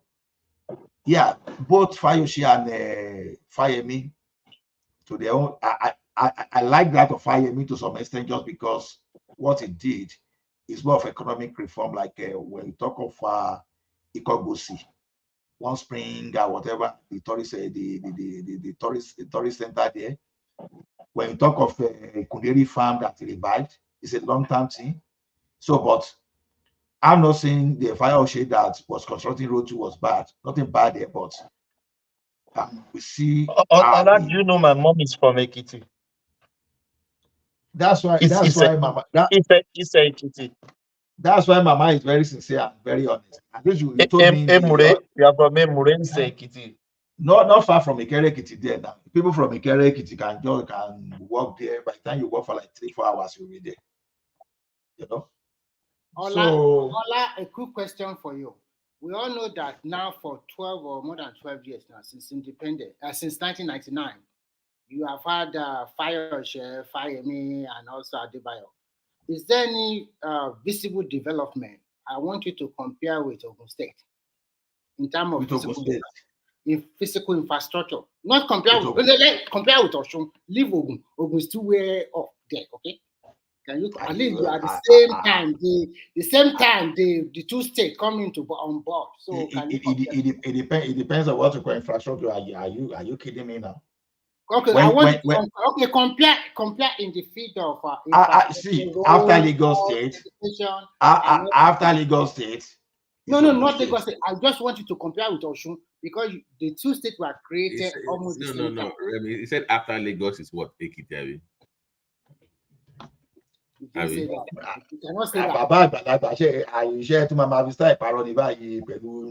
hope not. Now I'm asking you, did you say after Lagos is Ekiti in the southwest? I said after Lagos State. What happened? Ogun State. After Lagos State is Ogun State. Okay, we're gonna check. Not even your state. We're gonna give checking and make sure. Understand? After Lagos State, you cannot even compare it with your state now. The distance. You get me what we are talking. I'm telling you, I'm just ranking. Actually, there's a reason for me ranking that way. Okay. Proximity of Ogun to Lagos is helping Ogun State. So that's why I say after don't do that. Don't do that. That's a backhand compliment in here. No. Ogun State is the most industrialized. Even right from people. Just compare Ekiti with wait Osun, now. Even right from the period of Awolowo, Ogun State has been the most industrialized state in Western region, in the entire West. So how can you compare Ogun and Ekiti? No basis for comparison, honestly. I did not say Ogun. I say Osun and Ekiti. Don't use Ogun. Based on what? Osun is performing better in terms of revenue than Osun State. So what are you talking about? I'm talking in terms of everything: health, education, infrastructure, everything. Look at it from this way. In terms of revenue, it is performing than Osun State. How did they arrive at that? Do you tax what is not visible? You understand? So Ekiti and Osun, you are comparing together, they are similar. Nothing so special. So if you are going to give a slight edge, who have a slight edge between the two states? Based on what will you use to measure? Tell me. I just give you a lot of parameters, but you just use them. Tell me one important industry in Osun State that we say. Allah is running away. Allah is running away. I'm not running away. Osun State is not better than Ekiti. That is exactly what I'm saying. So you think Osun State is not better than Ekiti? Okay, so Ekiti came last in the southwest, right? No. Ekiti, as of the last time I know, Ekiti is still ahead of Osun State. They are confused. That's why I was ranking them that when you take Lagos State, you take Ogun, you take Oyo State, then you take Ondo State. Then it's only professor you guys have. Only professors. So is professor not is a bad thing? I know. I can't condemn Ekiti now. Half of my DNA is from Ekiti. My mom is from Ekiti. This guy, Fayemi did a lot. At least Dangote signed a memorandum of understanding, and they allocated where it's going to put rice mill. And what's the name of these people that used to be for Stallion Rice before? What's the name again? And we reached agreement with some people that we put cassava processing plants. I'm not talking of the local ones. So Fayemi attracted a lot of investment opportunity that at the end of the day, let's say in 10 years down the line, if they follow through, I'm not even seeing how, except maybe if they start giving more derivative to Osun State based on illegal mining there, if the government can shut that place. But other than that, when look at our investment in agriculture, if the thing mature fully, if it goes the way we want, we should be getting at least more than 1.5 of what Osun State we get in revenue in the next 10 years, if they continue the same way they are going now. So to me, I feel so. Anybody who is fat can prove me wrong later. I stand to be corrected. I feel Ekiti is actually moving ahead of Osun State. That's my Osun is just a civil servant now. Ekiti is a civil servant now, but I think. But I think they have more potential. Yeah, because than Osun State. In terms of land size, they are smaller than Osun, and they have a lot. And they are older. They are older than Osun State. What do you mean in terms of when they create them? Is it not the same time? No, I think Osun is older than Ekiti. Osun is older than Ekiti. Oh, yeah. I think Sherubawan was the first governor, right? Sherubawan, right? Yes. Of Osun State. And it was that Dami IBB created Osun State, and Abacha created Ekiti State. Yeah. I see regard somewhat Ekiti State still part of Ondo State. So that's what I was saying. It's older. So I think they have separated them here. I think because it's a relatively peaceful state and we don't have a lot of people like activists or talk too much, They just tend to go to that educational level. You see them more in higher institutions. You see them more in some courses that predominantly Ogun State will not do, like philosophy, like all this kind of course that when you, so they are different sect of people entirely, and they are very principle-minded. You can see from Olatu. So that one I give it to them. If you are talking about, That's it. we are I'm talking proud about of Ekiti. yeah, if you're talking about people that Don't do that. Orí mi ti wú already, kò sí nǹkan tó fẹ́ ṣe sí yẹn. Orí mi ti wú tó bá rí obìnrin tó bá sọ ọmọge sí wa wájú wọn principle o.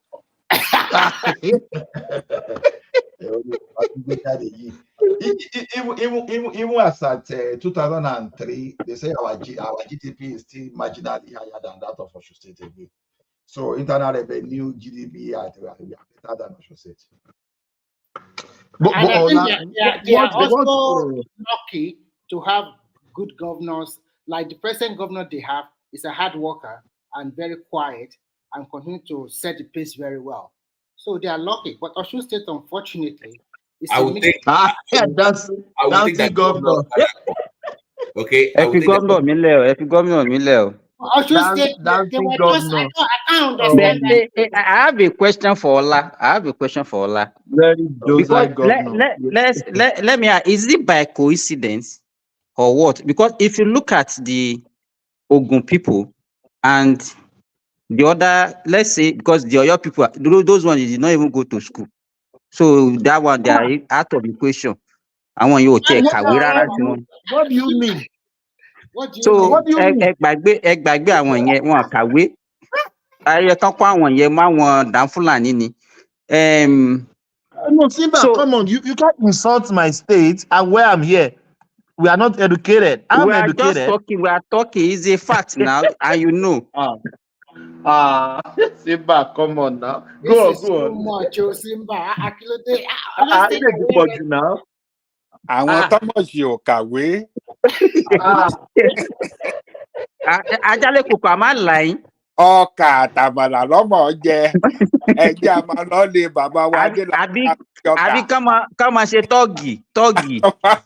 Ká wa mọ́tò. Ẹja gbóró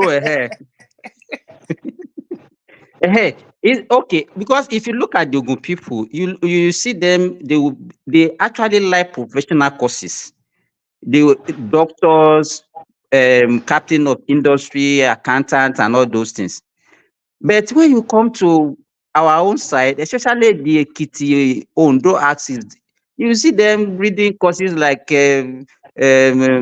philosophy and sociology,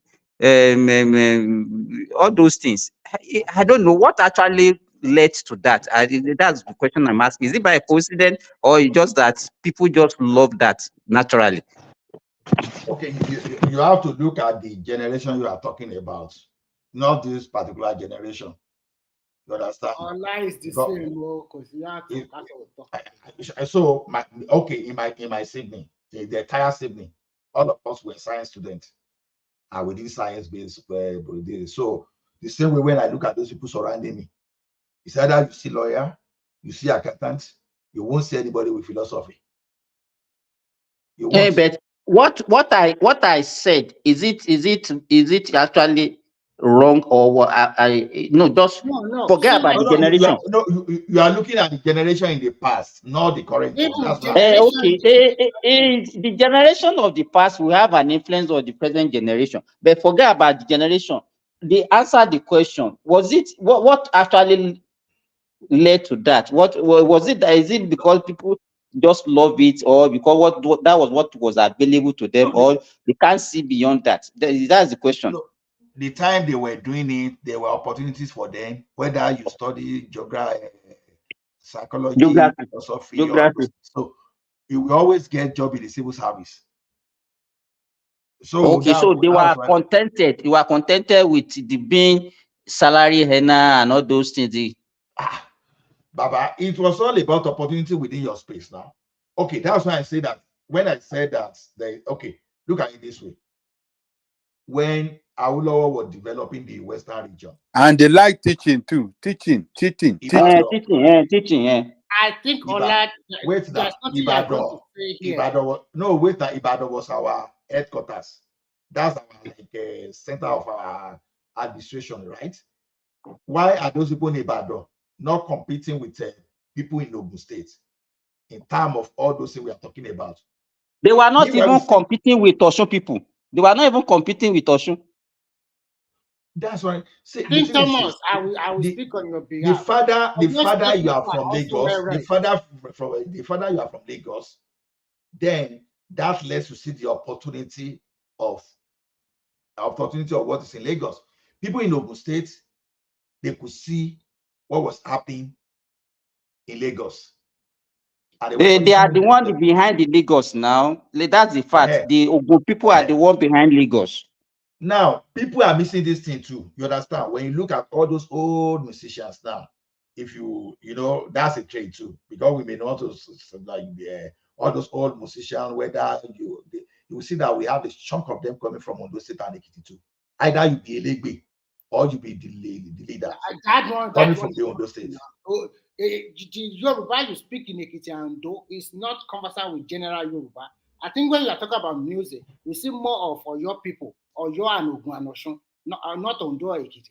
Even Orlando Owo, that was very popular from Ondo. A lot of Yoruba does not buy it because they cannot. How many of those? You see, I'm saying when you look at the larger, the percentage of those people, are those people? I'm not talking about the leaders of the band alone. Even those people supporting them, the instrumentalists, the drummers. Yes. Okay. Look at Ebenezer Obey now. Yes. You know, it's from Eba, right? But go and look at all his guitarists, some of his guitarists, some of his drummer, and others. Go and look from where they come from. The same way, go and look at Sunni, then go and look at so the thing. What I'm saying, then we start talking of band leaders like the like of Ola, you know, let me tell you, I can tell you what you're responsible for that. You know, most of these things are actually religious based. You understand? If you look at Juju, you discover that most people that play Juju, they are Christian. And then if you look at Fuji, because that is the origin of all this music, is religion, the two major religion. So most people start from church. If you are a drum beater in the church, you are a guitarist in the church, and that is how all of them are joining all this group. The same thing, the people that started, Fuji music, you discover that majority of the people, in fact, hardly you will see a Christian that will be a Fuji musician. And because all these things that they used to do during Ramadan fasting, that they will be waking people up at early in the morning to come and take sari. That was how all these things started. And that's how you see people like that. So you might be right that the people, they are isomogbies of all these major musicians that you see in Juju, they actually they come from that your axis. So that's exactly what I'm saying, because it's all about what you are exposed to, what you are not exposed. So in Ekiti, we are talking about we're exposed to farming and civil service. Okay? That's what people were using, and especially when people were not leaving their village or the cities. You are right. The Ogun people actually, they have the benefit of being exposed to education first.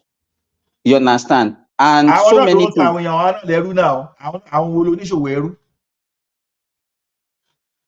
know, and that's why you also discover that majority of our industrialists are also from there. Simba. Mo fẹ́ ta ọ̀la lálẹ́ $5. Ṣé wọ́n kó ilẹ̀ rú lẹ́kìtì? Ṣáwọn Ògùn wa kó ilẹ̀ rú ni?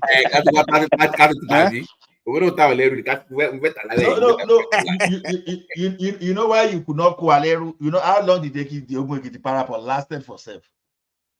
How long did it last? I think it lasted 16 years. 16. So it's not as if agbára òjò kò ní onílé wó, onílé ni òní jẹ́ ẹni òní gbà fún. You know, meaning that, you know. Ọlọ́run yọ yín púpọ̀ ń pé ẹ̀ sí lẹ́gbẹ̀ẹ́ Ogun State. bá ti ta gbogbo yìí tán tá máa ti gba ráyè penetrate wa ni nígbà tó gun Ọ̀yọ́ when Ọ̀yọ́ war Ìbàdàn warrior rather. I need buy 5 get 1 free. So Remy, you will see that Ogun they deal with combo. a lot of people. Combo says. Honestly, we were supposed to send Ogun State out of anyway. We are not Yoruba anyway. We're Ekiti. We just adopted Yoruba. you know this statement I made the first time I heard from someone when people say, it is the cause that I will a place on Yoruba that is making Yoruba to misbehave.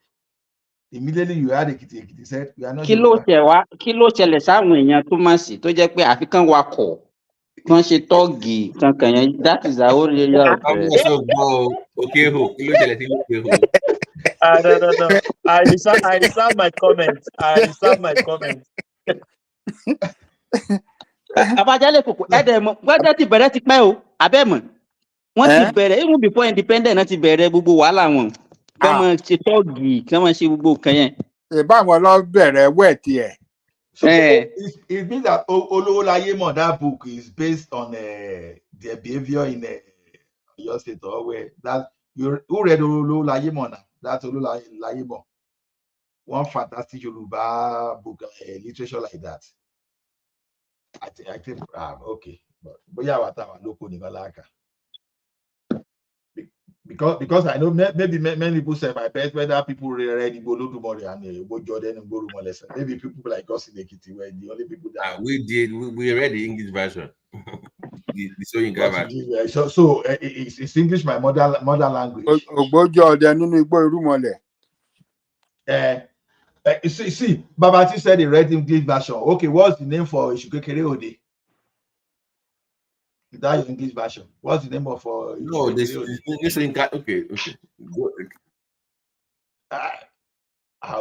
okay. Okay. You okay? That's Igbo Jordan Igbo Mole, not Igbo Olodumare. Did the Revolution can interpret that of Igbo Olodumare?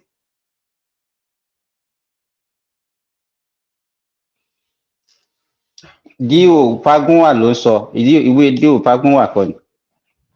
Dio Fagunwa, yeah. Me, I read the Yoruba. Our lad. You know that man is actually a mysterious person, and he died mysteriously. He actually died in the Nopi land now when he was going for all this his mystery thing. He died along the river way and he was buried there. So was it more of fiction writing, or was it more like do you think that there was more to those writings? Because if you had to make a movie of it, it would be more like kind of almost like comical in a way. It was more fiction, but yet.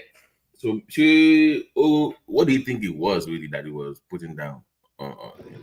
That guy is a powerful guy. He's talking. If you look at all his stories, like the boundary between the heart and the heaven, and all those mysterious things. The guy to me, I think if I had to compare him to somebody, it would be like a Jack Kirby kind of writer. Jack Kirby is Jack Kirby, because people that they will write cartoons and fictions, but you know that they know something deeper than what they are writing, they are putting out there. It's deeper, but yet the way they describe it, they make it easier for the public to consume it. But if you're not in the know per se, almost like occult-like kind of writing, but yet still palatable to the public to consume. Just for it. So that's the way I see it. In Gotonko is more tobacco is fun, but tobacco it has a deeper meaning to story here. There's more to it than just tobacco war on the surface level. So I think more like a Jack Kirby kind of writer. That's the way I see Fagunwa. Yeah, so you may be correct. You may be correct, because all this statement like Orogodo going, all those things that the guy you just to talk about. So Ola and Simba and the rest. Why don't we have people like that anymore? All these great writers. We don't have them in our Yoruba land or whatever. No, they do actually. We have something close. We have something close in entertainment. Like people like Benga Deboye, for example. Now, maybe probably that guy is still alive today. will have done something No, better. I'm talking about writer. Do we have replacement for Wale Soyinka? No. No, Do I we hear have other- no, Remy. We have writers. We just don't read as much as before. That's why. Is it BT? It's not only, I don't think it's only peculiar to us. I think it's worldwide. So can we say we have people like Aristotle, Archimedes, Isaac Newton of those days now? More or less, well, what we eulogize more now is more of money. This guy is No, Simba. We still have those like Aristotle. If you are in the it's just because we are not in the academia, we have. Otherwise, look at it. If we don't have them, then we won't even be at the level we are today. Even though what we have today is predicated on the research they made. For example, if we don't have them, we won't all of a sudden we won't move from when we used to have a computer as big as a story building. Then, when we use but today the same computer is just it's not even to a memory slot. When I mean a memory slot, I mean that when you say when you are talking of your, what do we call it in computer science? Variable is just like a memory address, for example. So, but there was a time that you have to have your hard drive as big as a room, that you have to use big rate. So if we don't have people that are thinking like those Aristotle and co, then we won't be where we are today. We won't even be talking of AI. I won't be talking of how AI we just take over human. So it still means that we still have people that are thinking, but the process has gone beyond. It's totally different from what it used to be those days. Because if you are in the academia, you will see the archive of these people, what they've done. So I think I think we still have all those people. So is it that we are not giving credit to them these days, or you are not because you had? Okay, Simba, let me give you an example now. I try to regulate my time on social media these days for the sake of people like you and everybody on it. If not because of that, there was a time I wanted to cut myself off to social media entirely, because social media is giving me information overload to the extent that I can no longer meditate like I used to meditate before, because I'm a kind of person that what I learned in my secondary school till now I've not forgotten. To the extent that today, if I learned something last week now, if care is not taken, I may not even remember. It took me time to understand that I'm staying too much on social media. I have to lock my Facebook. I have to lock my Instagram. I have to lock my X. That which used to be Twitter. I have to lock all those stuff for me just to be able to cope.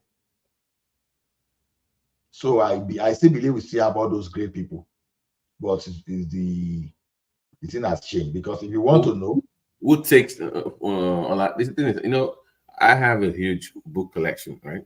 To read, but now I have online ebooks now. Okay, I have a Kindle to read. I have Amazon so audiobooks. You have many things to read, but how many people actually access that to actually read something? Because my thing is, I always try to read things away from my own profession, away from healthcare. Something different. Take your mind. You don't have to be obsessed with it every 10 minutes. So read fiction, read something that takes your mind away from that, just to learn philosophy.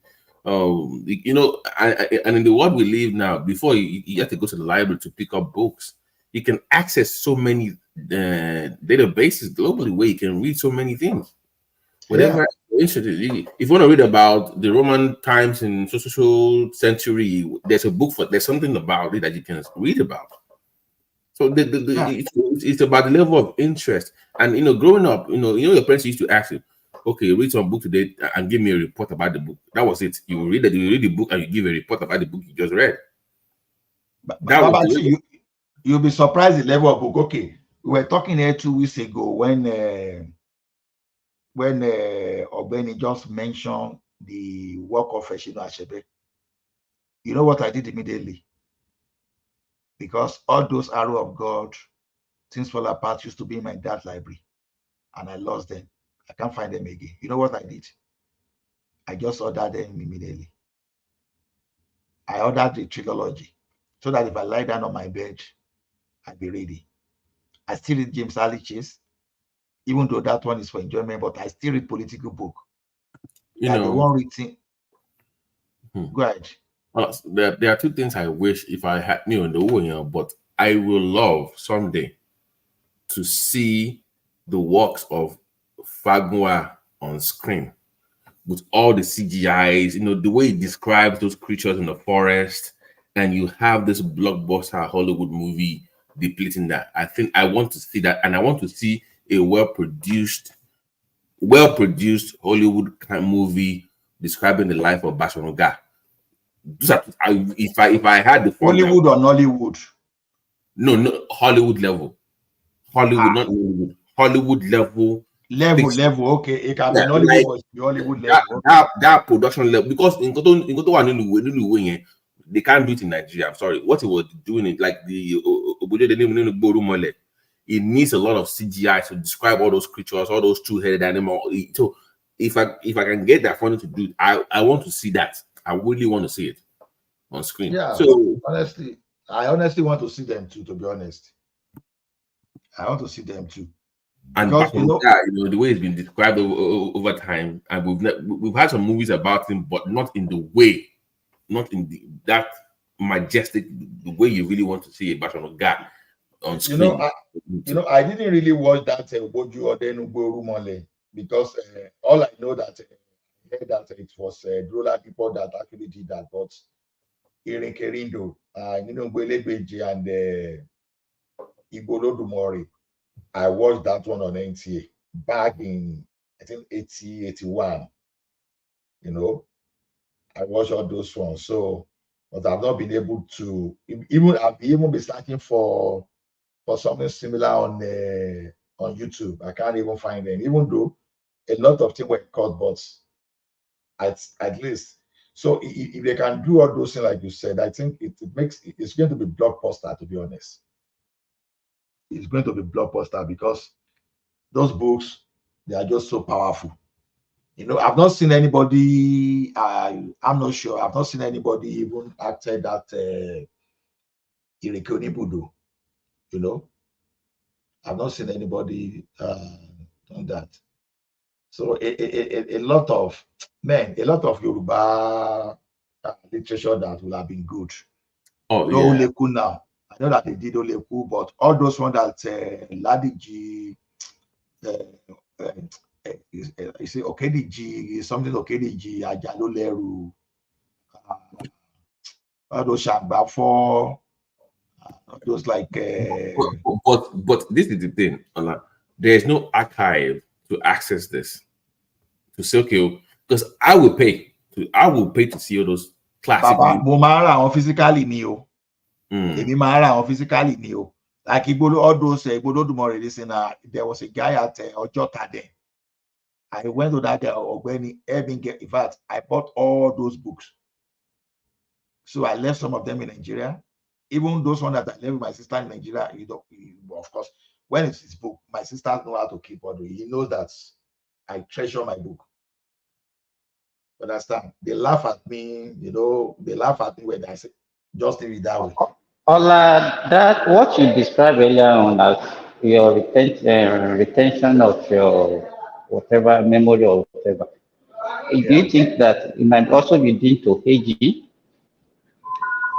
Baba, if it is aging, I will know it is aging. Okay, aging can affect, but this one I know that I stay too long on social media because when I reduced the activities, the thing came back. You understand? Because the way I learn is this: I don't learn like. Okay, let me give an example. The way I learned in my secondary school, I never for once finished any textbook in my life, even to today. what I normally do when I read is to get the principle. You see, one problem with me is this: any book, anything I can read that I cannot see anything to do for analogy within my environment, then I'm lost there. You'll be surprised that all those accumulated principle, all those latent state of friction, all those things. Funny enough, I find analogy within my environment, even though some of them are mathematical. So it's been long that I've always got something to analyze within my, something natural to me that just find analogy of those things. But when it goes to this time I'm talking of information overload, one thing I lost that time is this: my power of meditation. I no longer meditate. So I find that I was no longer meditating. So if I read, if I like, let me read everything now. If I don't meditate, that may not sink. It is truly that my meditation that I start looking for something to make analogy within my environment. So it's been long that I've learned that thing that, okay, you must have something to refer to. You understand? The basis, for example, the basis of me understanding chemistry, for example, periodic table, just know all the characteristics of elements from the beginning to the end. So when you are now talking of atom and nucleus, it was not difficult for me that, okay, the more the more you have in the outer shell, the more difficult it is for you to break. And the closer to the nucleus, the more difficult for you to liberate. So when I learned all those principles, it became easier for me. You know, even when we are doing our the chemical reaction equation, I know that what is on the right must balance with the thing on the left. So all those simple things, that's how I learn. I arrived from back in school, and I'm funny enough, I'm a correct NFA to the core. Dance, blow, this thing. You know why what you are saying is not applicable to you alone. You understand? Because me too, I experience it. I'm talking to someone. So that's why I'm talking. And me, I'm not, apart from coming to this, I don't think I have any other place I go. I'm not a social media person. So I think it might be part of the information overload. We're exposed to this multiple, bombarded with much of it on a daily basis. It takes toll on you. It could contribute to it. Also, you know, by the time you are married, you have so many responsibilities. Don't overlook those things. So you can't compare yourself with a young man that does not have any responsibility. That's what is in your brain than to read your book. No, you are correct, because all those things is just like when you have storage. All those interaction with family and all those activities too, they are taking partition in your brain too. I know. And all those things too they use energy. And you have the amount of energy you can liberate a day before you start getting tired. I agree. You know, one thing I experienced, my worst experience, that when I was not taking coffee. Okay, let me tell you my experience. I still did a graduate course in computer science, the one I've completed though, and I still take course up to this moment I talk to you. I'm still taking courses again. But I finished a course. I finished a course in 2022. Was it 2022? 2023 actually. 2023. No, 2022, not 2023. 2022. I was not feeling that way. It was only that time that I was not feeling that way initially, but later I started feeling that way. And there was a course that I was doing sometimes too again when I took too much of coffee. Oh my goodness. That was when I hated coffee. Because I didn't know, because up to 2018, or was it 2018? I think up to 2018, I was not tasting coffee at all. If I remember, yeah, up to 2018, I was not taking coffee. So there was a time I took we call it a medium, double. You don't care. You know, when I went to do some studies, the thing was like I was just covering like 4 times 4 what I could do. I was so happy. But the day this thing got over me, I was trying to remember simple thing. I was struggling. I was now retiring. I give up. So some of my guys now asked me, say, what is happening to you? I said, this is what I face. So I would say, maybe I'm not drinking enough water. I drank enough water. The day I will realize that it was coffee. You know how I started doing Googling every food I eat. Okay. Impact of beans on brain, impact of a tumor mustache, impact of to this thing, impact. When I now got to that of coffee, that I now see that caffeine can actually cause brain fog. I say, my goodness, this is what has been killing me. I drop it. I'm still tempted to take that thing occasionally, but once I take it occasionally, but I make sure I discipline myself and run away from it as well. Like today now, I was like taking coffee. I was just looking at that. I just have to encourage myself. What will coffee even do for me? I drop it. I always take coffee when I'm on night shift. Hey, no, Baba. See, the thing is this. I got to know because I was studying. If I was not studying, I won't know. Like, you know, I okay, maybe I want to do press up, to run, and to lift some lightweight, this and that. I will take up because some people say, okay, just load yourself with small caffeine and do all those stuff.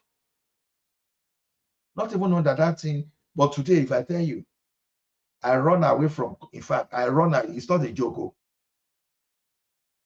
That brain fog made me think, it got to a stage, I thought I was losing my memory. You would look at it was so the feeling was so bad for me because, you know, so to me, since that time when I said, okay, and truly, when I dropped that thing, you know, the thing will be giving me some kind of take more, go and take it.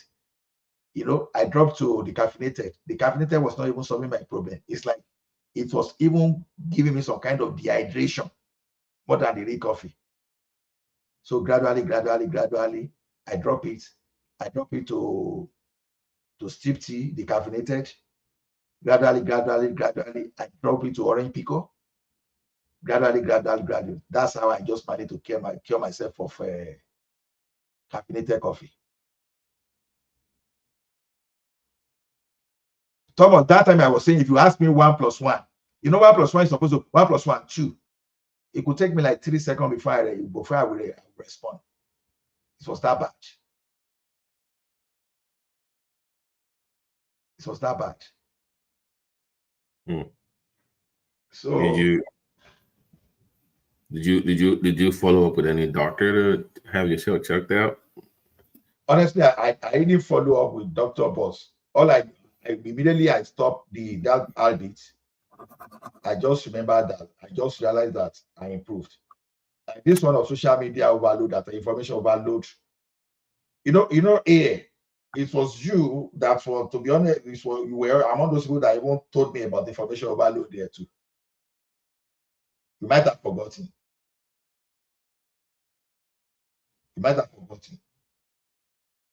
So one of those things I do is just to cut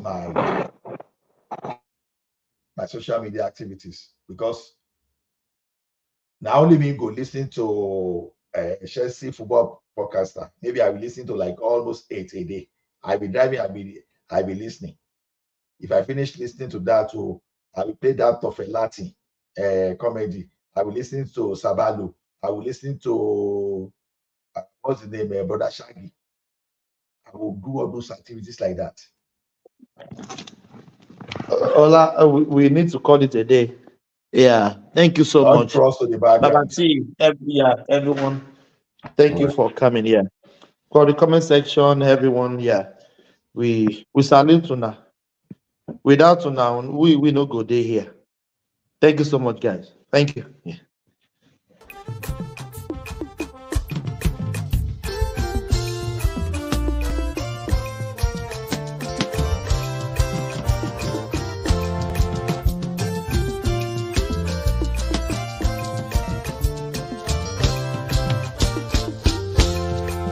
Our great Nigeria is possible.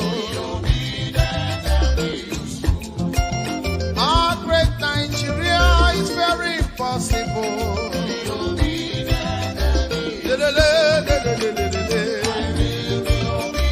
And useful. Obedient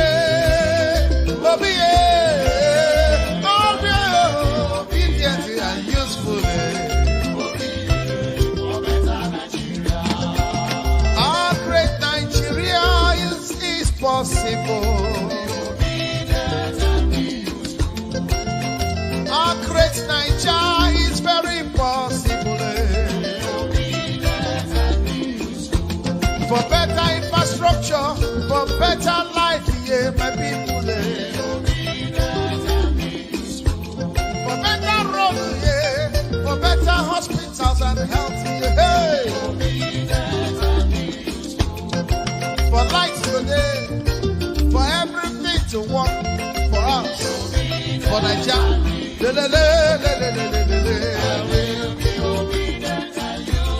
Yeah. No more hunger.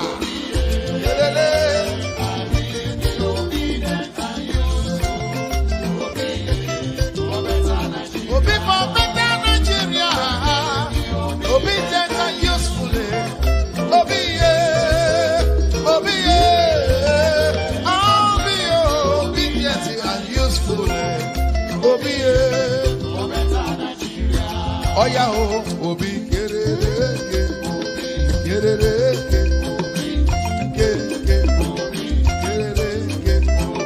Hausa man, Yoruba man, Igbo man, Middle Belt, Niger Delta. Let us come together for better Nigeria. For better life, for better health, for better road. From consumption to production. Obi Adema,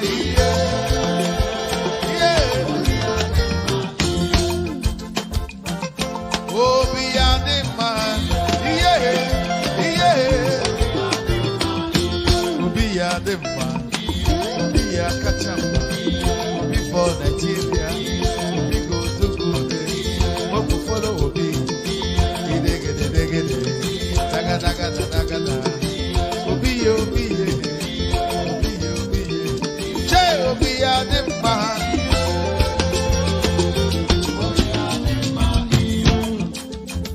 Okay now. Ewo, I beg you.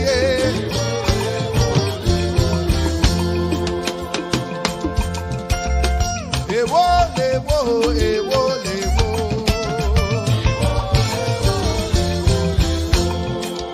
Òyìnbó lọ́tọ̀ bẹ̀lẹ̀ wá lọ́tọ̀ ìrọ̀nsí lọ́tọ̀ kò wá ní lọ́tọ̀ Mọ̀rítàlá lọ́tọ̀ Ọbásanjọ́ lọ́tọ̀ Ṣàgárí lọ́tọ̀ Buhari lọ́tọ̀ Babangida lọ́tọ̀ Ṣọ̀nẹ́kan lọ́tọ̀ Abacha lọ́tọ̀ Abdulsalam lọ́tọ̀ Ọbásanjọ́ lọ́tọ̀ Yar'Adua lọ́tọ̀ Jonathan lọ́tọ̀ Buhari lọ́tọ̀ Peter Obi. Ewo, abeg.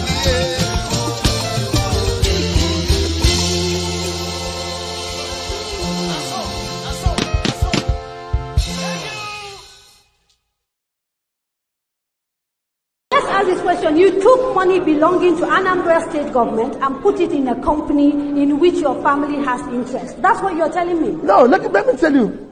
Look at what you're saying. I bought shares in banks. Let me tell you what I did. It wasn't only in that I invested. I invested $50 million of Anambra state money in power sector. I invested another 10 over several billions in banks, including banks where I have share. I was investing for the future of the state. It doesn't matter whether I have shares there or not. But so, if the shares is making profit, so if I have an opportunity of building a future for the state,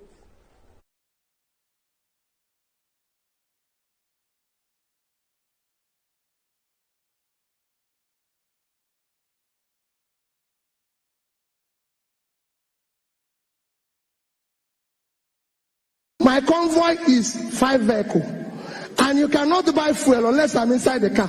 So I will pay them. No more. I know. The governor was paying for petrol himself for his convoy. Yes. When they get to the gas station, he will come out and bring out money and pay. In fact, at Oka Government House, then when he was governor, forget about drinking champagne, what they are now doing there. Then he gave out old newspapers as substitute for toilet roll. If you are going to the toilet, he will just to save money. Yeah. He was going to run somewhere. He said he's going for interview for job. Peter, can't you give him a job? Peter, can't you do this? The boy doesn't even have. I said, none of my children have car. I was the only person who is governor and bank chairman, not to them. Isn't that mesmerizing? But I know that Peter B. I know that he's a smart man. You know? But the governor, that Obi, did he say anything about that 200 million from security vote that he was caught? His convoy was trying to smuggle out of the country. Did he say anything about that? No, he didn't. No, but he talked about that 72 billion he left behind for his handpicked successor. Because when you hear that Peter Obi left 75 billion, if anybody doubts it, call me. I know where the money is. I kept it. Did he talk about it? Yeah, he did. Yeah, he did. I know. The man that he's now fighting, you know? Remember? Yes, no. I know. Of course. Did he talk about, what is it called again? The liabilities he left behind. Did he talk about that? No? Like signed contracts that were not paid for. Did he talk about? No? Like thousands of workers that he hired during the last weeks of his administration without provision for their pay in the budget. Did he talk? No? But definitely he must have talked about the millions and millions he was dashing out to schools, churches, town hall, traditional. Yeah. At the end of the administration, he was just giving out money without appropriation. He talked about that, huh? Of course. Of course. Okay, one last thing. Did P2B finally explain how bodies of Biafran activists ended up floating on Anambra River when he was governor? Did he explain that? No, he didn't? Why? It must be an omission.